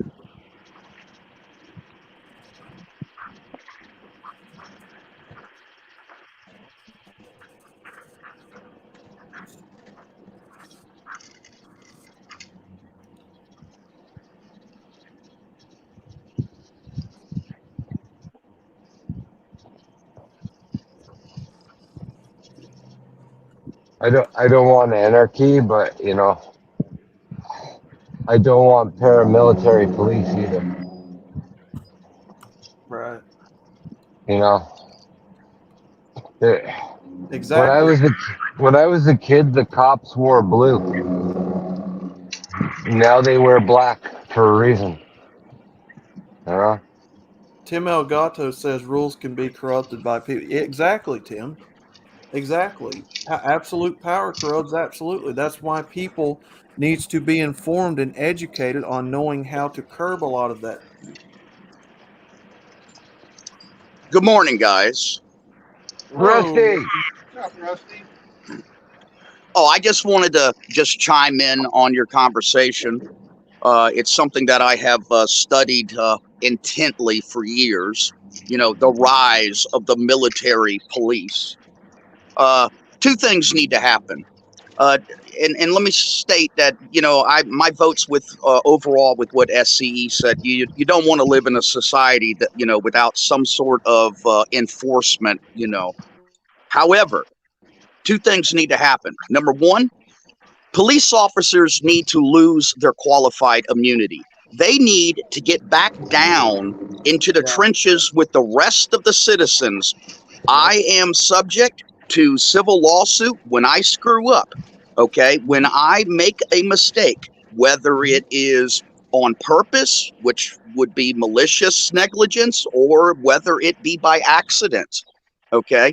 I am held accountable through the lawsuit procedures that we have in this country. And so is almost every single other person, except the police officers. They have a blanket of qualified immunity that allows them to make mistakes on purpose and by accident. And they get All right, away well, with it. guys, They're, I think they're that my not headset is finally losing power. I'm going to go ahead and let you go. All right, brother. by take SC. care, Bye. T. All right, Yeah. bye. And the second thing is that if you stop and think about it, every single police force investigates itself. Okay, we don't have that in private business. Okay, you bring in an outside agency to do your auditing and everything. I mean, it's just standard procedures. The police investigate themselves. Now that's got to change. Absolutely. But anyways, I just wanted to add those two things to the conversation. Great points, Rusty. Absolutely. Anyways, I'll let you guys go, and I'll be listening. All right, Rusty. Thanks for calling in. All right, bye. Bye. See you later, brother. Yeah, that's all. That's what I mean when I say equip people with knowledge and education and understanding of knowing what works and what doesn't, keeping these people in line as we the people through checks and balances. I mean, guys, not hard. Well, they don't even teach the Constitution or the amendments to the Constitution in schools anymore. Did you, I mean, Outlaw, you've been out of school for about, 15 years now? yeah, give or take. Yeah. Did they teach you about the Constitution in Yes, school? they did. Yep. Preamble, Bill of Rights, all of it. All right. Well, Now, granted, memory's going to be a little fuzzy, but yeah. every time we've had to, talk about this, we always bring it up. We read it. That way we know exactly what the fuck is being said. Yep. And I don't, I watch my kids.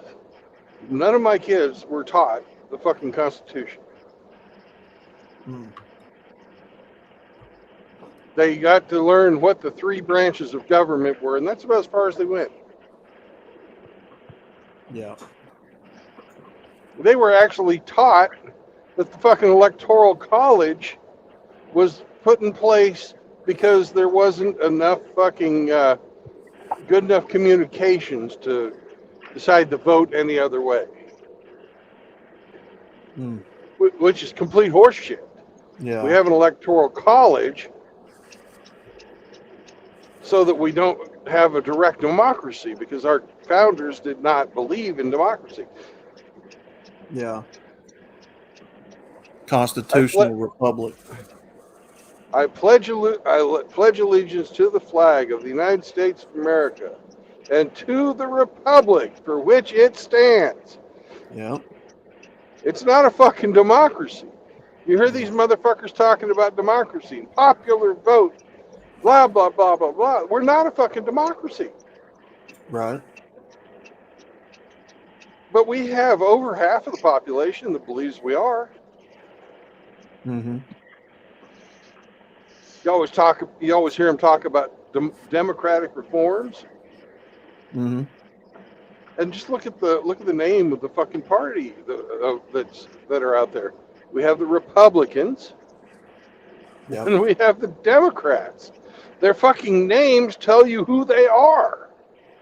Yeah. Republicans believe in the republic. Absolutely. Democrats want to have democracy. That's why those parties were founded and named the way they are.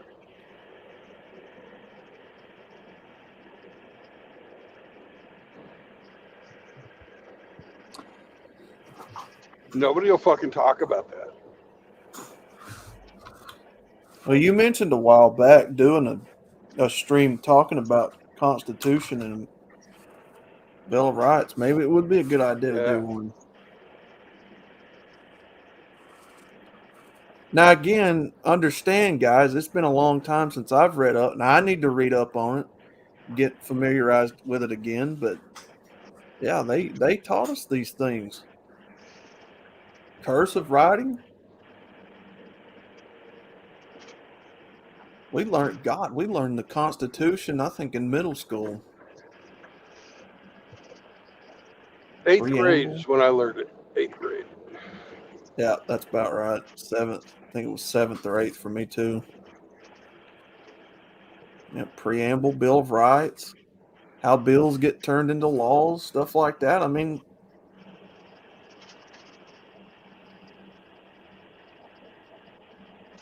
but like I said, I'd have to take a refresher course and get refamiliarized with all of it. It's been that long, but. Well, I have a pocket constitution. You go down to the VFW, they'll give you one.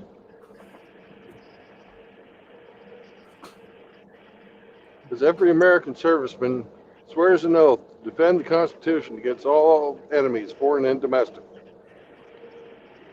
Yep. We got a lot of enemies that are domestic. I believe that. Yep. Absolutely. Yes, we do.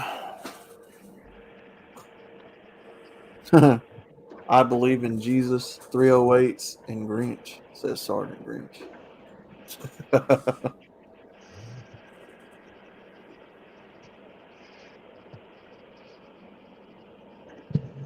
Please stop using anarchy for cat. Well, what do you guys call anarchy then? Because to me, anarchy is without rule. It's without any kind of a structure or governance. Hey, let's just do it right here. Can you look up the definition of anarchy in Webster's dictionary? Let's do it.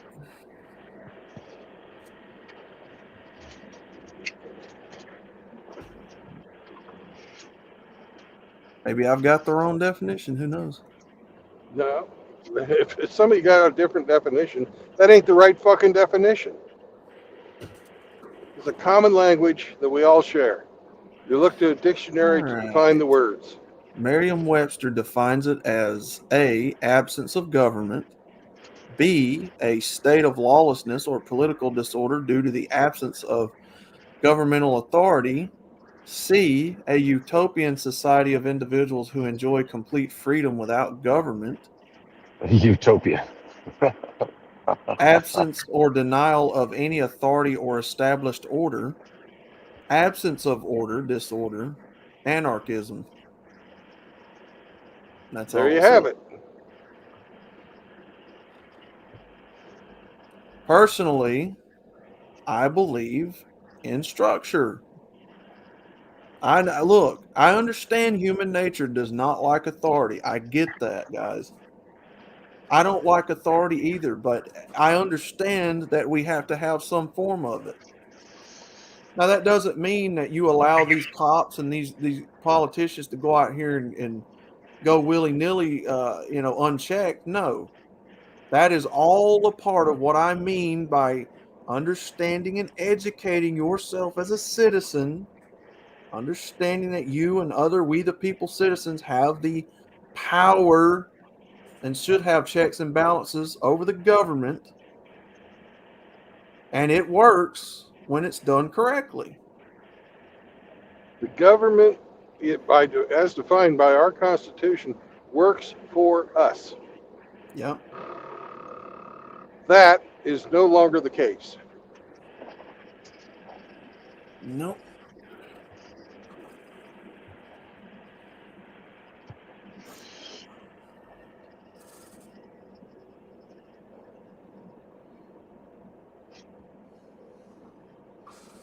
Hey, Moki.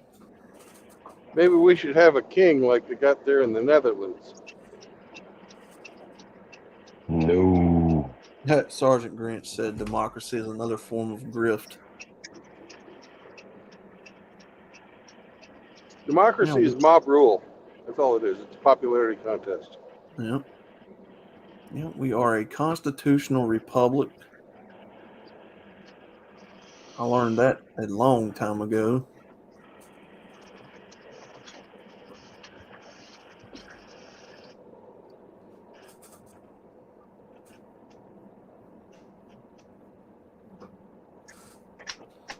Yep. Shall not be infringed. Yeah.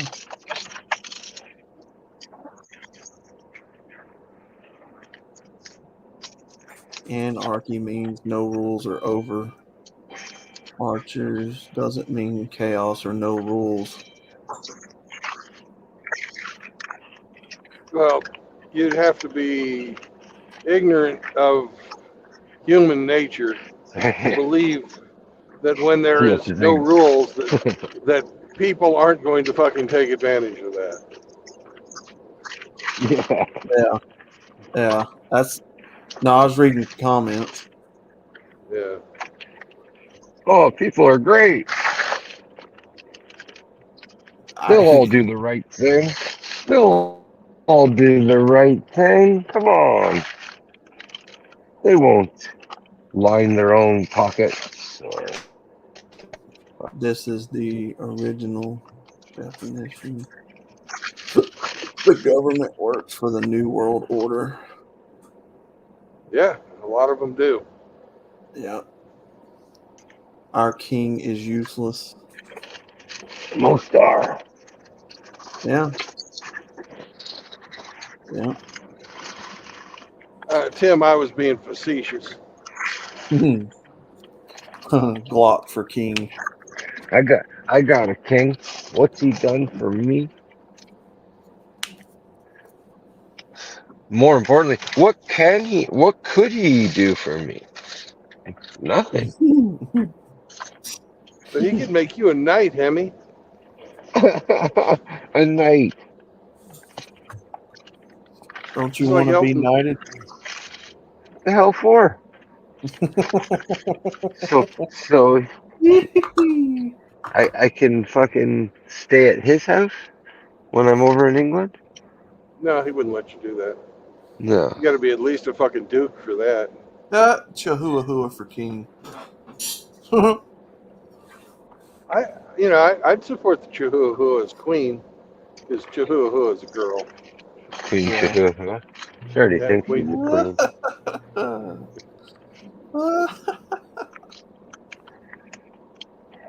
And then they're saying that the definition I read is the original.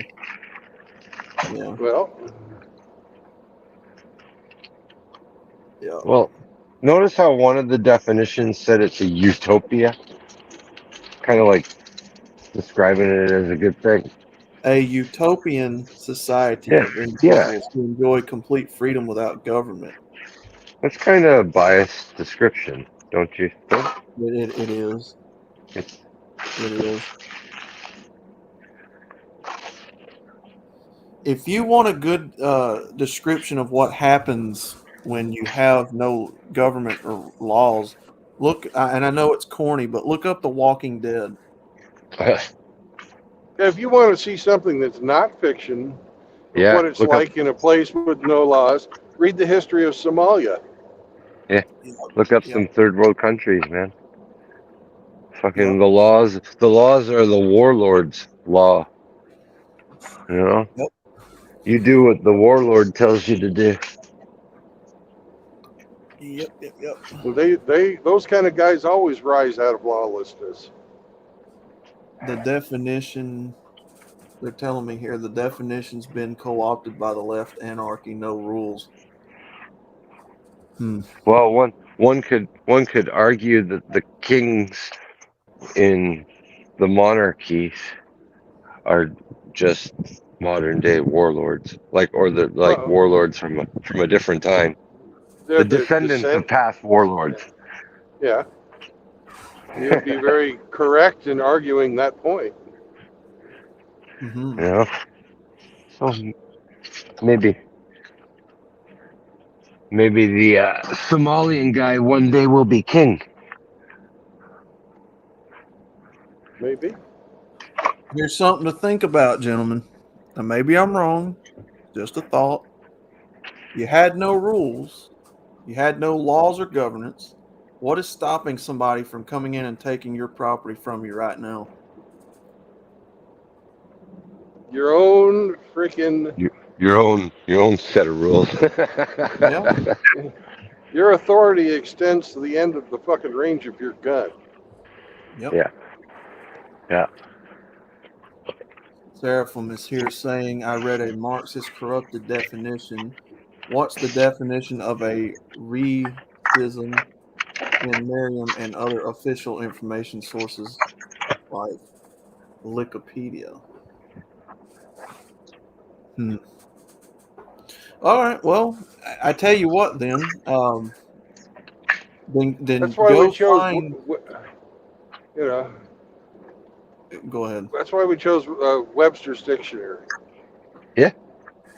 All right. Well, Not, look, if they have another definition, then yeah, go find it and then bring it back and we'll read it.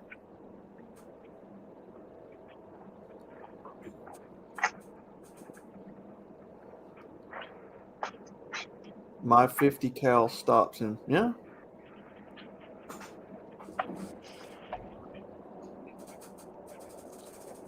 Well, I'm saying on a large, massive scale. If you have no sense of structure, if you have no sense of rule, what is stopping that from happening on a large scale? What do kids do when the parents are away for the weekend?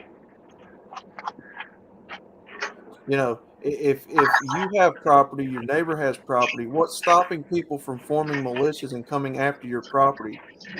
Naturally, you're going to say, "Oh, that's wrong," and it is wrong. But if you But don't have the without muscle to governance, stop them, without rules, how do you stop that, guys?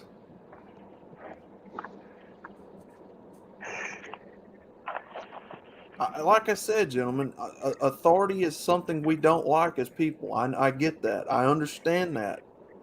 Nobody's arguing against it. I don't like authority. I hate it. But you know what? It is what it is. a fair authority is like, I don't know. Look, nobody. That does not mean that I want people to be rulers over me and authority over. It just means I understand you have to have a governance, a structure to keep things balanced and in line. If you don't, There's nothing stopping people from forming militias, stealing what they want from you, killing you, right? Because if they kill you, you know it's wrong. Well, who's going to stop them? Well, you're dead. Hold on, guys. I'll be right back.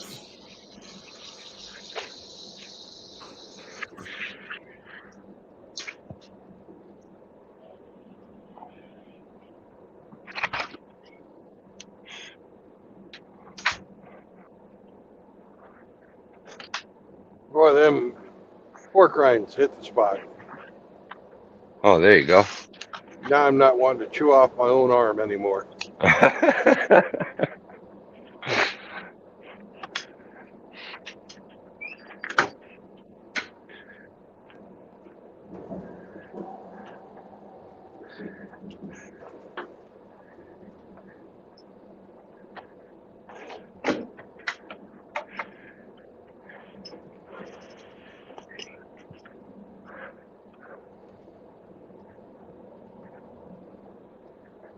Man, it's smoky here today.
Oh, and by the way, welcome to Iowa, motherfuckers.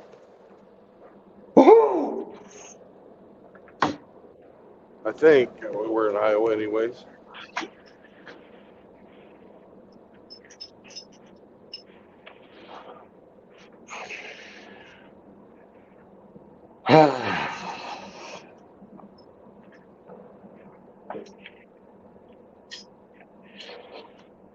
Well, Iowa is better than Iowa her.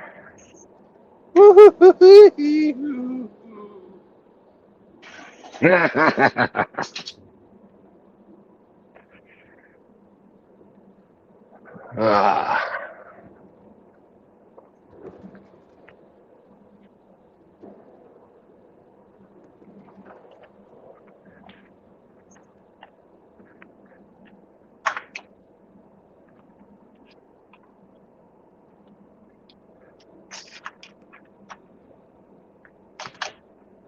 Well, speaking of Io Herd, did you see how much they ordered Kevin Costner to pay his fucking soon-to-be ex-wife? Oh, no. $120,000 a month. Wow. Incredible. That's just what he has to pay until they fucking go through the whole divorce. Oh, okay. So once that's not his final fucking amount. Okay. He may have to pay more. He may have to pay less. Yeah, He'll okay. probably have to pay more. All right. So she's gonna drag on this divorce for a long time. All right, guys. Yeah. She gets $1.5 million a year just for fucking Mr. spreading her Him, legs for. Just for naked hugs. that truck in front of Brandon's overdoing it, pulling that oversized load.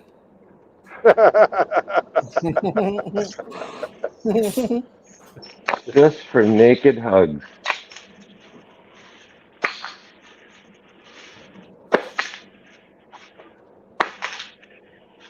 Wow.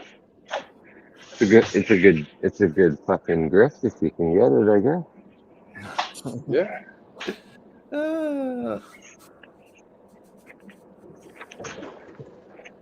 Nobody is stopping them.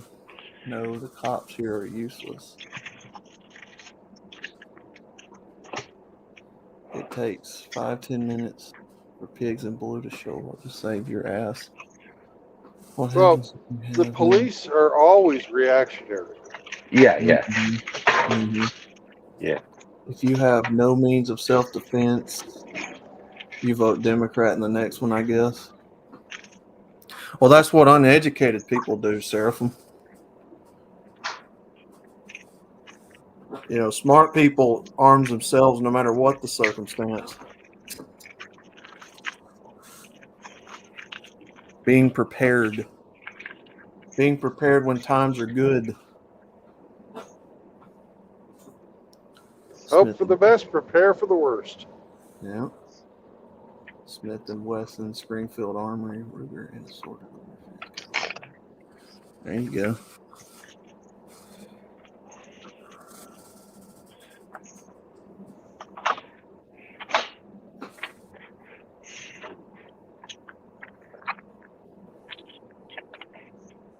What rules applies in those 5-10 minutes?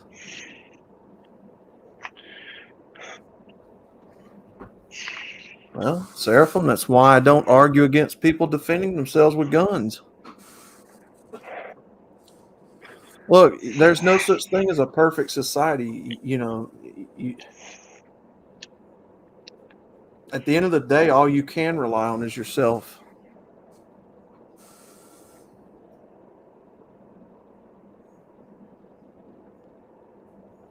I highly encourage people to bear arms and defend themselves. You will never hear me go against that because I understand it. You take it away from one, it can be taken away from all. Please defend yourselves at all costs. And I will do the same for me. Because I am not a criminal. I don't believe in stealing. I don't believe your property should be mine. You earned it. You worked for it. It's your property. I worked for mine. I earned it. It's my property. There you go.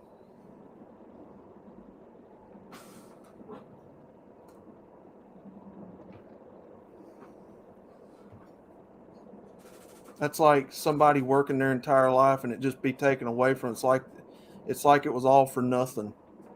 Like a slap to their face. I don't like thieves. I ain't got no use for them. Our business was robbed from. I can tell you exactly how it makes you feel as a person. Makes you want to kill those jokers.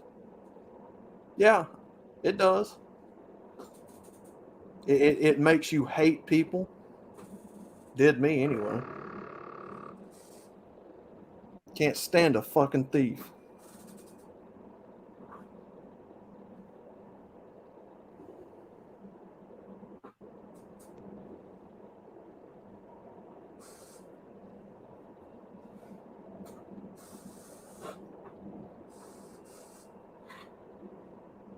Two to the head, one to the chest.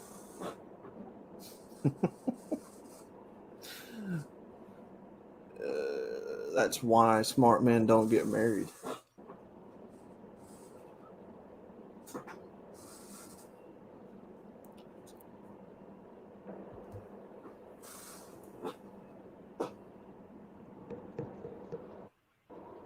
Oh, there's this one old Western. I can't remember the name of it, but it's got these three old dudes. And they're trying to decide which one of them gets to be in charge. And one guy says, well, I should be in charge. I'm the smartest. And the other two go, well, why? How do you figure you're smarter than us? I said, well, Mr. Jones over there, he's married. And you're a widower. I, sir, am a bachelor. And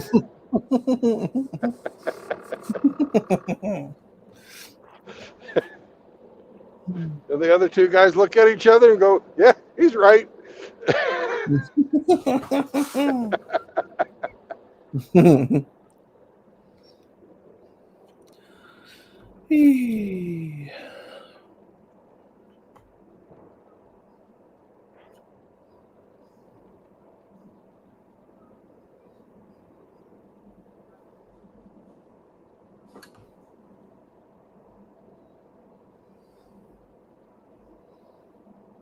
Hammerhand.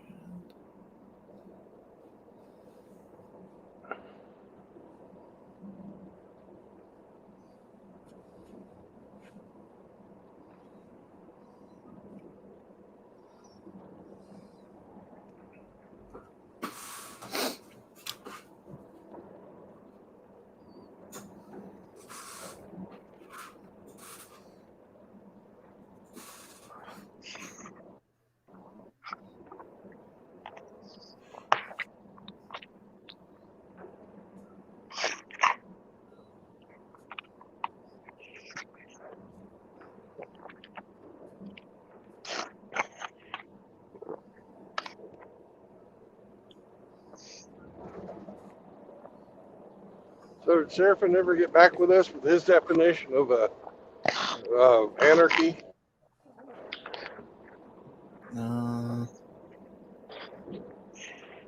Uh-uh.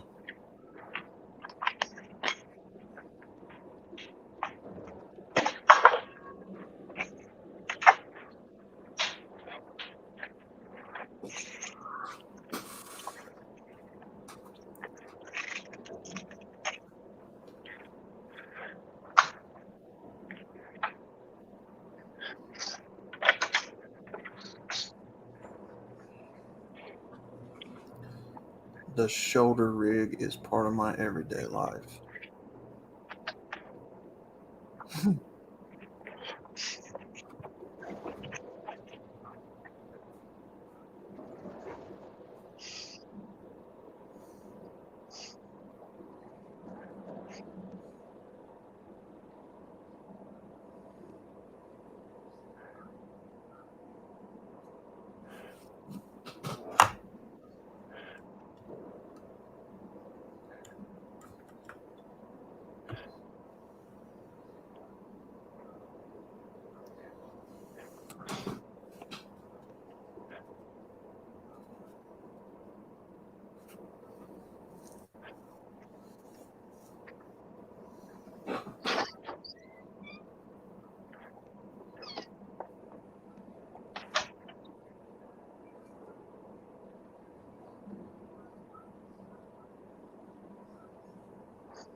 On my half-hour break, I forgot to look at my map. Pull in here to our lovely little way station that's closed. I know the perfect little Chihuahua to read the map. Jehovah. Mm-hmm.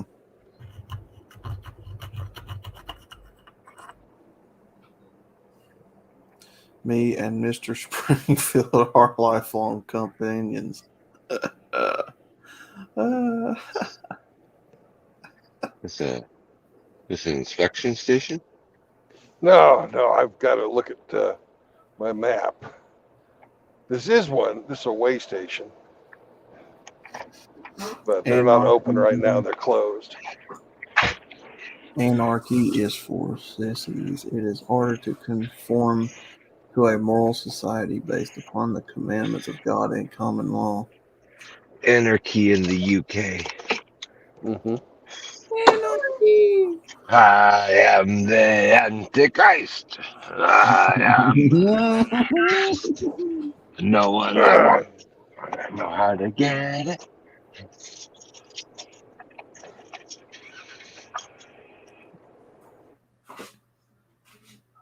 Oh no. He left us in the dark, Mr. Hemi. I'm scared.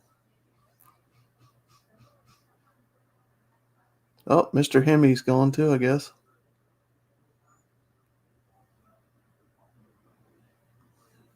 Well, damn. But while they do that, yeah, please, gentlemen, if you have the definition of anarchy, please put it in the chat.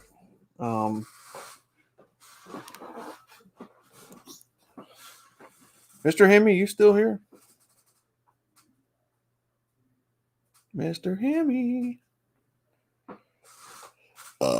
Mr. Hemi. Mr. Hemi. All right. 1530s. Absence of government. From French anarchy or directly from medieval Latin anarchia. From Greek anarchia, lack of a leader, the state of people without a government. In Athens, used of the year of 30 tyrants, when there was no archon, abstract noun from anarchos, rulerless, from an without, see an, archos, leader, see archon.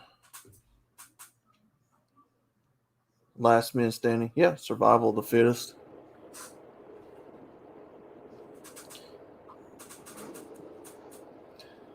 Sergeant Grinch, I do not believe I will be pulling your finger. I will leave Riggs to that job.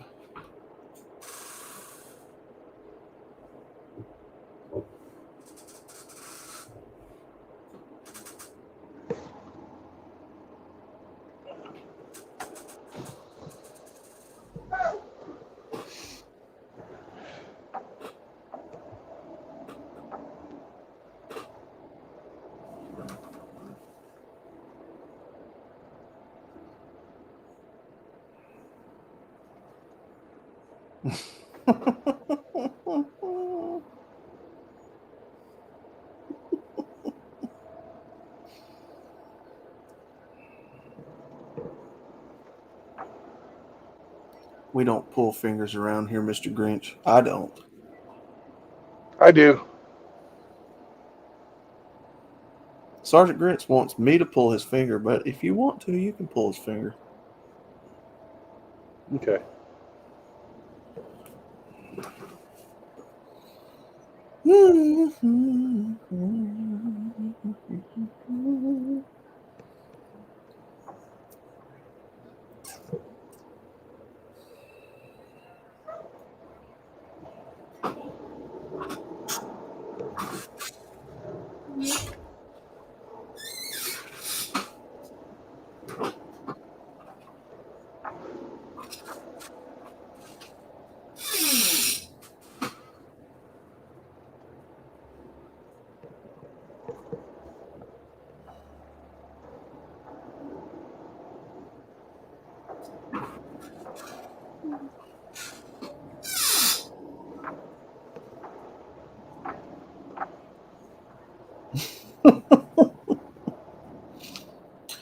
Timothy said Grandpa smells funny.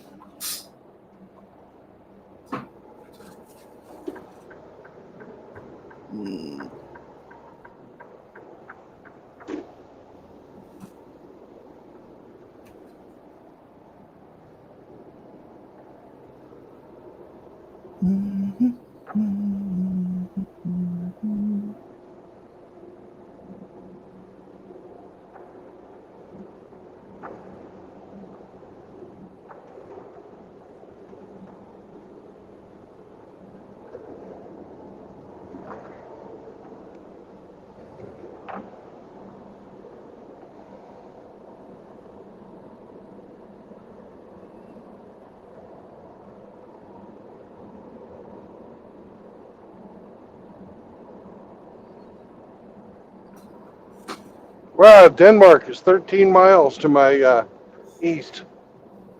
Mm-hmm. Single-time bachelor's right over there. Nice. Might be a different Denmark. I'm not sure.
Hey, Seraphin, I don't see any difference between those quotes that you had just a few minutes ago and the Webster's Dictionary. What am I missing?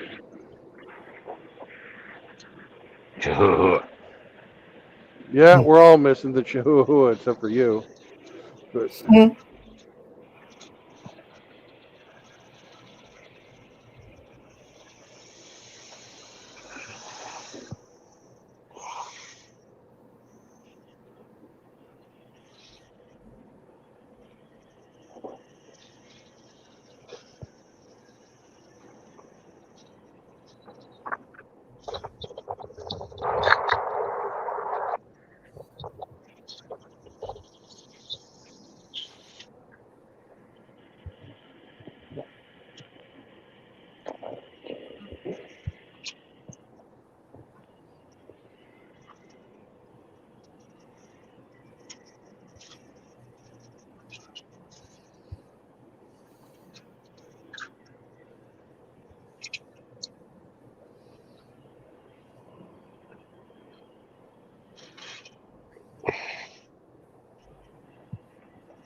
I was supposed to get weed in the mail yesterday. Didn't come. yeah, that's a big disappointment for you. Fuckers. Sure is. I gotta wait till tomorrow, maybe. Yeah.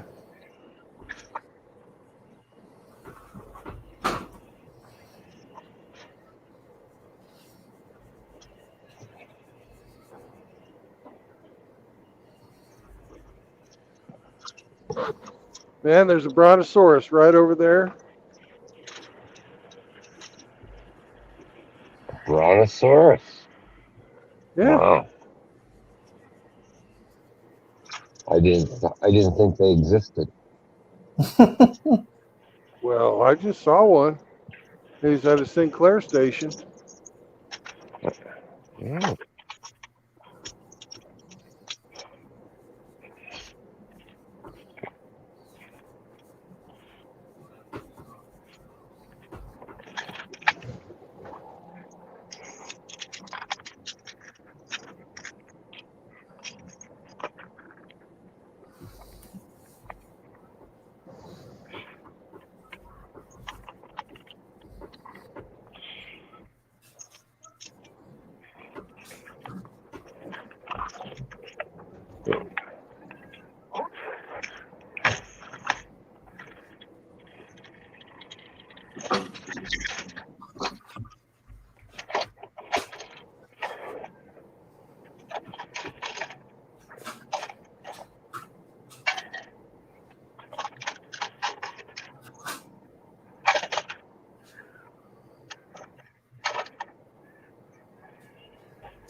Where's Frank?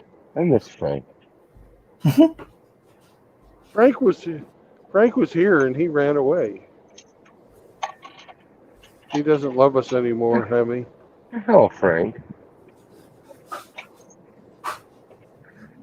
What have I done, Frank? I don't know, Hemi. He's, He's so fickle. causing it. Yeah. It's mental torture.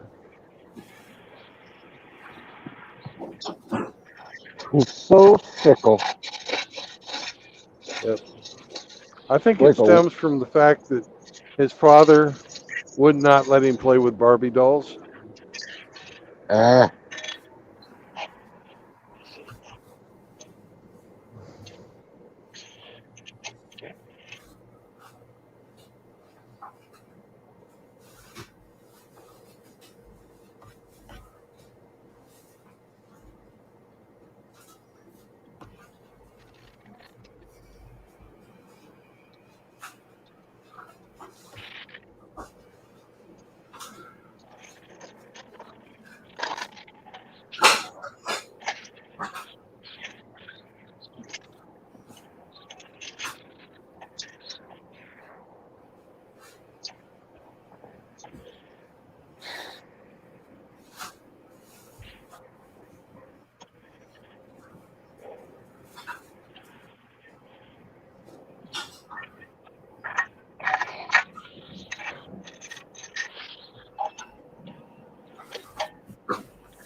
Man, that's the first car that's passed me with multiple people that there hasn't been a single one of them on their cell phones. Every other car that's passed me today, the person in the passenger seat's been in their cell phone.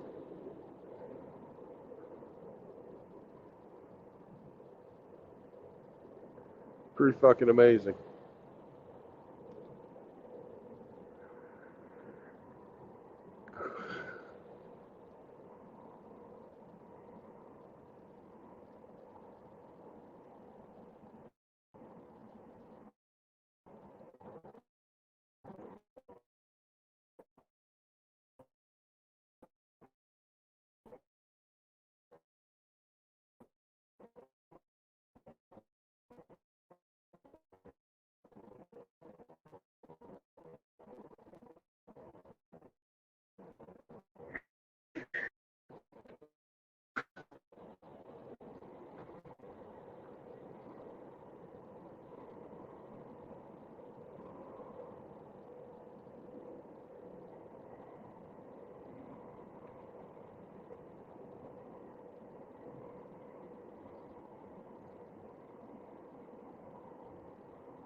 What's up, JR?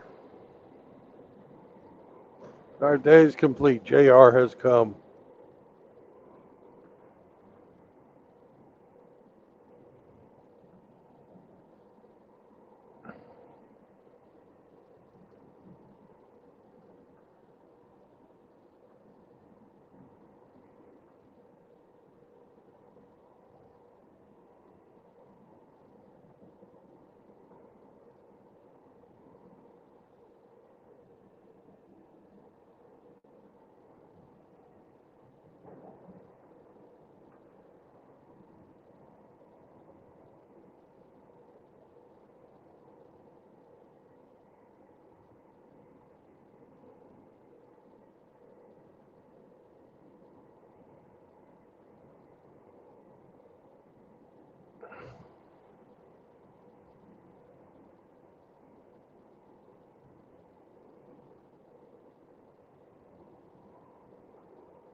Oh, man.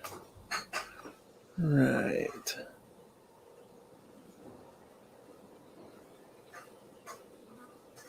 What's going on, Outlaw? Not much, man. I had to step away for a few minutes. Yep. What did? We have Taco Juan coming up. If you want tacos, you can get tacos at Taco Juan. Oh, nice. You have Casey's General Store. And that's about it.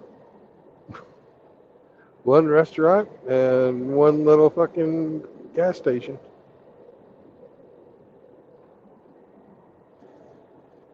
That's what you get. Oh, and they have camping.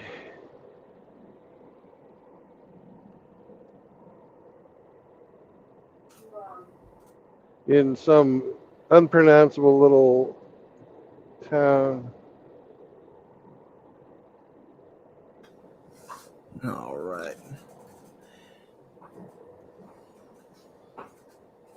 Guess I quit reading. No, I didn't quit reading chats, Timothy. I walked away for a few minutes.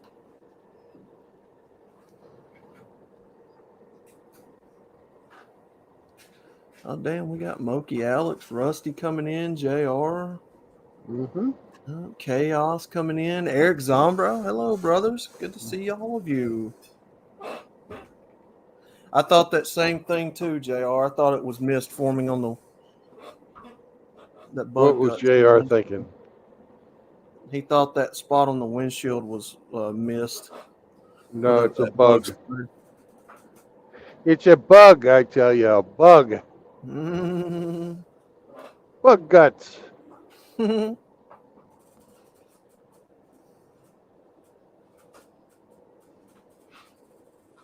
Eric says, I'm effing blasted out of my mind. Went out with cop friends today. Sweet. That sounds like chaos.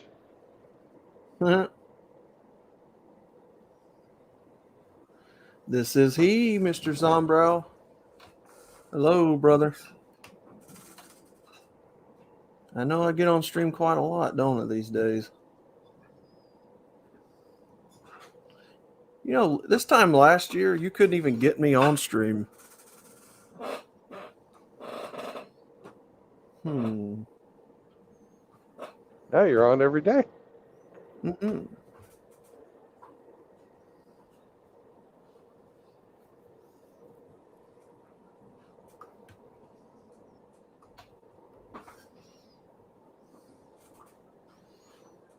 Anarchy is for sissies. It's hard to conform to a moral society based upon the commandments of God and common law. How is law and order working in your country right now?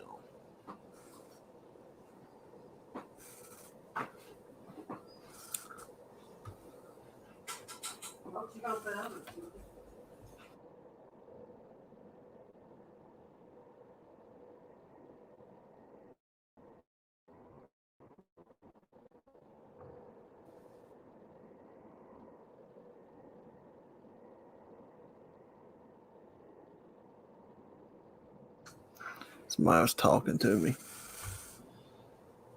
At the Super 8 Motel. JR, And we're coming I'll up be on. back. Go ahead. No, go ahead. Go ahead. I was just saying we're coming up on Libertyville. And you can tell they've got Liberty because they've got McDonald's.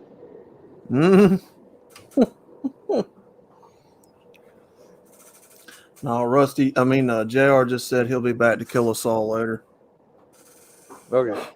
He's such a sweet guy. Always thinking of others.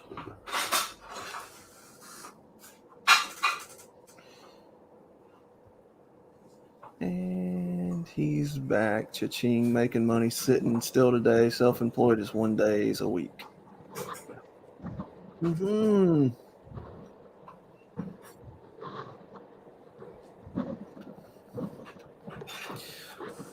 Yeah.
Seven days a week.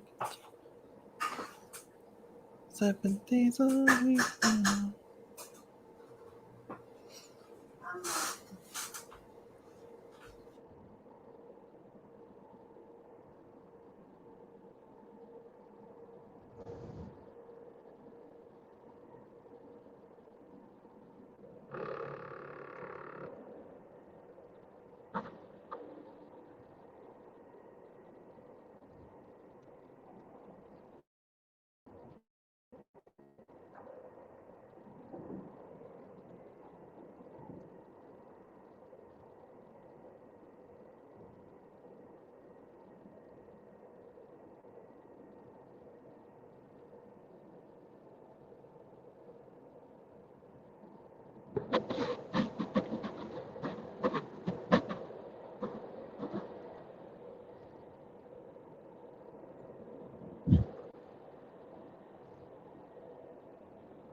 Man, I got to get a haircut.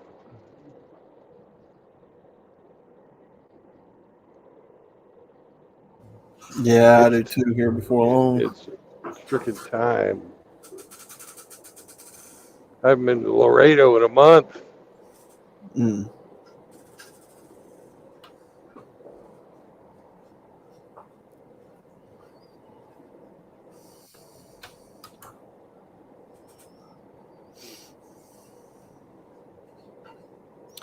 I've been to too many funerals and folded flags. It don't get any easier. Yeah.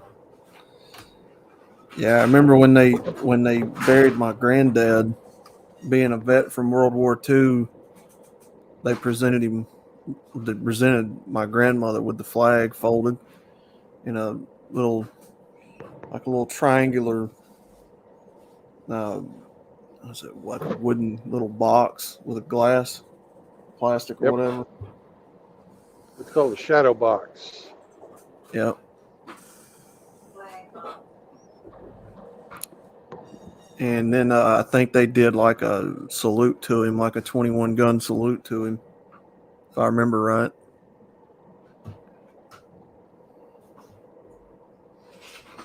Yep, he never would. He never would open up about what he saw over there. He drove trucks.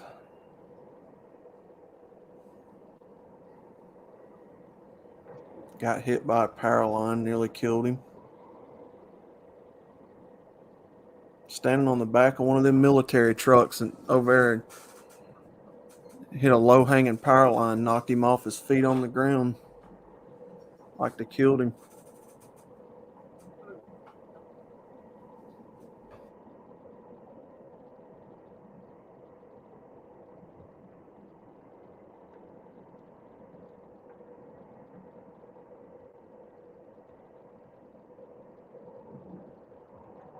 Hey, we're at 203 Street. Say Too bad again. we're not three. Too bad we're not 304 Street.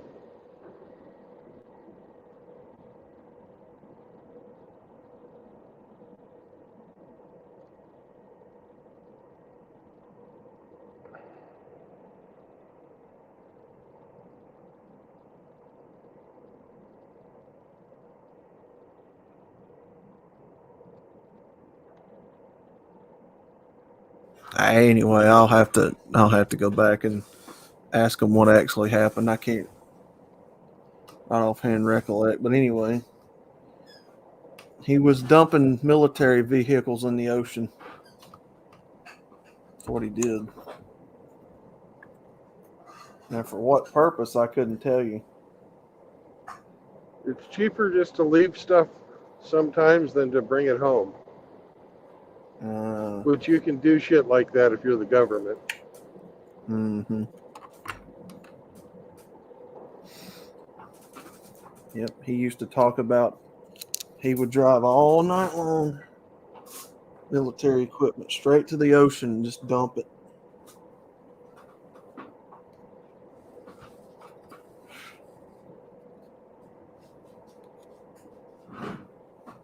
Yeah, that kind of stuff pisses me off too.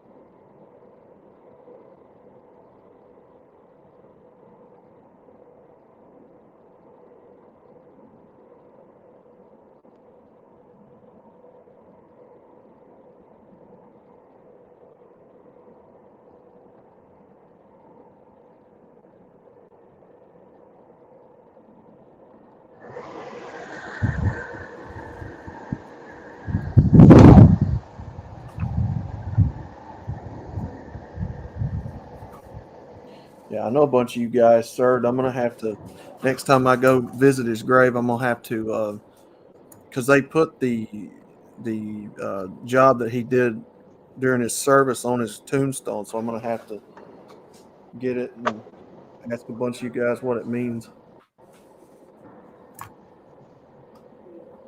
You don't remember what it's written?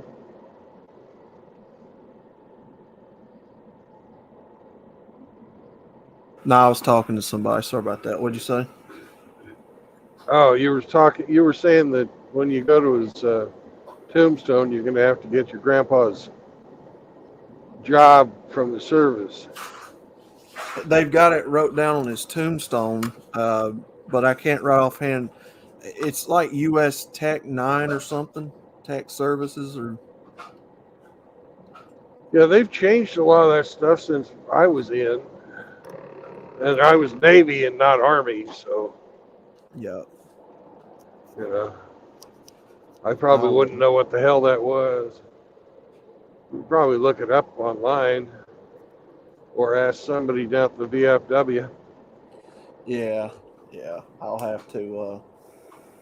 I'll have to get what the title was and read it, where I can see what all that was about.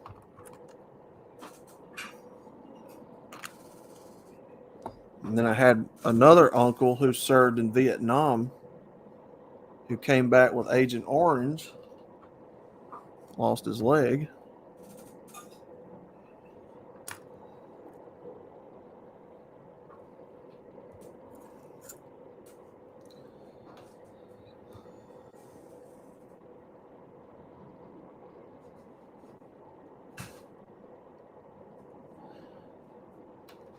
Well, Fleming, luckily, some people here still value our vets, and you are lucky you Americans get that. We Danes get nothing.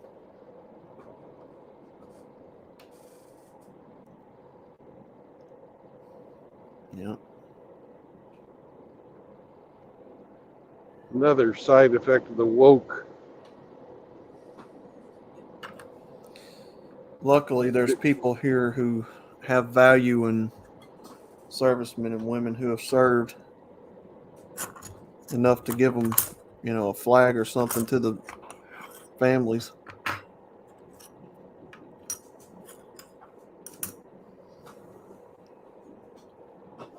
John, in all honesty, the way that things are going, I'm surprised that tradition hasn't stopped yet.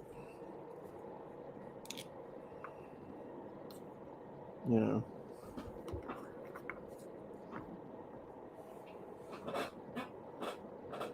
It won't stop as long as we have a volunteer force. Mm-hmm.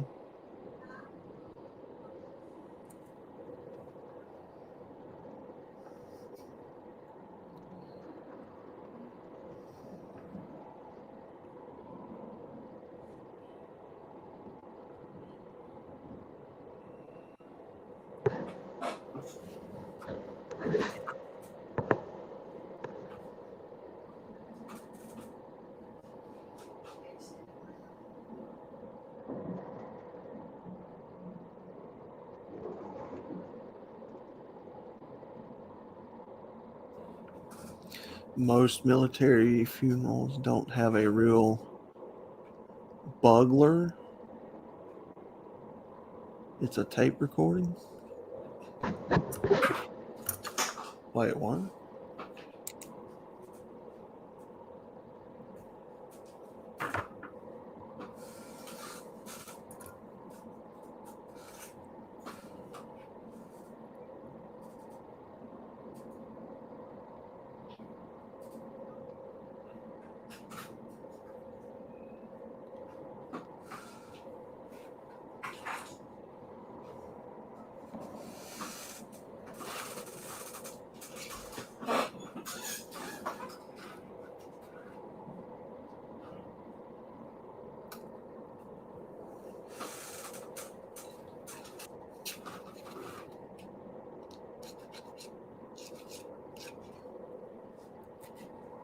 What's up, Fleming? I didn't even know you were here. Until Outlaw said something. Oh, bugler. Oh, okay, Timothy. I didn't know what you was talking about. Yeah, they usually play taps. Yep, and a bunch of other stuff. Yeah. That's how they used to give commands to people. Oh. Okay, Good. Timothy. Yeah, I got you. Forgive me, brother. Sometimes I read stuff wrong. You were saying, Brandon?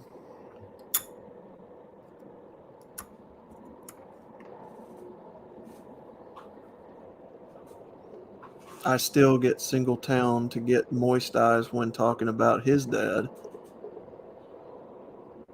He was a carpenter. Woodworking man. Yep.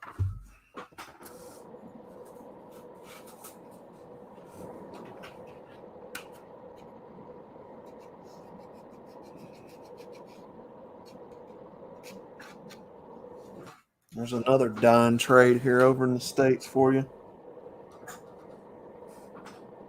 Everybody wants to outsource it to Lowe's or Home Depot or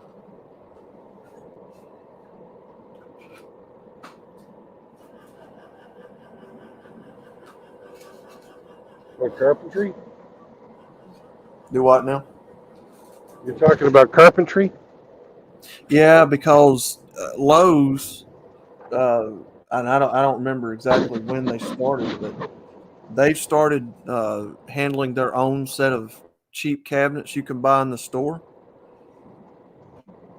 You know, Oh, like you that got, stuff, like the box, the fucking flat pack shit.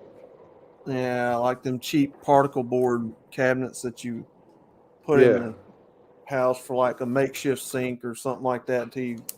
But yeah, it's they outsourced the smaller cabinet companies that used to build their own cabinet boxes, frames, doors, drawer boxes, stuff like that.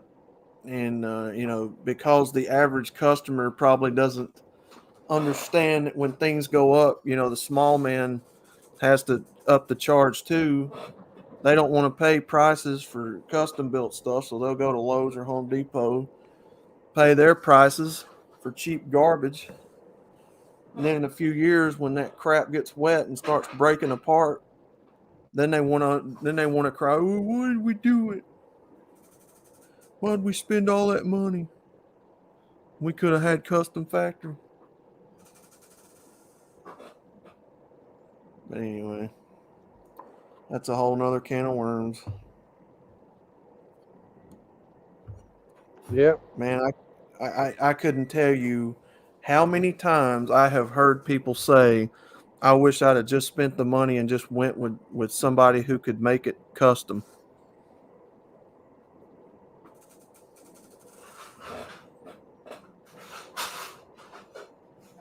Well, I But bet. Lowe's, Home Depot, all of them companies, they came in and they started offering them, and you can buy them in the store already built in the box, and people are willing to pay that.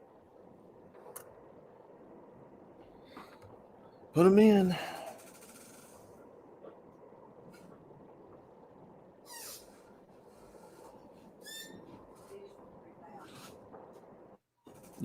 It's cheaper to go to a company that can build the doors for the cabinet boxes, stuff like that. So, what do you say?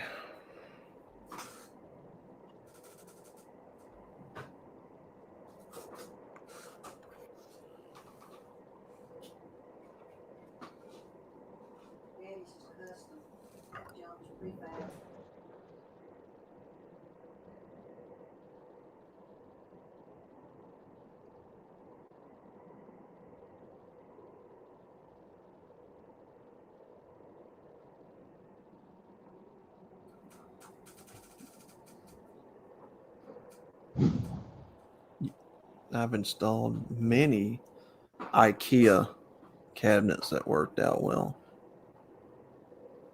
Yeah. I mean, if that's what you want.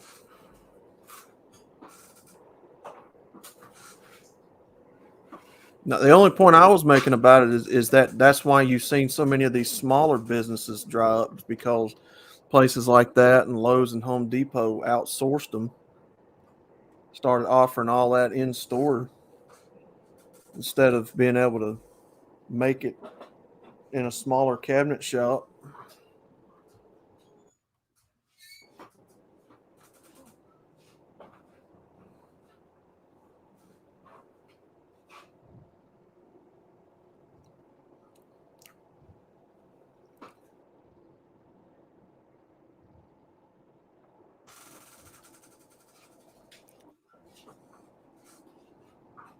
And still got bitched out for labor. Yeah.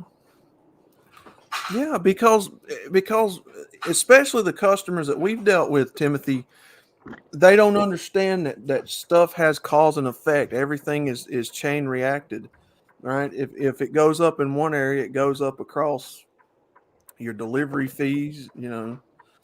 They don't understand you've got to charge for your time going out there and measuring and the gas that it takes.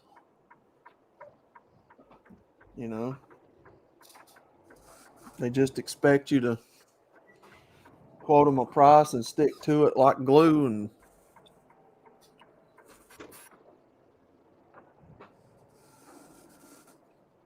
And what I have found, especially in our business, is when they get you to do that, then they want to start adding stuff to it.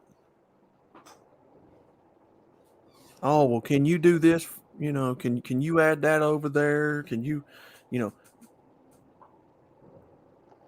Well, you just tell them yes, but that will affect your price. Yep.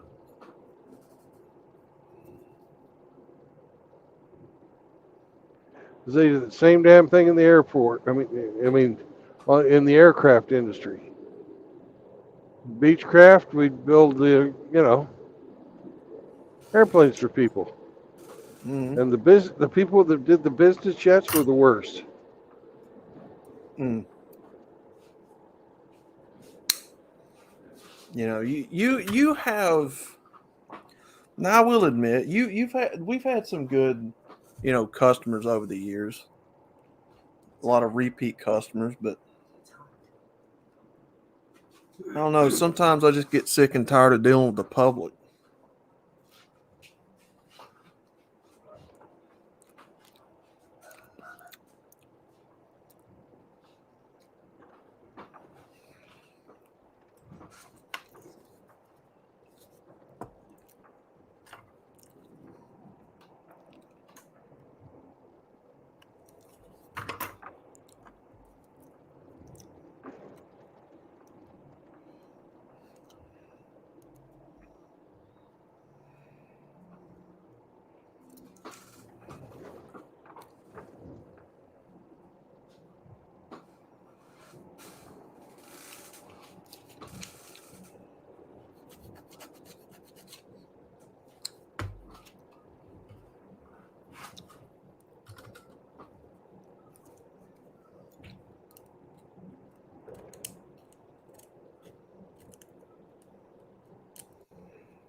Here's John Deere factory.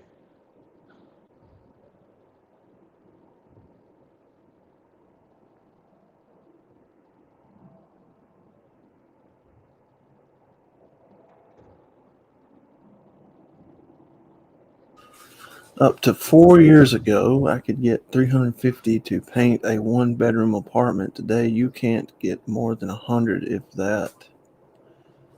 And it's the same thing time after time. I can get a Mexican for $20. Yeah.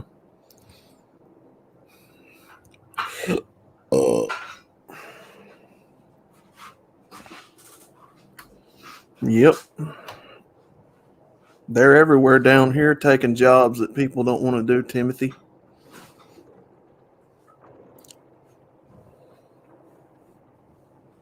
People never make that complete sentence. They're down here doing jobs for that people don't want to do for the money that's being offered for the job. Yeah. No, I mean, I don't blame them. You know, if you can get it cheaper, get it cheaper. No, I've never blamed anybody for, getting their money's worth. But at the same time, it'd be nice if we got some of that business.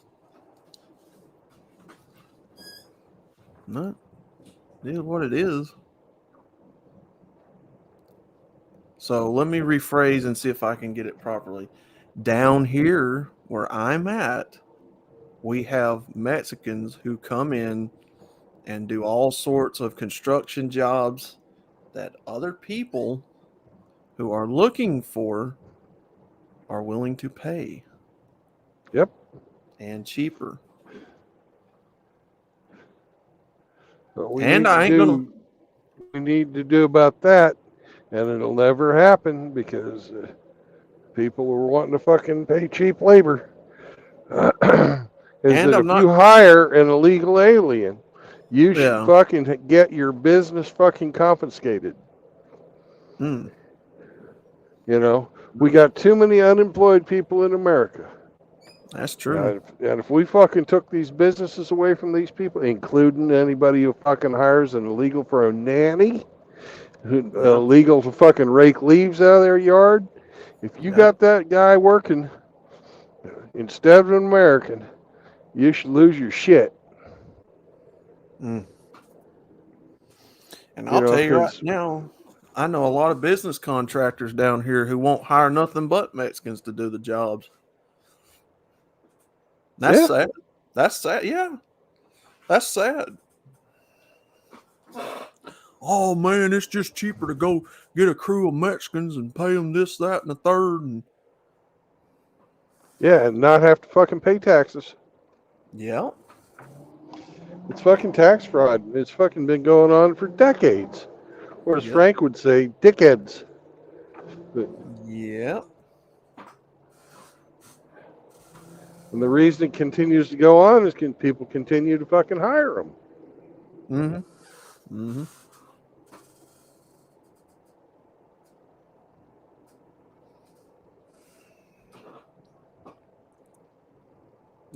How do you compete against that, man? You have crews of them come in.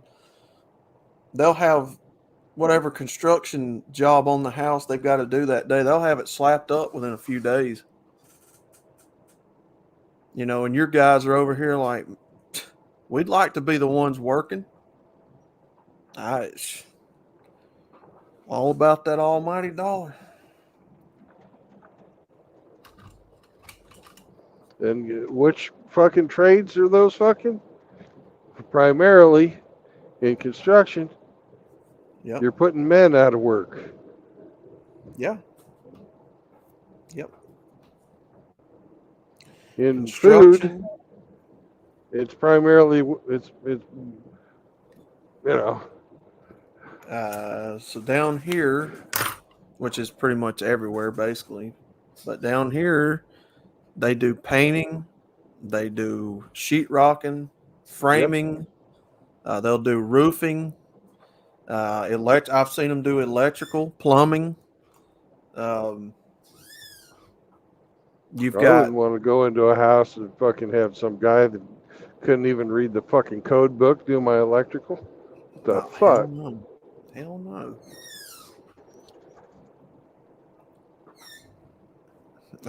Muffler shops are all over the place. Automotive tires. They're always in the tire shops. Yeah.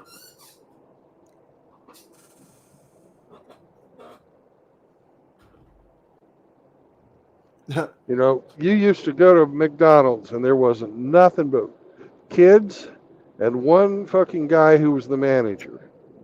Mm-hmm. It was the only adult that was working at McDonald's. Yep. Everything was all fucking kids. You can't fucking get a job in McDonald's if you're a fucking high schooler anymore. That's awful. You know, same thing goes for fucking general laborer. Mm-hmm. Mm-hmm. You know, somebody grab the coffee and fetch your fucking saw and shit. Hey, Yep. those jobs don't belong. You know, kids just can't get those jobs anymore. Oh yeah. Well, especially at this McDonald's right here at the foot of the hill where I live. You know, it's all older women, and I think the manager is an old man, but you know, it's mostly women who's well past the wall, working at these McDonald's down here. You know, and it's like it's not a career job, folks. There wouldn't, you know, back in the day, there were nobody in their right mind would work at McDonald's more than a couple of fucking summers while you were in fucking high school. Then you went out and got a real job. It was what they used to call a fucking entry level job. Yeah. You know, Yes. Something high schoolers and maybe college kids did. they teach you how to work. That's about all it was good for. Mm-hmm. Because it didn't pay but minimum wage. You know, and I see these women that are in their 40s and 50s easily working in these McDonald's like it's a career job. Man, if that's where you want to work. Me personally, I quit eating that crap. Yeah. You know, I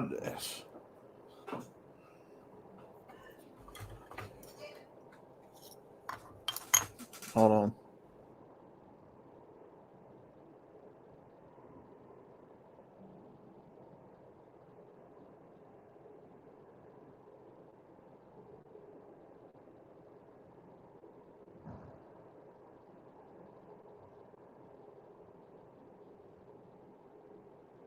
If I would have asked my dad for an allowance, he'd fucking put a shovel in my hand and said, "Oh, you can go work for it." Kids don't fucking do that these days. You know, listen, you know, look at Hemi's son.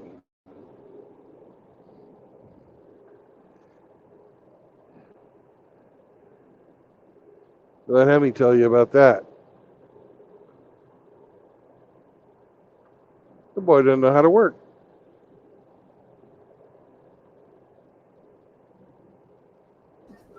Good grief. Leave it to a woman to get scared of a green snake. What?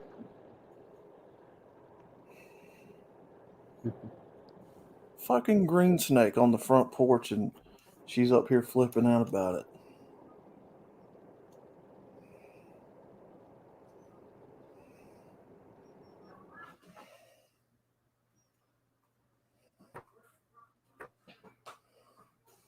But anyway, go ahead. You were saying?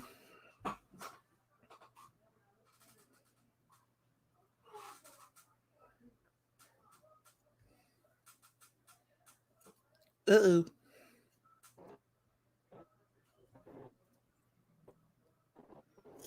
Anyway,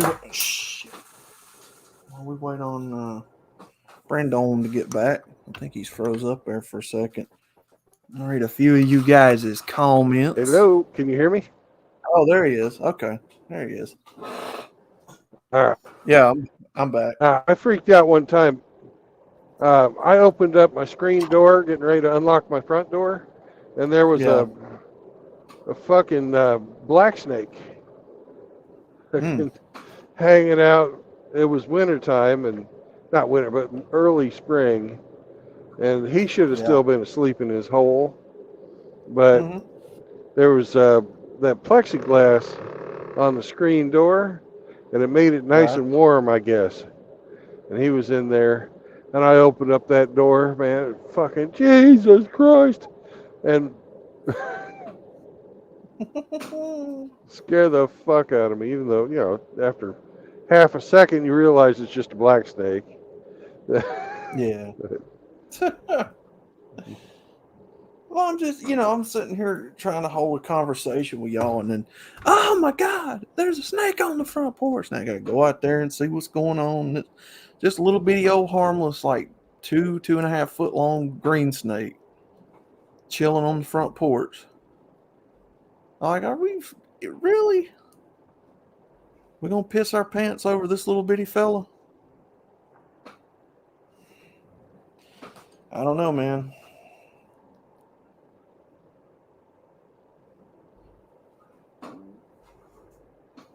Little baby green snake. Like, what the fuck, man?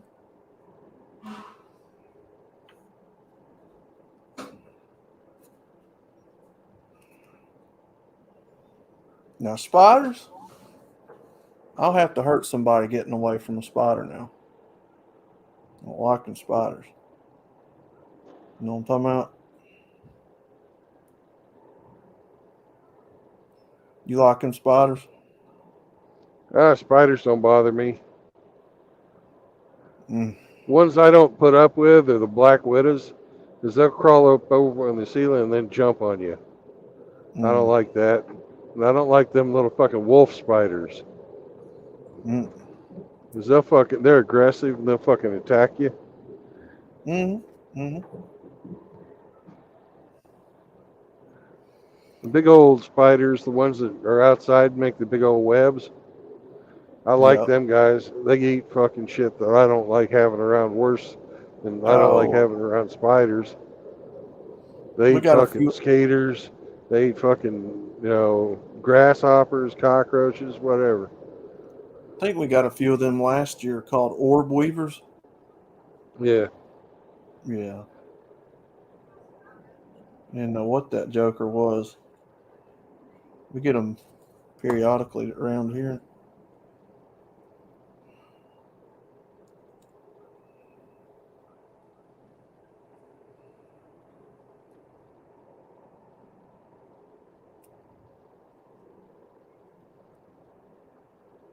I used to be an electrician's apprentice for a while. Mm-hmm. And, you got to go into a few basements and crawl spaces doing that job, right? Mm-hmm. Mm-hmm. Fuck, man. I got, it Mm-hmm. was like warfare. You're running your wires, and the spiders are like, get out of my house! And I learned a trick from my boss. If you rub, fucking, you know what a hedge apple is? Do you got those there? Yeah, Sometimes I they, think so. yeah. Sometimes some people call them horse apples. Yeah, sounds right. Anyways, if you rub a horse apple on your gloves, spiders hate the Mm-hmm. fucking smell of that shit, Mm. and they'll leave you alone. Nice. Yep.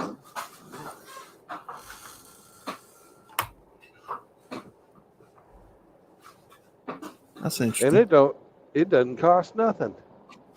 That's what I'm talking about.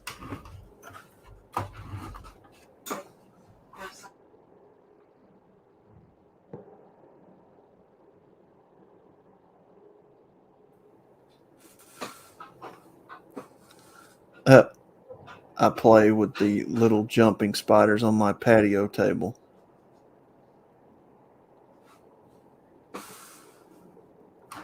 Well, I'm not a fan of the ones that can do damage to you. The ones that can bite you, and then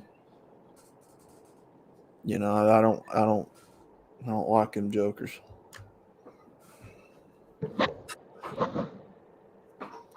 You know, your black widows, your brown recluse, or recluse. How you say it, recluse? Recluse, yeah. Yeah.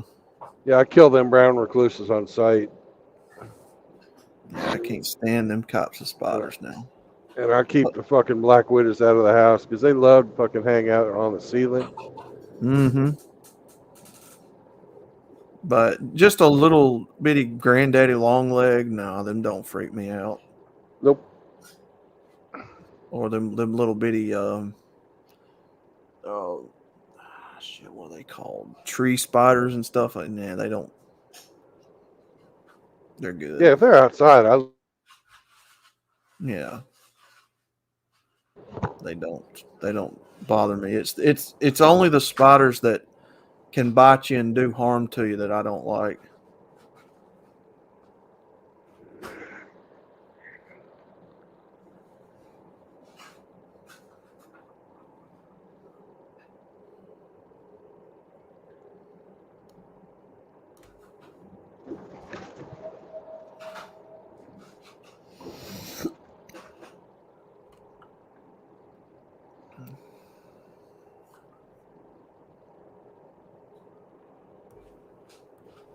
Spiders also hate mint oil.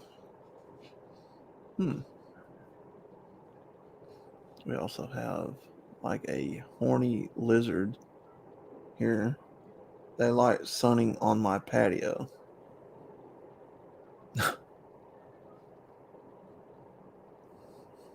my brother got himself an iguana.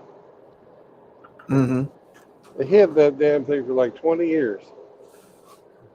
That kept the fucking spiders out of his place. Nice. His iguana was named Buddy. Buddy. Yeah. Uh, Rob liked it. I never could see the damn thing having any fucking personality.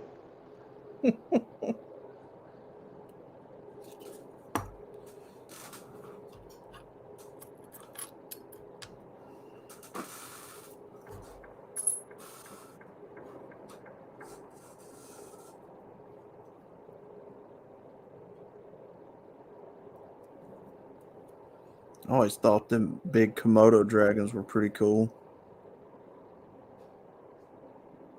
Apparently they got fucking, they don't have any poison, but their mouth is so fucking filthy that if they bite you, you get like a 1,000 different kinds of diseases and die. Good God. You know, I don't know what, exactly it is, but I think I'll steer clear of them things too then. they're cool looking though. Oh yeah. Yeah.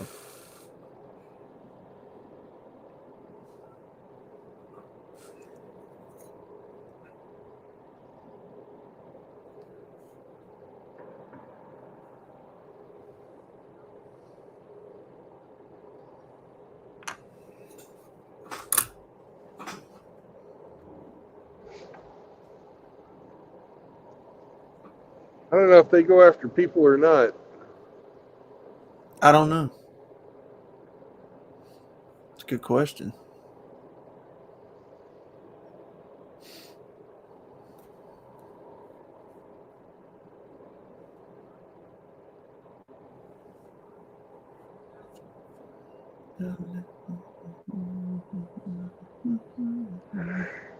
Yeah.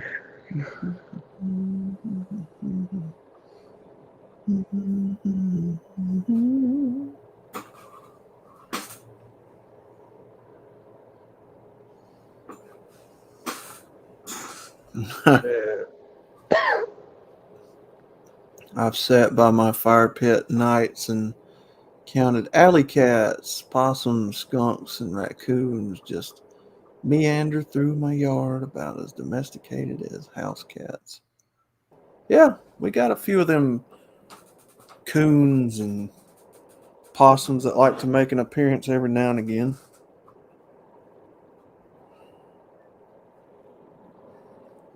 We had a pet raccoon when I was a kid.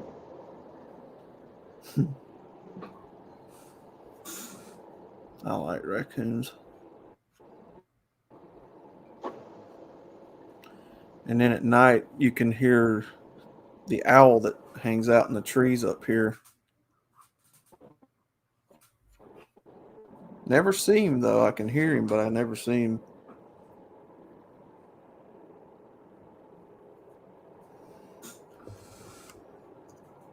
I think I did a video back when I was building my shed about the owls that lived on my homestead. He'd fucking talk to you. If you know, if you tried to make whatever the hell he was saying, you tried to repeat it back to him, he'd fucking repeat it back to you. It was fucking cool. Our owls, I don't know what kind they were either. I never fucking saw them. But they were, woo, woo, woohoo! That's what they'd fucking say. And I'd fucking hoot back at them. Yeah. And then fucking, that'd go on for like 10, 20 minutes. That's awesome.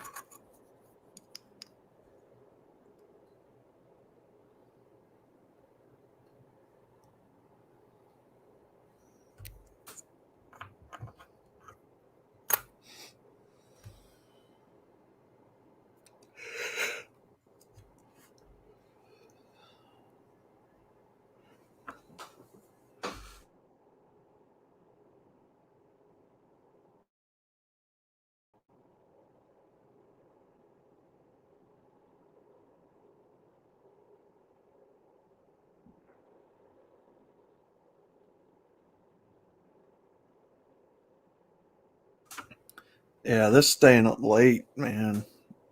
I gotta stop that. Yeah. Good grief.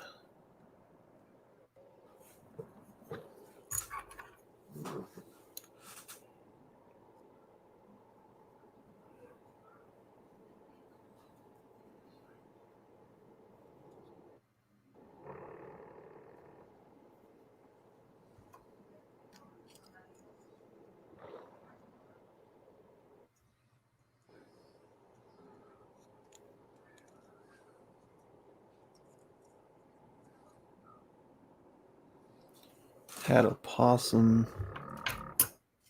I named Stinky. He stopped by every night. He'd sit and I'd toss him chunks of gravy trained dog food. He'd sit at my feet just like a damn puppy, a hoot and a half. Yeah, our possums here are scared of people, so they don't like to hang around.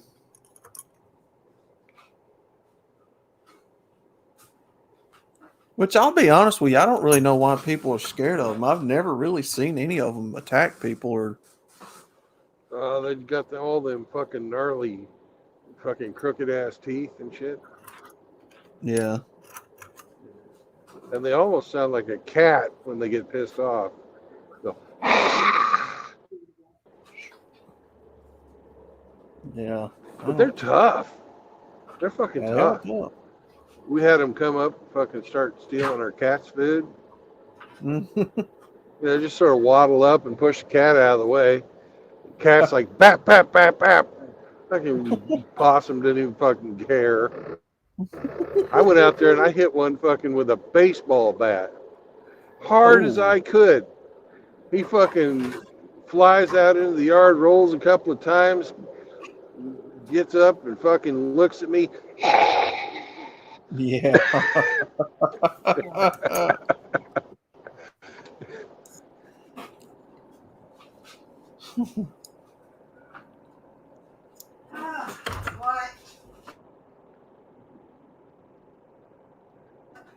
Good. Worst time though, I was out fucking right around sunset. And I fucking was walking through the woods. Fucking they hang, right? That's how they sleep. Come on, asshole, get past me. Oh yeah. Anyways, this fucking I fucking hit one with my head as I was walking past. I didn't see him. He was pissed off. I fucking hit him. And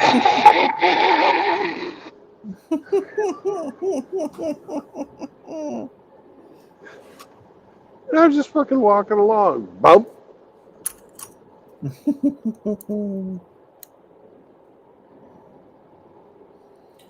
No, I don't think I've ever hit one. I've come close to one before, but yeah, they always hiss and.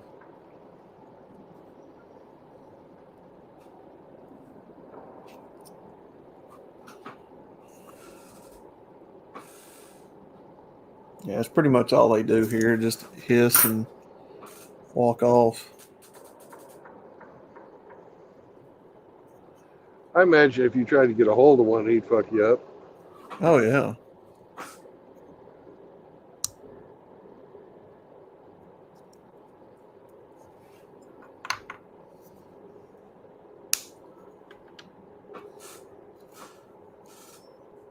Yep.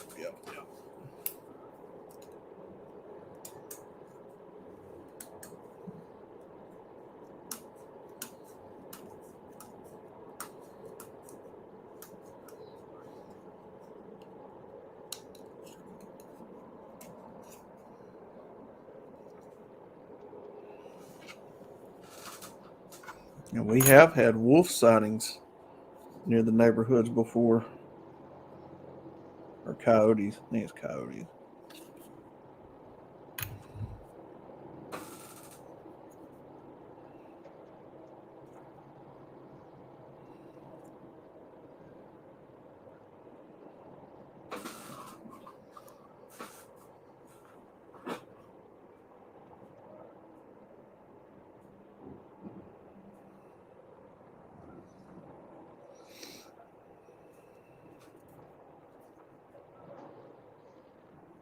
City critters have a regular route because so many people leave food out for their cat. Yeah.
There's pretty country down here southeast.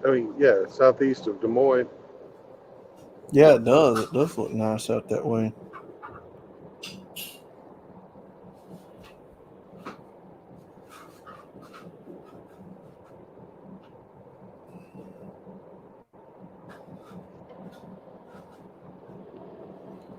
All that greenery.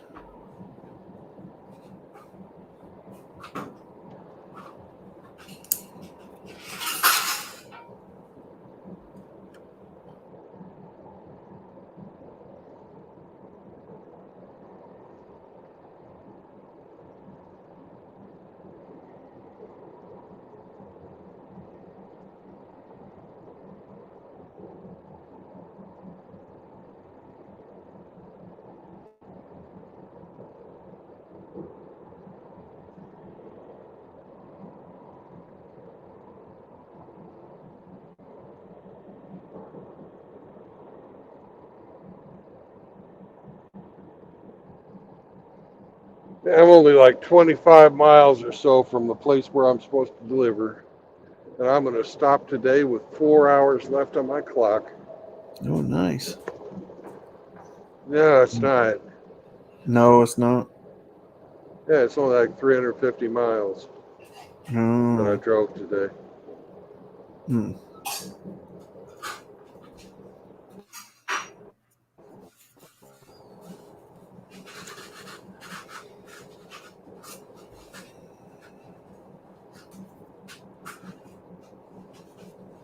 This is supposed to be a 2-day job. Hmm.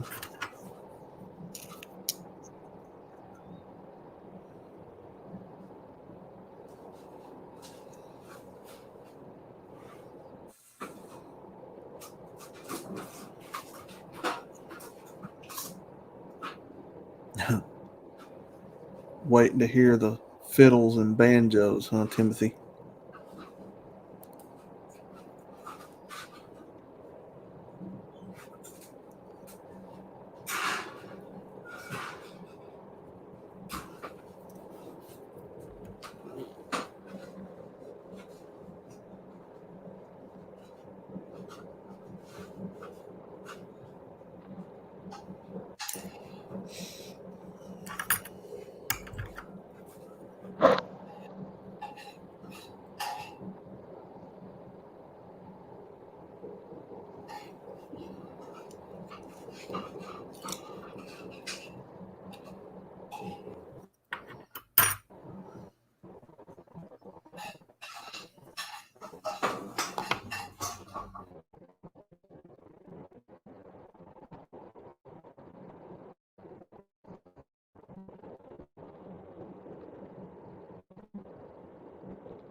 I wonder what bottomland out here goes for. Timbered bottomland.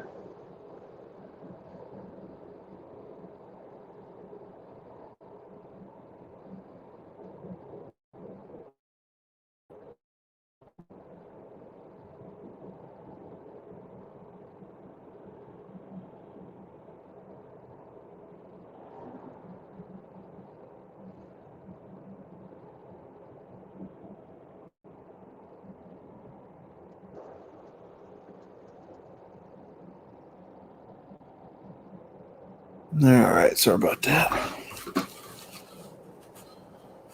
Wonder how much timber land out here goes for. Good question.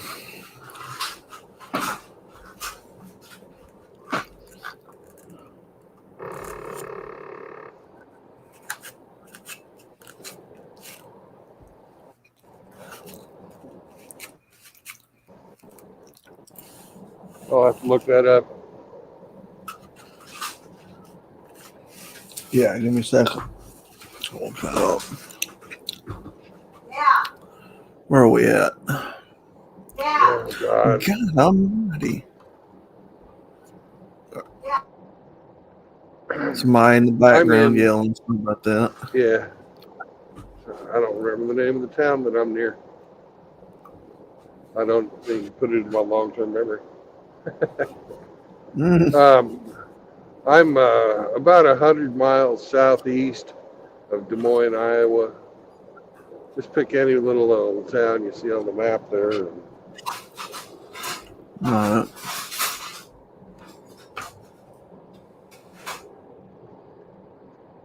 That's how much timber goes for an acre.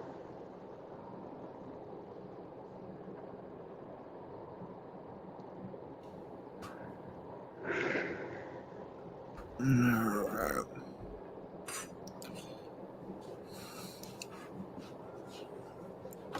No, not that.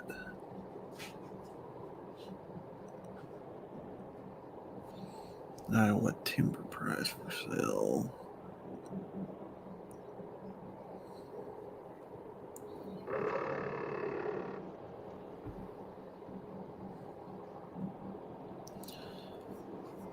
price information.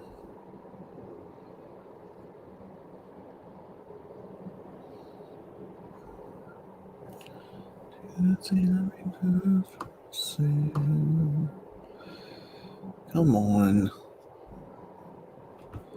Fucking hell, man.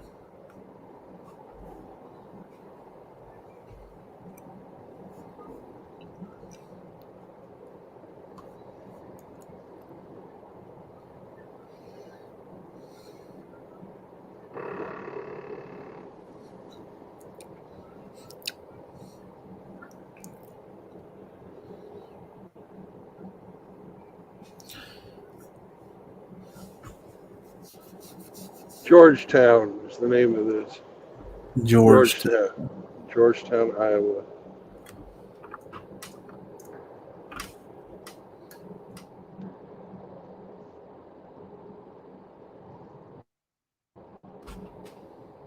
Right.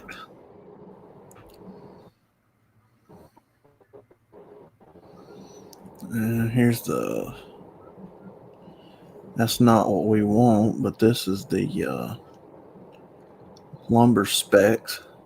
That's not it. I don't know why they got to make this hard to find. Well, the real estate guys want you to get on so they can like push what they want to fucking push at you versus what you're looking for. Mm-hmm. Yeah, because Think that's so. mostly all this is just like property listings. Yeah, that's what I'm looking for is property listings. Okay. Not houses, but just Okay. Got you. All right. Let's see how much. Here is one property. That's not it. Fuck that. Come on.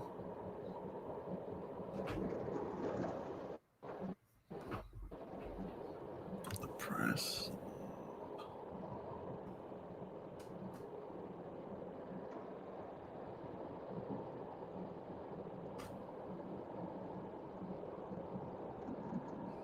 All right, we've got.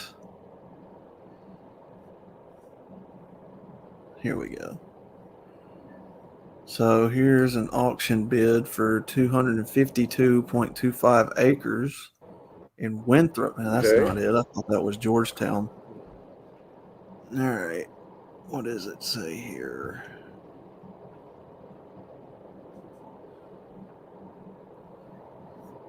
Tract 1 consists of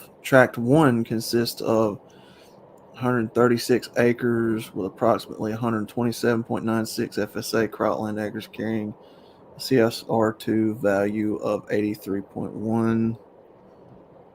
Yeah. Where's the price, guys?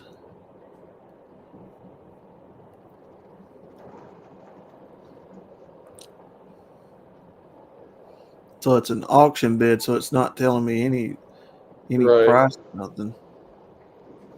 Let me go up to the other one, see what this one is.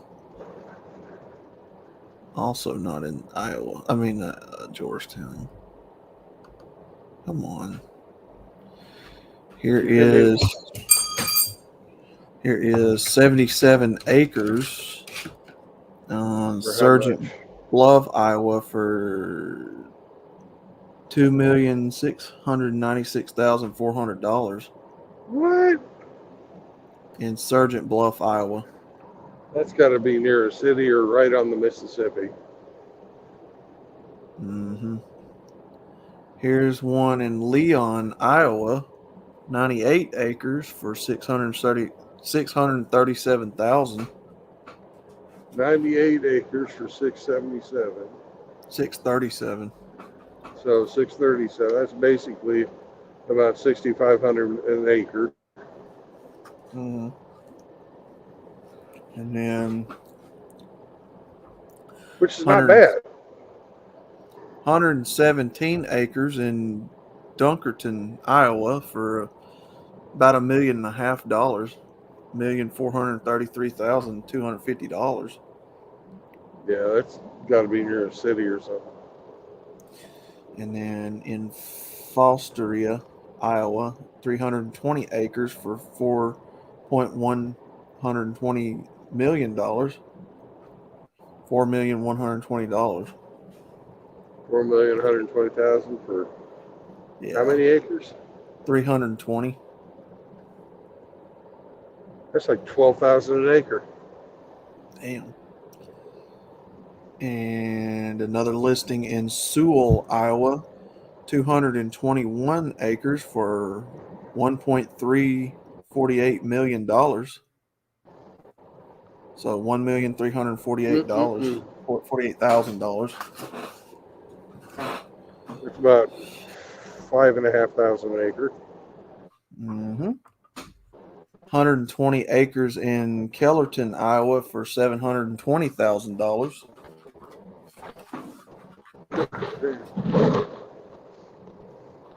I was finding them a lot cheaper when I was looking around Cherokee last weekend. A lot fucking cheaper. That's over in northwest Iowa. Yeah.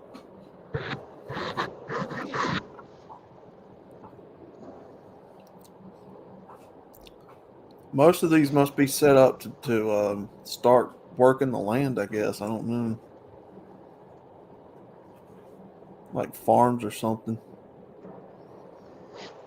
Yeah, 35. farmland's going to be more. Farmland's going to be more than timber. Yeah. 35 acres for $260,000.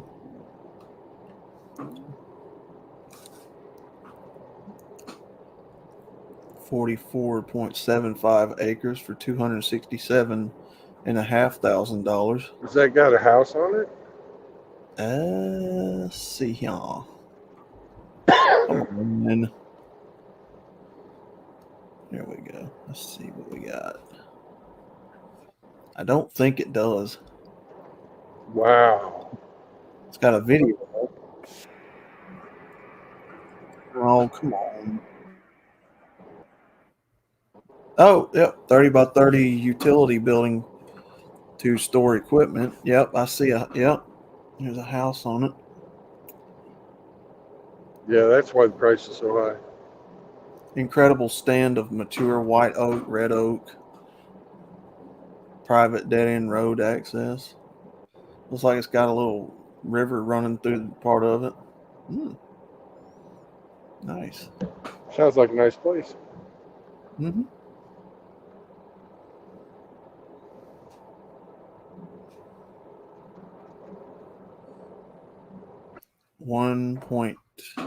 What does that say? Half plus miles of the Middle Raccoon River frontage. Yeah. Well, the Raccoon River is down here in southeast. Mm-hmm. It also Man, goes. It's a nice river. It's pretty decent size. Mm-hmm. 10.6 acres for $89,900. No, that's $89,000.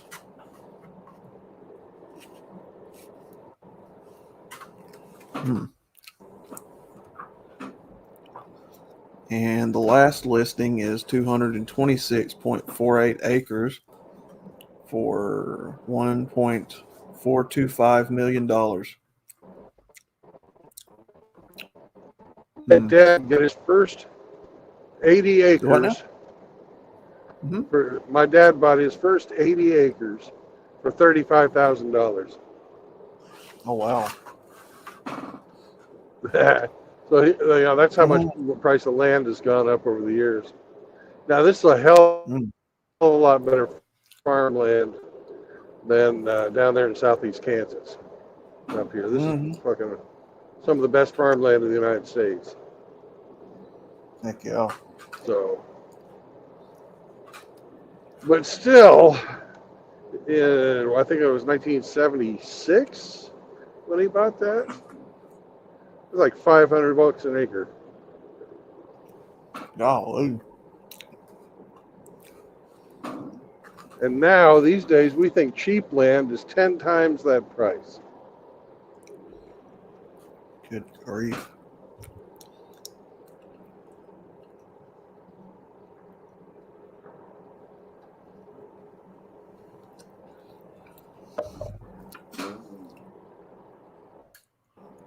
That's less than fucking 500 acre. 80 divided by 35.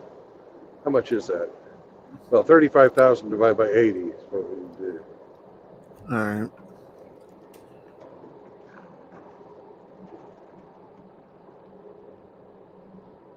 Divided by 80. 437.5. Yeah, $437.50 an acre. Good God. Heck yeah, man. Yeah.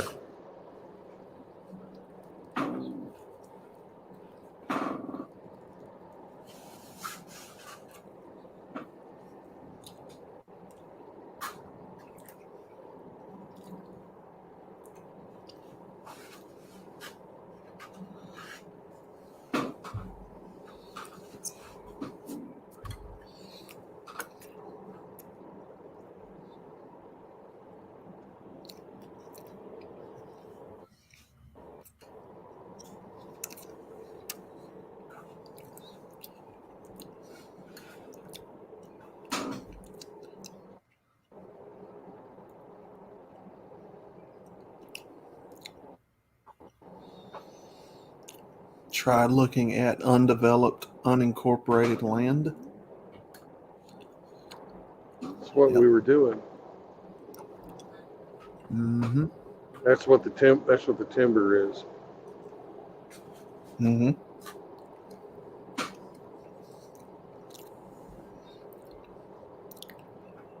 Gates has been buying up farmland faster than the Chinese. Do you guys know who the largest, or the country that has the largest fucking holdings in the United States is? I don't. The Canadians. Oh, wow.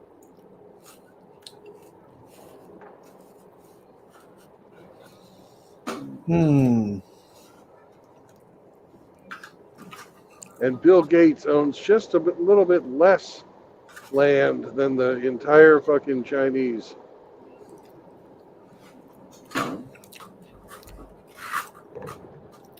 That's crazy.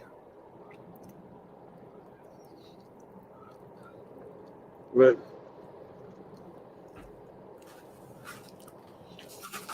the percentage of our land that's owned by foreign nationals is less than 1%. Mm. And that's all the countries in the world put together. Mm-hmm.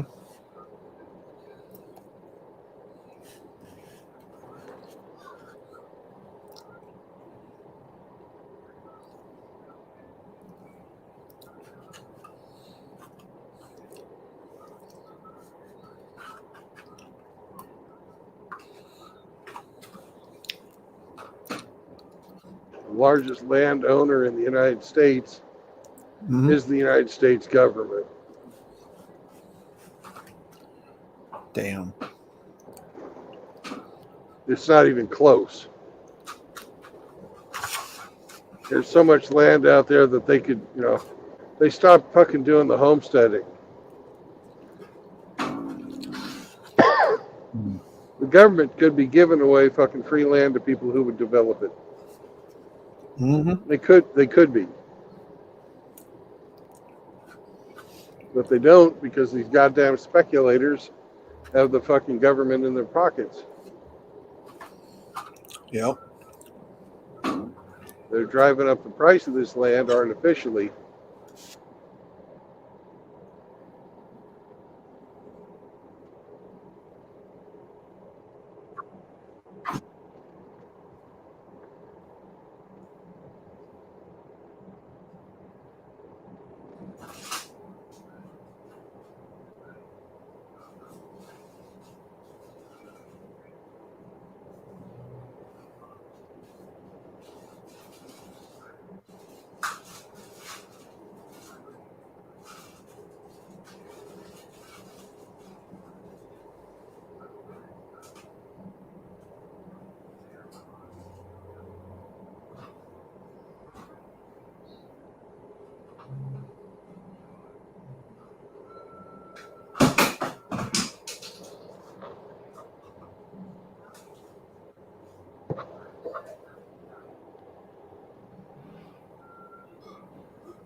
If I hear that once a day, I hear it 50 times a day. Just fire trucks.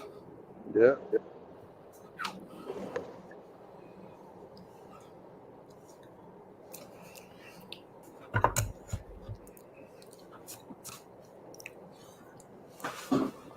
That's the kind of stuff I don't mind paying taxes for. Look up Freeland. All right.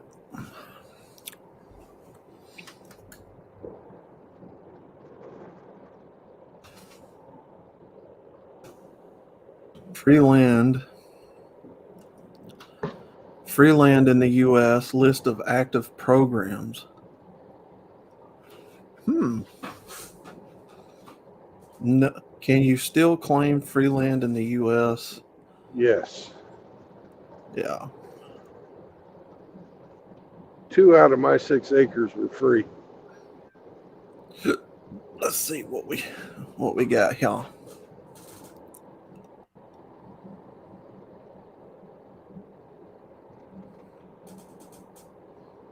Yes, it is possible to get free land, but like with everything free, there are catches involved. That's true.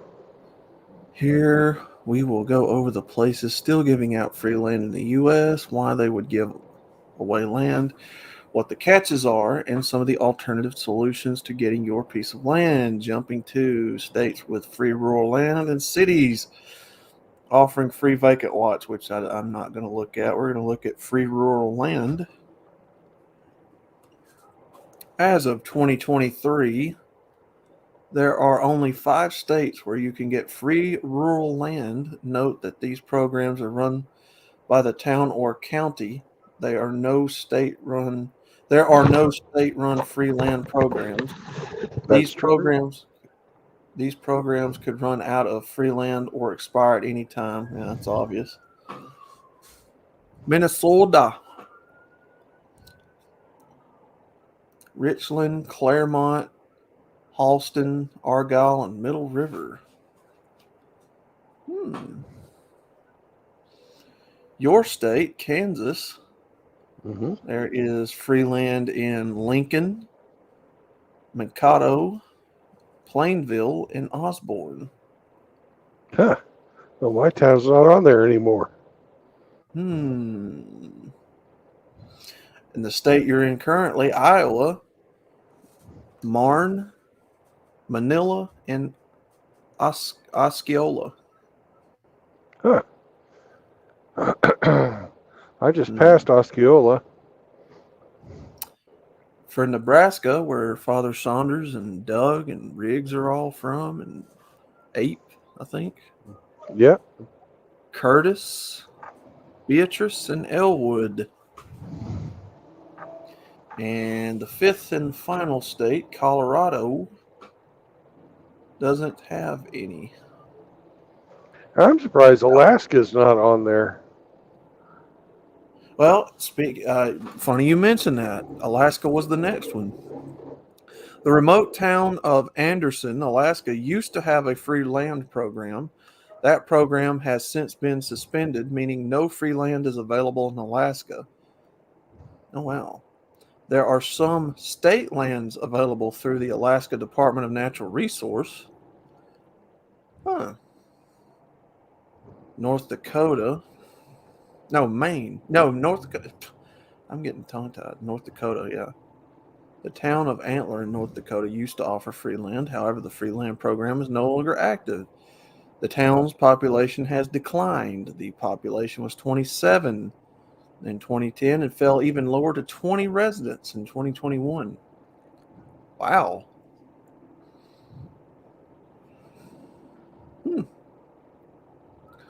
Well, that'd be considered like a neighborhood at that point, wouldn't it? No, that's what they call an unincorporated township. So Maine no longer has any free land programs. Well, what Maine had that I thought was kind of cool is they'll give you a building in one of these towns that's dying, like one of the fishing towns. That's awesome. All right. The city of Camden, Maine used to have a free land program until 2014. That program gave away 3.5 acres of land. The owner would have to pay $200,000 up front, but would be reimbursed 1/3 of the amount for every 8 jobs created. Wow. Further, the created jobs needed to pay more than the average wage in the county.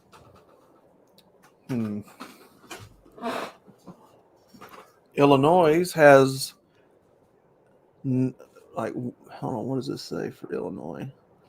The town of Grafton, Illinois, used to have a land reimbursement program. The buyer would pay $5,000 for a lot and get reimbursed through FEMA. The program was designed to encourage people to move out of the flood zones in Grafton.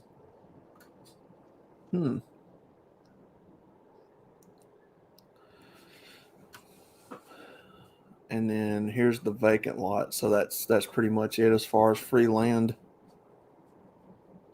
I don't think anybody wants free vacant lots.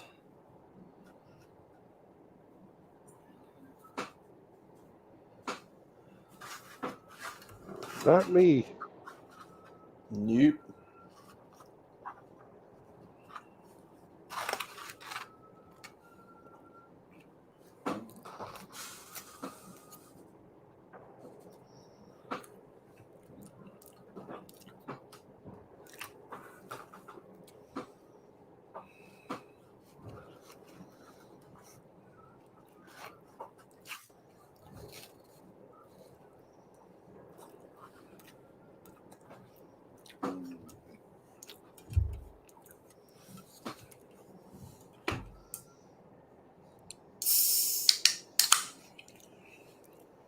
All right, there's a gas station here with truck parking.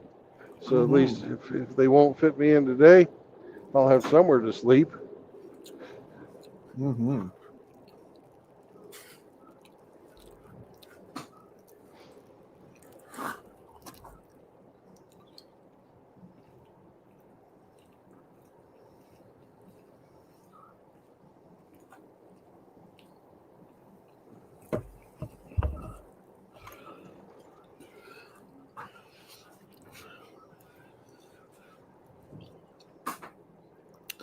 Can you still build what you want in professional way indeed on your land in the America? Or is it all regulated by eco-terrorist? You mean eco-terrorist?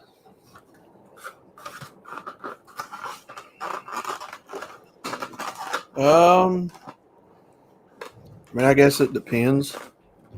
Depends on where it is, yeah. Yeah. Like on my homestead, no zoning, no fucking inspections.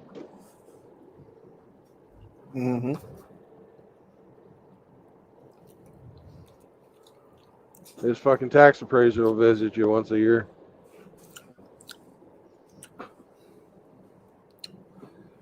I've been doing recon on land and affordable rents on 3 different states for 2 years now, says Timothy.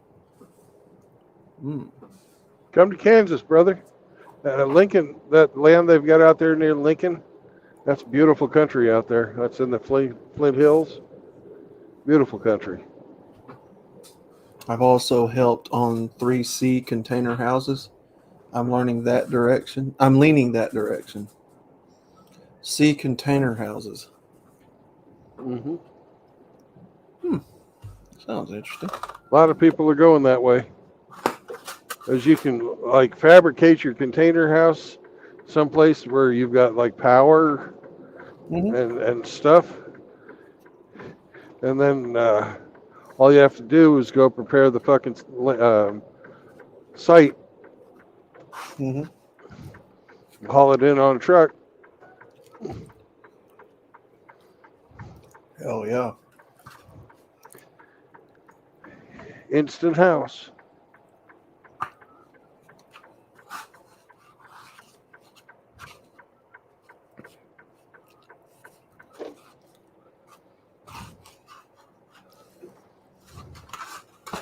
Ooh.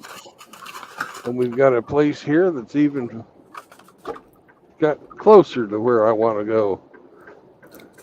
Hmm. It's got truck parking.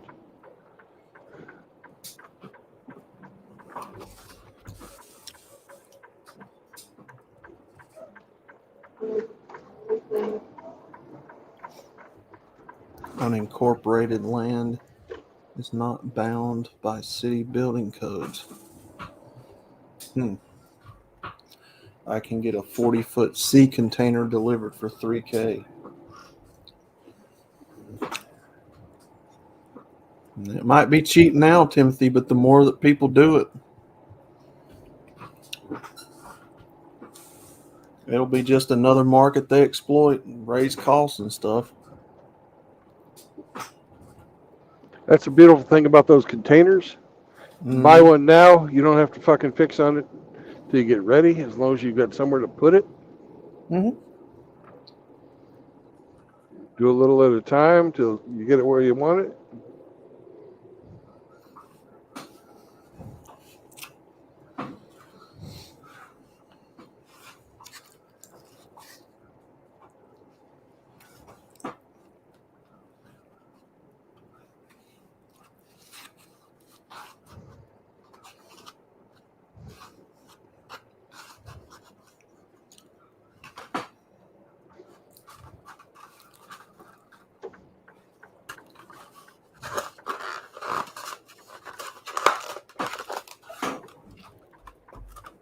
Yep, security guard, man.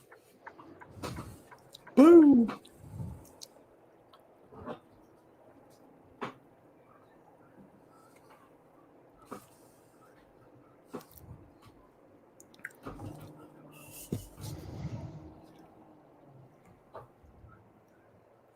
The fuck is the entrance to this place?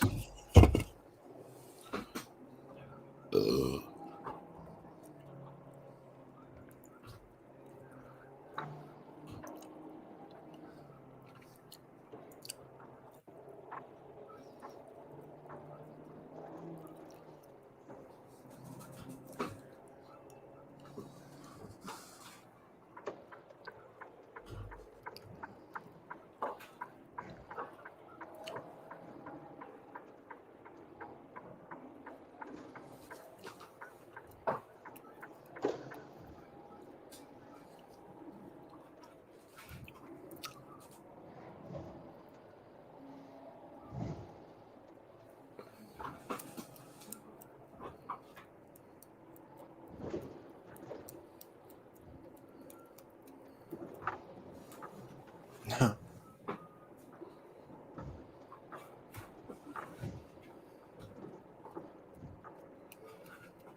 Hello. Can I actually get you to pull down to the yellow line on this side? Sure. Okay. Thank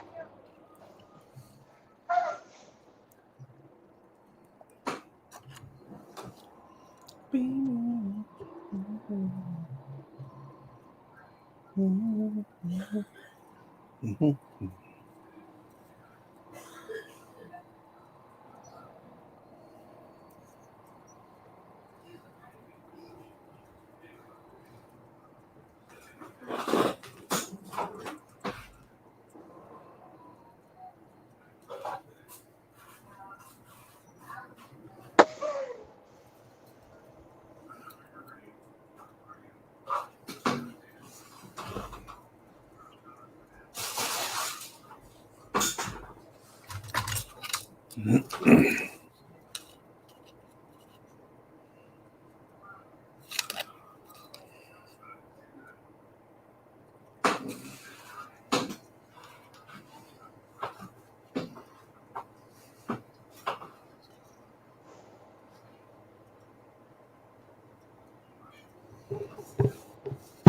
I'll be right back, gentlemen.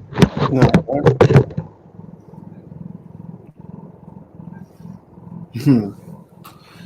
You read that right, brother. I'm just careful with my words on used tubes. Oh, I got you, man. Yeah. Got to doctor it up so they don't get a hard on. I got you. Gavin Newsom has just about effed up that port of LA. I don't doubt it. I saw vids on Corpus Christi with empty sea containers stacked for miles. Also, thanks, COVID.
Silly bitch.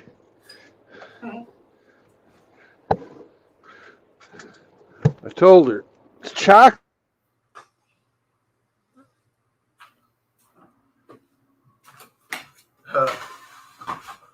Oh.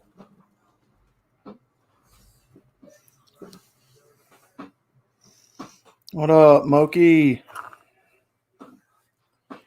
Yeah, I think he is. I think he's getting ready to wrap up here in a few minutes.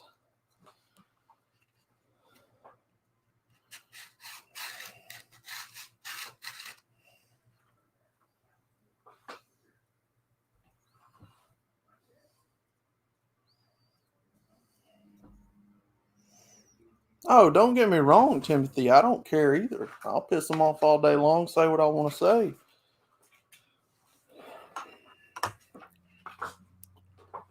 I don't give a shit what they have to say about it.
want some of that.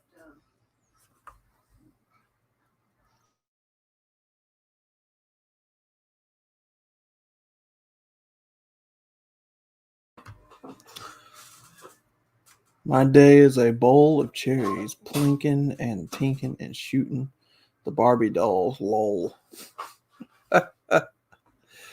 Oh man, what you got against Barbie dolls, brother? No, I'm just kidding.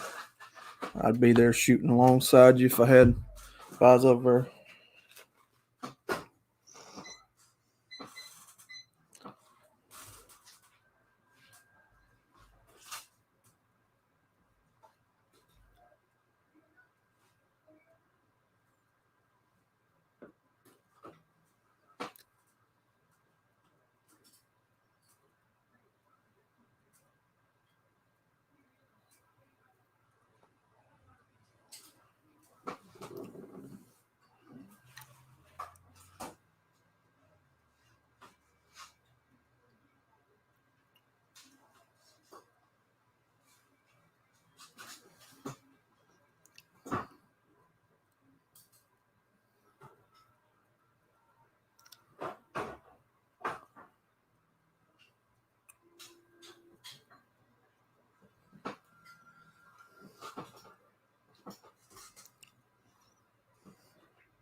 I'll say what's on my mind anyway, but don't want to give them an excuse to yeet my like channels.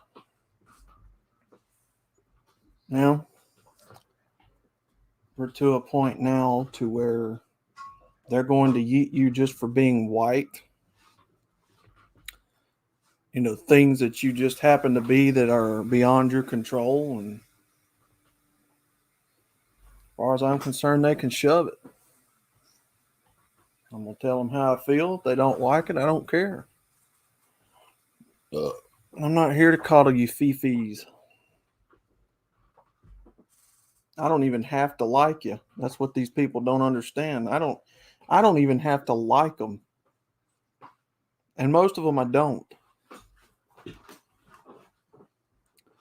I got a fresh glass of iced tea and I'm living in high cotton.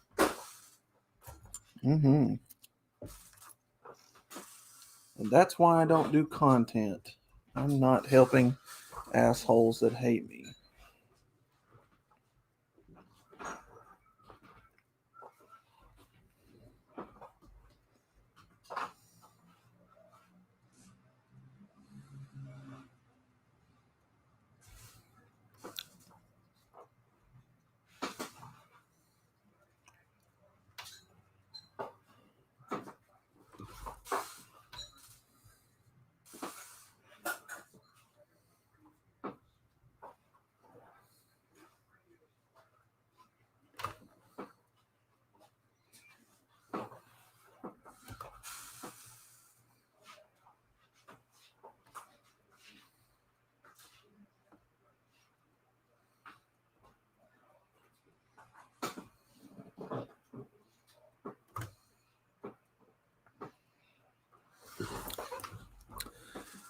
It doesn't matter what format social media can suck my fat white American ass. Yeah. Yeah, I mean, I quit caring what YouTube had to say a long time ago. But damn it, if it ain't hard to keep a stream going and them getting excited and wanting to nuke it.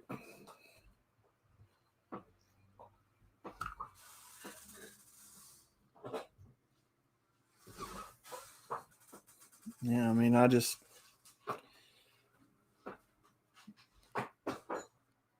platform is dead. It is dying a painful death, and when they run all the content creators that help make money on this platform off, which again, I have to believe that it's a purging of this system that they're trying to do, YouTube specifically, to get rid of content creators where they can make this a news station 24/7. Maybe that's what it is. Maybe it's not. I don't know. I wouldn't be too surprised here in the near future if they start deleting a lot of stored content on YouTube just off the platform altogether. I believe that. Eventually, I believe that's something that they might consider. When you make a channel and you have all kinds of videos stored on that channel, videos that might not be watched anymore or something of that nature, I wouldn't be surprised in the near future if they don't take that opportunity to start deleting a shit ton of content off of this platform and get rid of a lot of content creators, purge the system. And yeah, I mean, you mark my words, if that ain't something that they try to do here soon enough. Mark what I'm telling you. Mark it down in your calendars, your books, whatever you got handy. Because I believe they will eventually start purging content off of this platform. Content, old videos, old streams that people aren't engaging with anymore. Channels themselves. And I think that they're going to start doing away with that and make this a news network 24/7. It's got to be what they're trying to do. Well, what I think anyway. Possibly moving Netflix over here. I don't know. Who knows?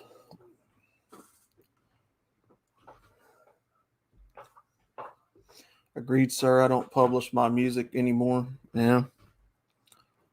Well, I mean, it gets to a point to where if you create your own music, and you can't put your own music on YouTube, somebody will come along and try to claim it or dumb shit like that. I mean, and I have heard in years past of people doing original pieces and then it getting copyright claimed.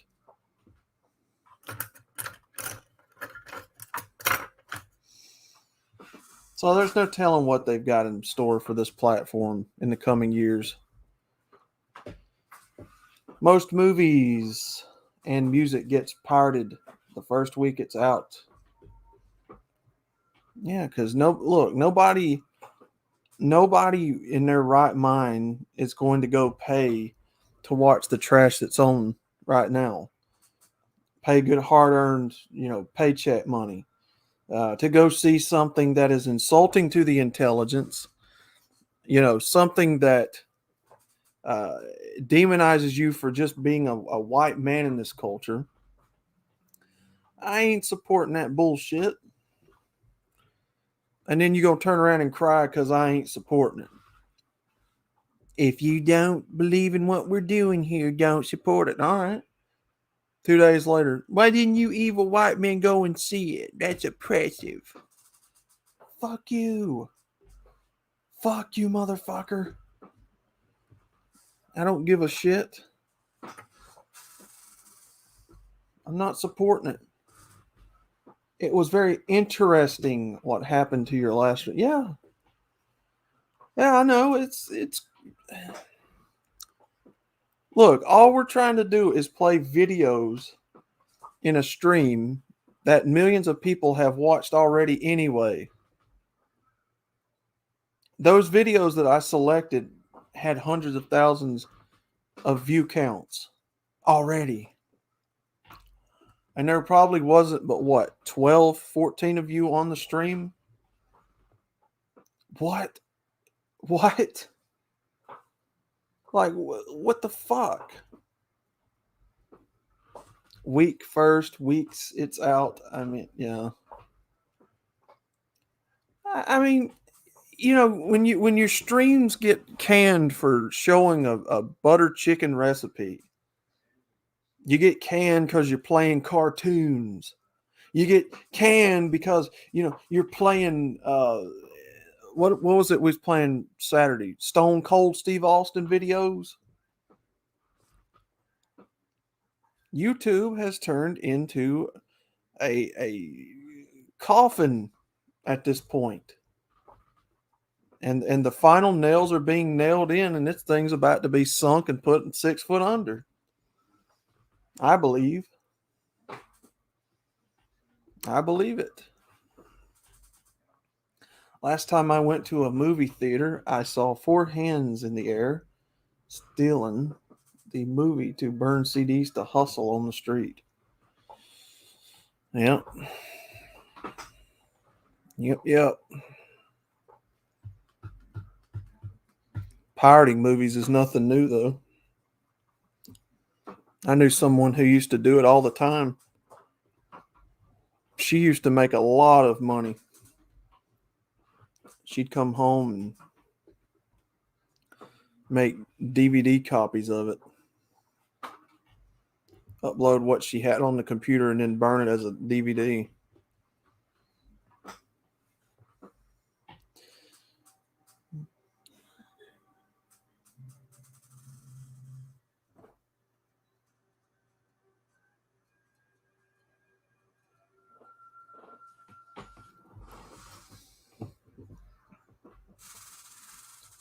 Vote with your feet and your wallets. Yeah. And that's the way it should be. And, when a lot of people are educated, right, and they know what's going on, they know what's in the products, they know that the company making the product doesn't support them because of the color of their skin, and they verbally tell you over and over they don't want your business. Yeah, take them at their word, vote with your wallet, and go elsewhere. Make your own. Go buy another brand. When you get to where you look up what all these companies are making, and you find out that Coca-Cola, the company making Coca-Cola, is making all these other products, and it's all one unified brand, one unified company that's making all these products. Well, that means that the same people supporting rainbow faggotry, that's telling you that you're evil white man making Coca-Cola, it's also the same people that believes in the other products that Coca-Cola is selling. It's all the same. If that company believes that, and people stopped buying Coca-Cola because of it, what about all the other products that Coca-Cola makes? Because I'm pretty sure it's not just Coca-Cola, right? So you guys get the idea. Walk away from it. But, that's a slippery slope, because when you start looking at, like I said, when you start looking at all the products that are made under the umbrella of these corporations, and you find out that, switching brands or, buying this or buying that doesn't really prove anything, because you're still supporting these companies because of all the products that they sell under these umbrella corporations. It's kind of it. Yes, I support people doing that, but it doesn't make sense, because really, to make a statement, you'd have to boycott all of it. Get off the grid. Grow your own food and vegetables. Make your own beer, beverages. Raise your own cattle. To me, that's the only way I could see getting out of supporting this corporate, business society we're in. But don't get me wrong, I still support people who don't support certain products. I don't. But I understand that it goes much deeper than just the products it said. I sound like Raging Golden Eagle. What's up, Moki? How you doing? I watch him every once in a while. It's been a long time. I don't think I get his notifications anymore. Well, you got a strike from me if you ruin your food with soy. Yeah, what the hell, man? Like, you're gonna make jerky. You don't put soy sauce in freaking jerky, man. Like, when Kent Rollins first did that, I was like, nope, we're turning this bad boy.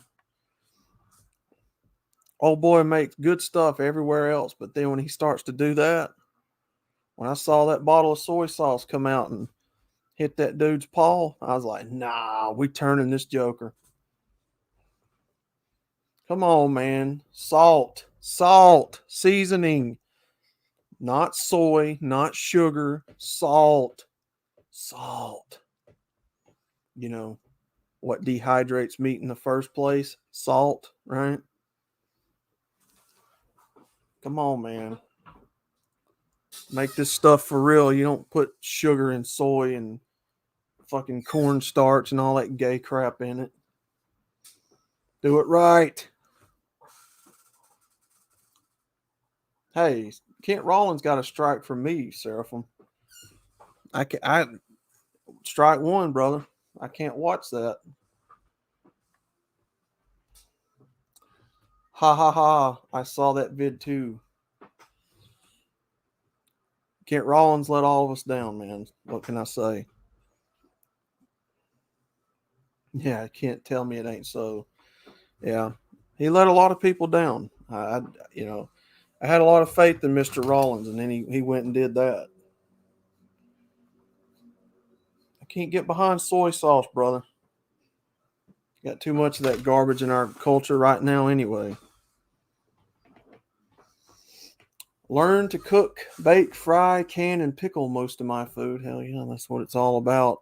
And that's what I'm trying to do videos and streams on the channel, is to teach the men here how to do that. It's kind of why I showed the venison stream Friday.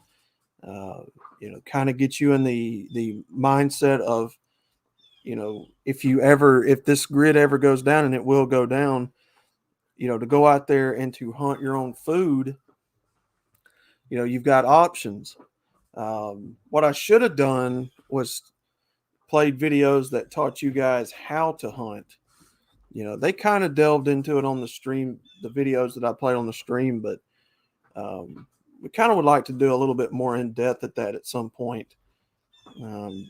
Show you guys how to hunt, trap, descent yourself, stuff like that. What kind of feeders and stuff to bait the deer with, or if you like to hunt rabbits or elk, moose, whatever. We might do that one of these days. Might do a stream on that one of these days. At some point, I'd like to I'd like to revisit the canning stream and give it another stab at that. Kind of give a better explanation. Find some more channels and stuff that does that type of thing. You can also buy products directly from producers and can trust. So do I. Yeah. If you can get in good with a local farmer, beef farmer, poultry farmer, pork farmer, fish farmer, if you can get in good with those types of people, and kind of, if you're able to kind of watch what's being fed to them and stuff like that, a source you can trust, yeah, do it, and try to store up as much of that as you can in the coming days, weeks, months, and years, because you don't know, and I don't know what's going to happen. So definitely prepping with food that you can trust, a food source you can trust, is definitely something highly recommended. Grass fed, preferably. I know that certain things you feed the cow or pig or chicken or whatever has effects on the taste. You know, what types of grasses, uh, you know, things of that nature. But yeah, always try to find a reliable food source, non-GMO seeds. You know, if you can find seeds that are not genetically modified, uh, yeah, please do. Please find those seeds. You know, if you can find a good water source, like a small river, creek, where you can collect it, boil the water, you know, and filter the water several times over to get all of the things out of it that's not good for your body. You know, if you can get to a point to where you can do that, yeah, definitely do that, because a clean water source, it's going to be just as valuable as a clean food source. Um, you know, storing this stuff up for when you need it is what's important here. Remember, you got to prep in the good times, not just the bad times. You know, that's what smart, intelligent people do. They prepare even when times are good, right? So always have a plan to store water, store food, um, you know, store eggs, rice, beans, you know, any kind of dry goods that are not going to necessarily spoil over time that quickly. Um, Always a good thing. Always a good thing. When it goes grid down, most land mammals will get hunted to extinction. Best to raise those you can. Yeah. I don't know why that thing dropped out on me. Uh-oh. Anyways.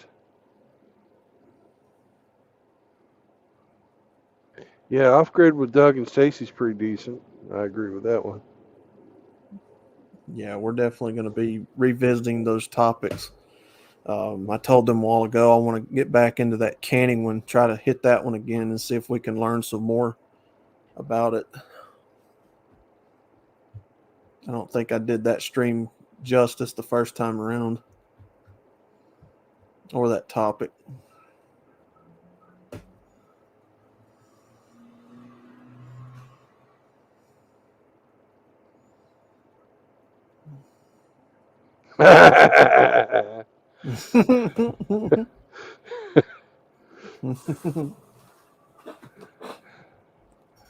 Anyways. Well, gentlemen, let's see what's in the private chat. Sup, I'm here. It's Shawnee. Can you hear me? I'm backstage.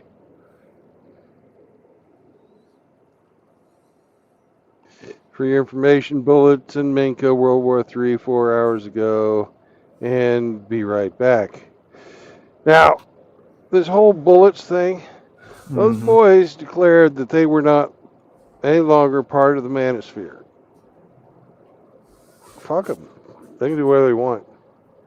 Yeah, Don't engage. Don't engage.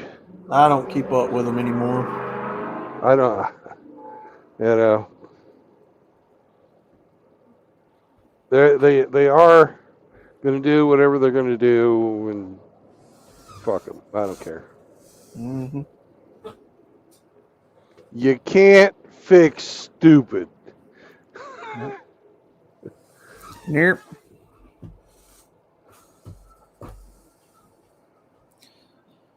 Yeah, I don't waste my time on that stuff. Um, I've tried to tell them. Other men here have tried to tell them. You can't reform women. You can't add women to this community. It does not work.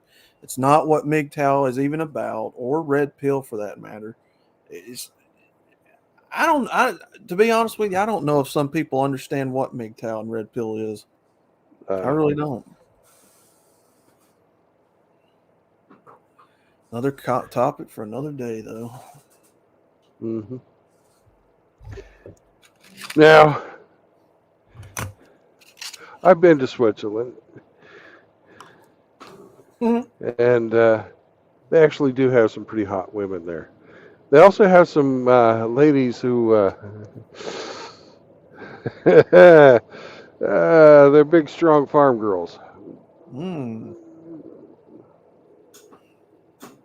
But the thing that I fucking thought about my most recent trip to Switzerland is they got a fucking shit ton of lesbians. Mm. Mm. Now, my first trip to Switzerland, which was in 1980, no, it's 79, Christmas of 79, Mm. was fucking fantastic. I was 12.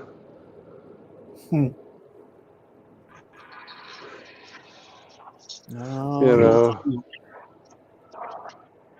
and I thought that all the unrestrained breasts that I saw bouncing around in Switzerland were just great. Hello, Mr. Chihuahua. Did I arrive just in time? You are just in time.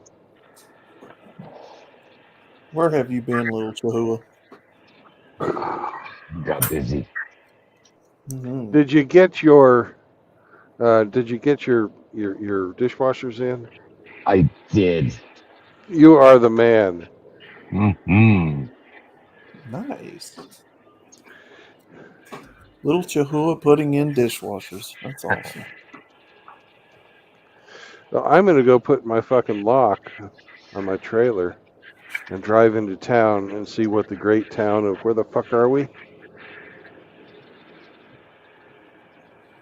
We're in Cheriton, Mm-hmm. Iowa? Iowa. You gonna At the Hy-Vee decouple? distributor. I'm going to decouple. And this time I even have permission. And Oh, nice. they're not going to bitch at me. Mm-hmm.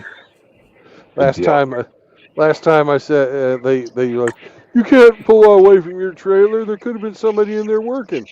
And I was like, motherfucker, if there was somebody in there working, I would have been out of here fucking 2 days ago. Shut the fuck up. You're not wrong. Nope.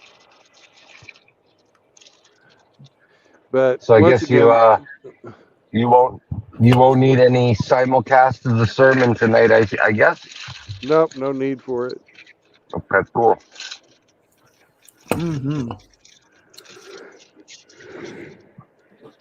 Ugh. I am born in Poland, but living in the Alps since 40 years now.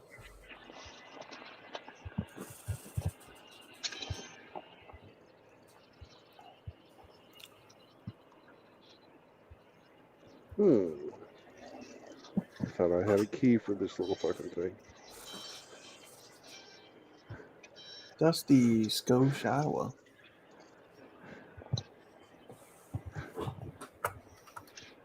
Mm-hmm.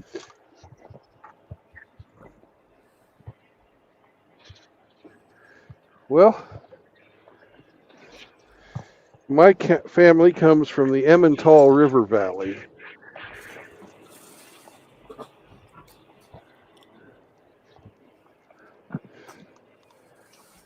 That's in Canton Bern. Mm-hmm. Are you a yodeler? Not really, but for you I will. It's okay. It's okay. Okay.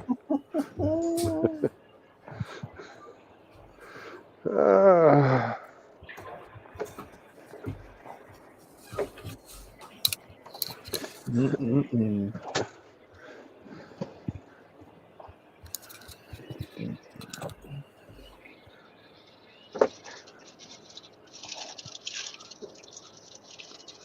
I have to find my keys to my fucking lock. Yeah.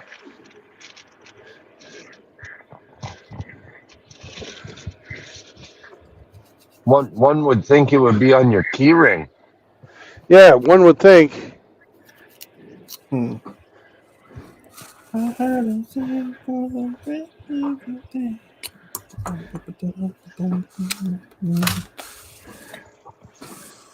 I thought it was going to be these little guys. Mhm.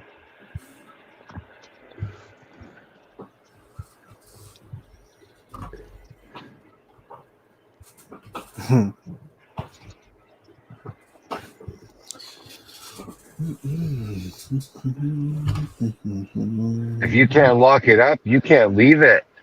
Those Kit Kats might go missing. Is that what that Yeah. is? Chocolate? They're light as air. You just walk away with them. Yeah. Chocolatey? Mhm. Never cared for Kit Kats, to be honest. You give yourself a break. Make yourself a piece of that Kit Kat bar. I always like Butterfingers and Twix. Probably the two worst ones of all of them, to be honest. Ah, if she's working, she has all her teeth. She's a leaper.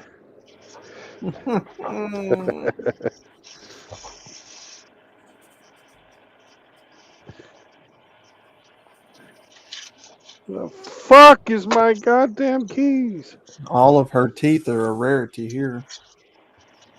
Ah, I'm so stupid. I put them on the fucking key ring that I normally use to run the truck. Most They're all truck. the women They're here. fucking truck keys. That's right. Duh. Most all the women. I'm a dumbass. Most all the women here are missing teeth. If that's your own personal padlock, put it on the ignition key. You Well, never I lose it. figured, hey, it's for the truck. We'll put it on the truck key ring. Makes sense. I like where this is headed. Makes perfect sense. Might get tackled for a wedding. Well, I got a shotgun too.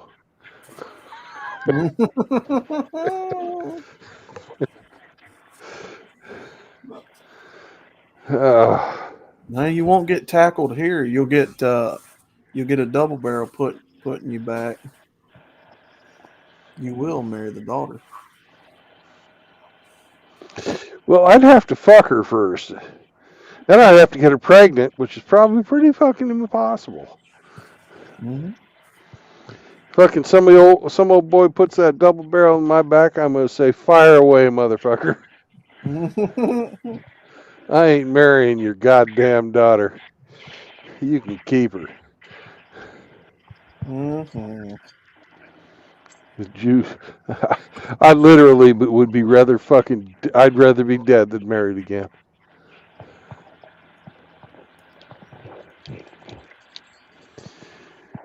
Whew.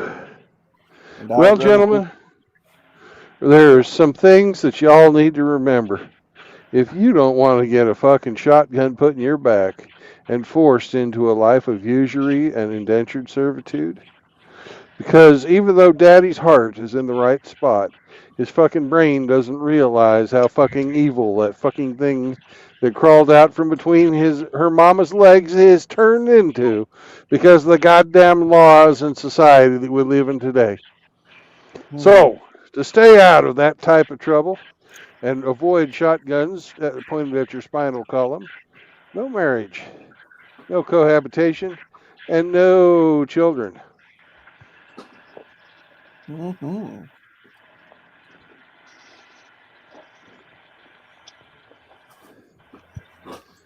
All right.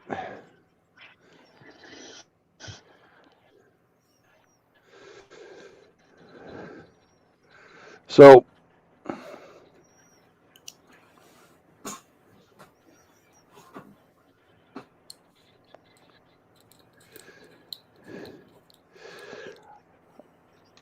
Timothy, Seraphin, we will talk about this another day because I've got to fucking get on down the road and take a big dump, or else I talk to you about it. Nature. But you can't redefine words. What you're talking about there is kind of a mixture of humanism and libertarianism. So I don't know if there's a specific word for.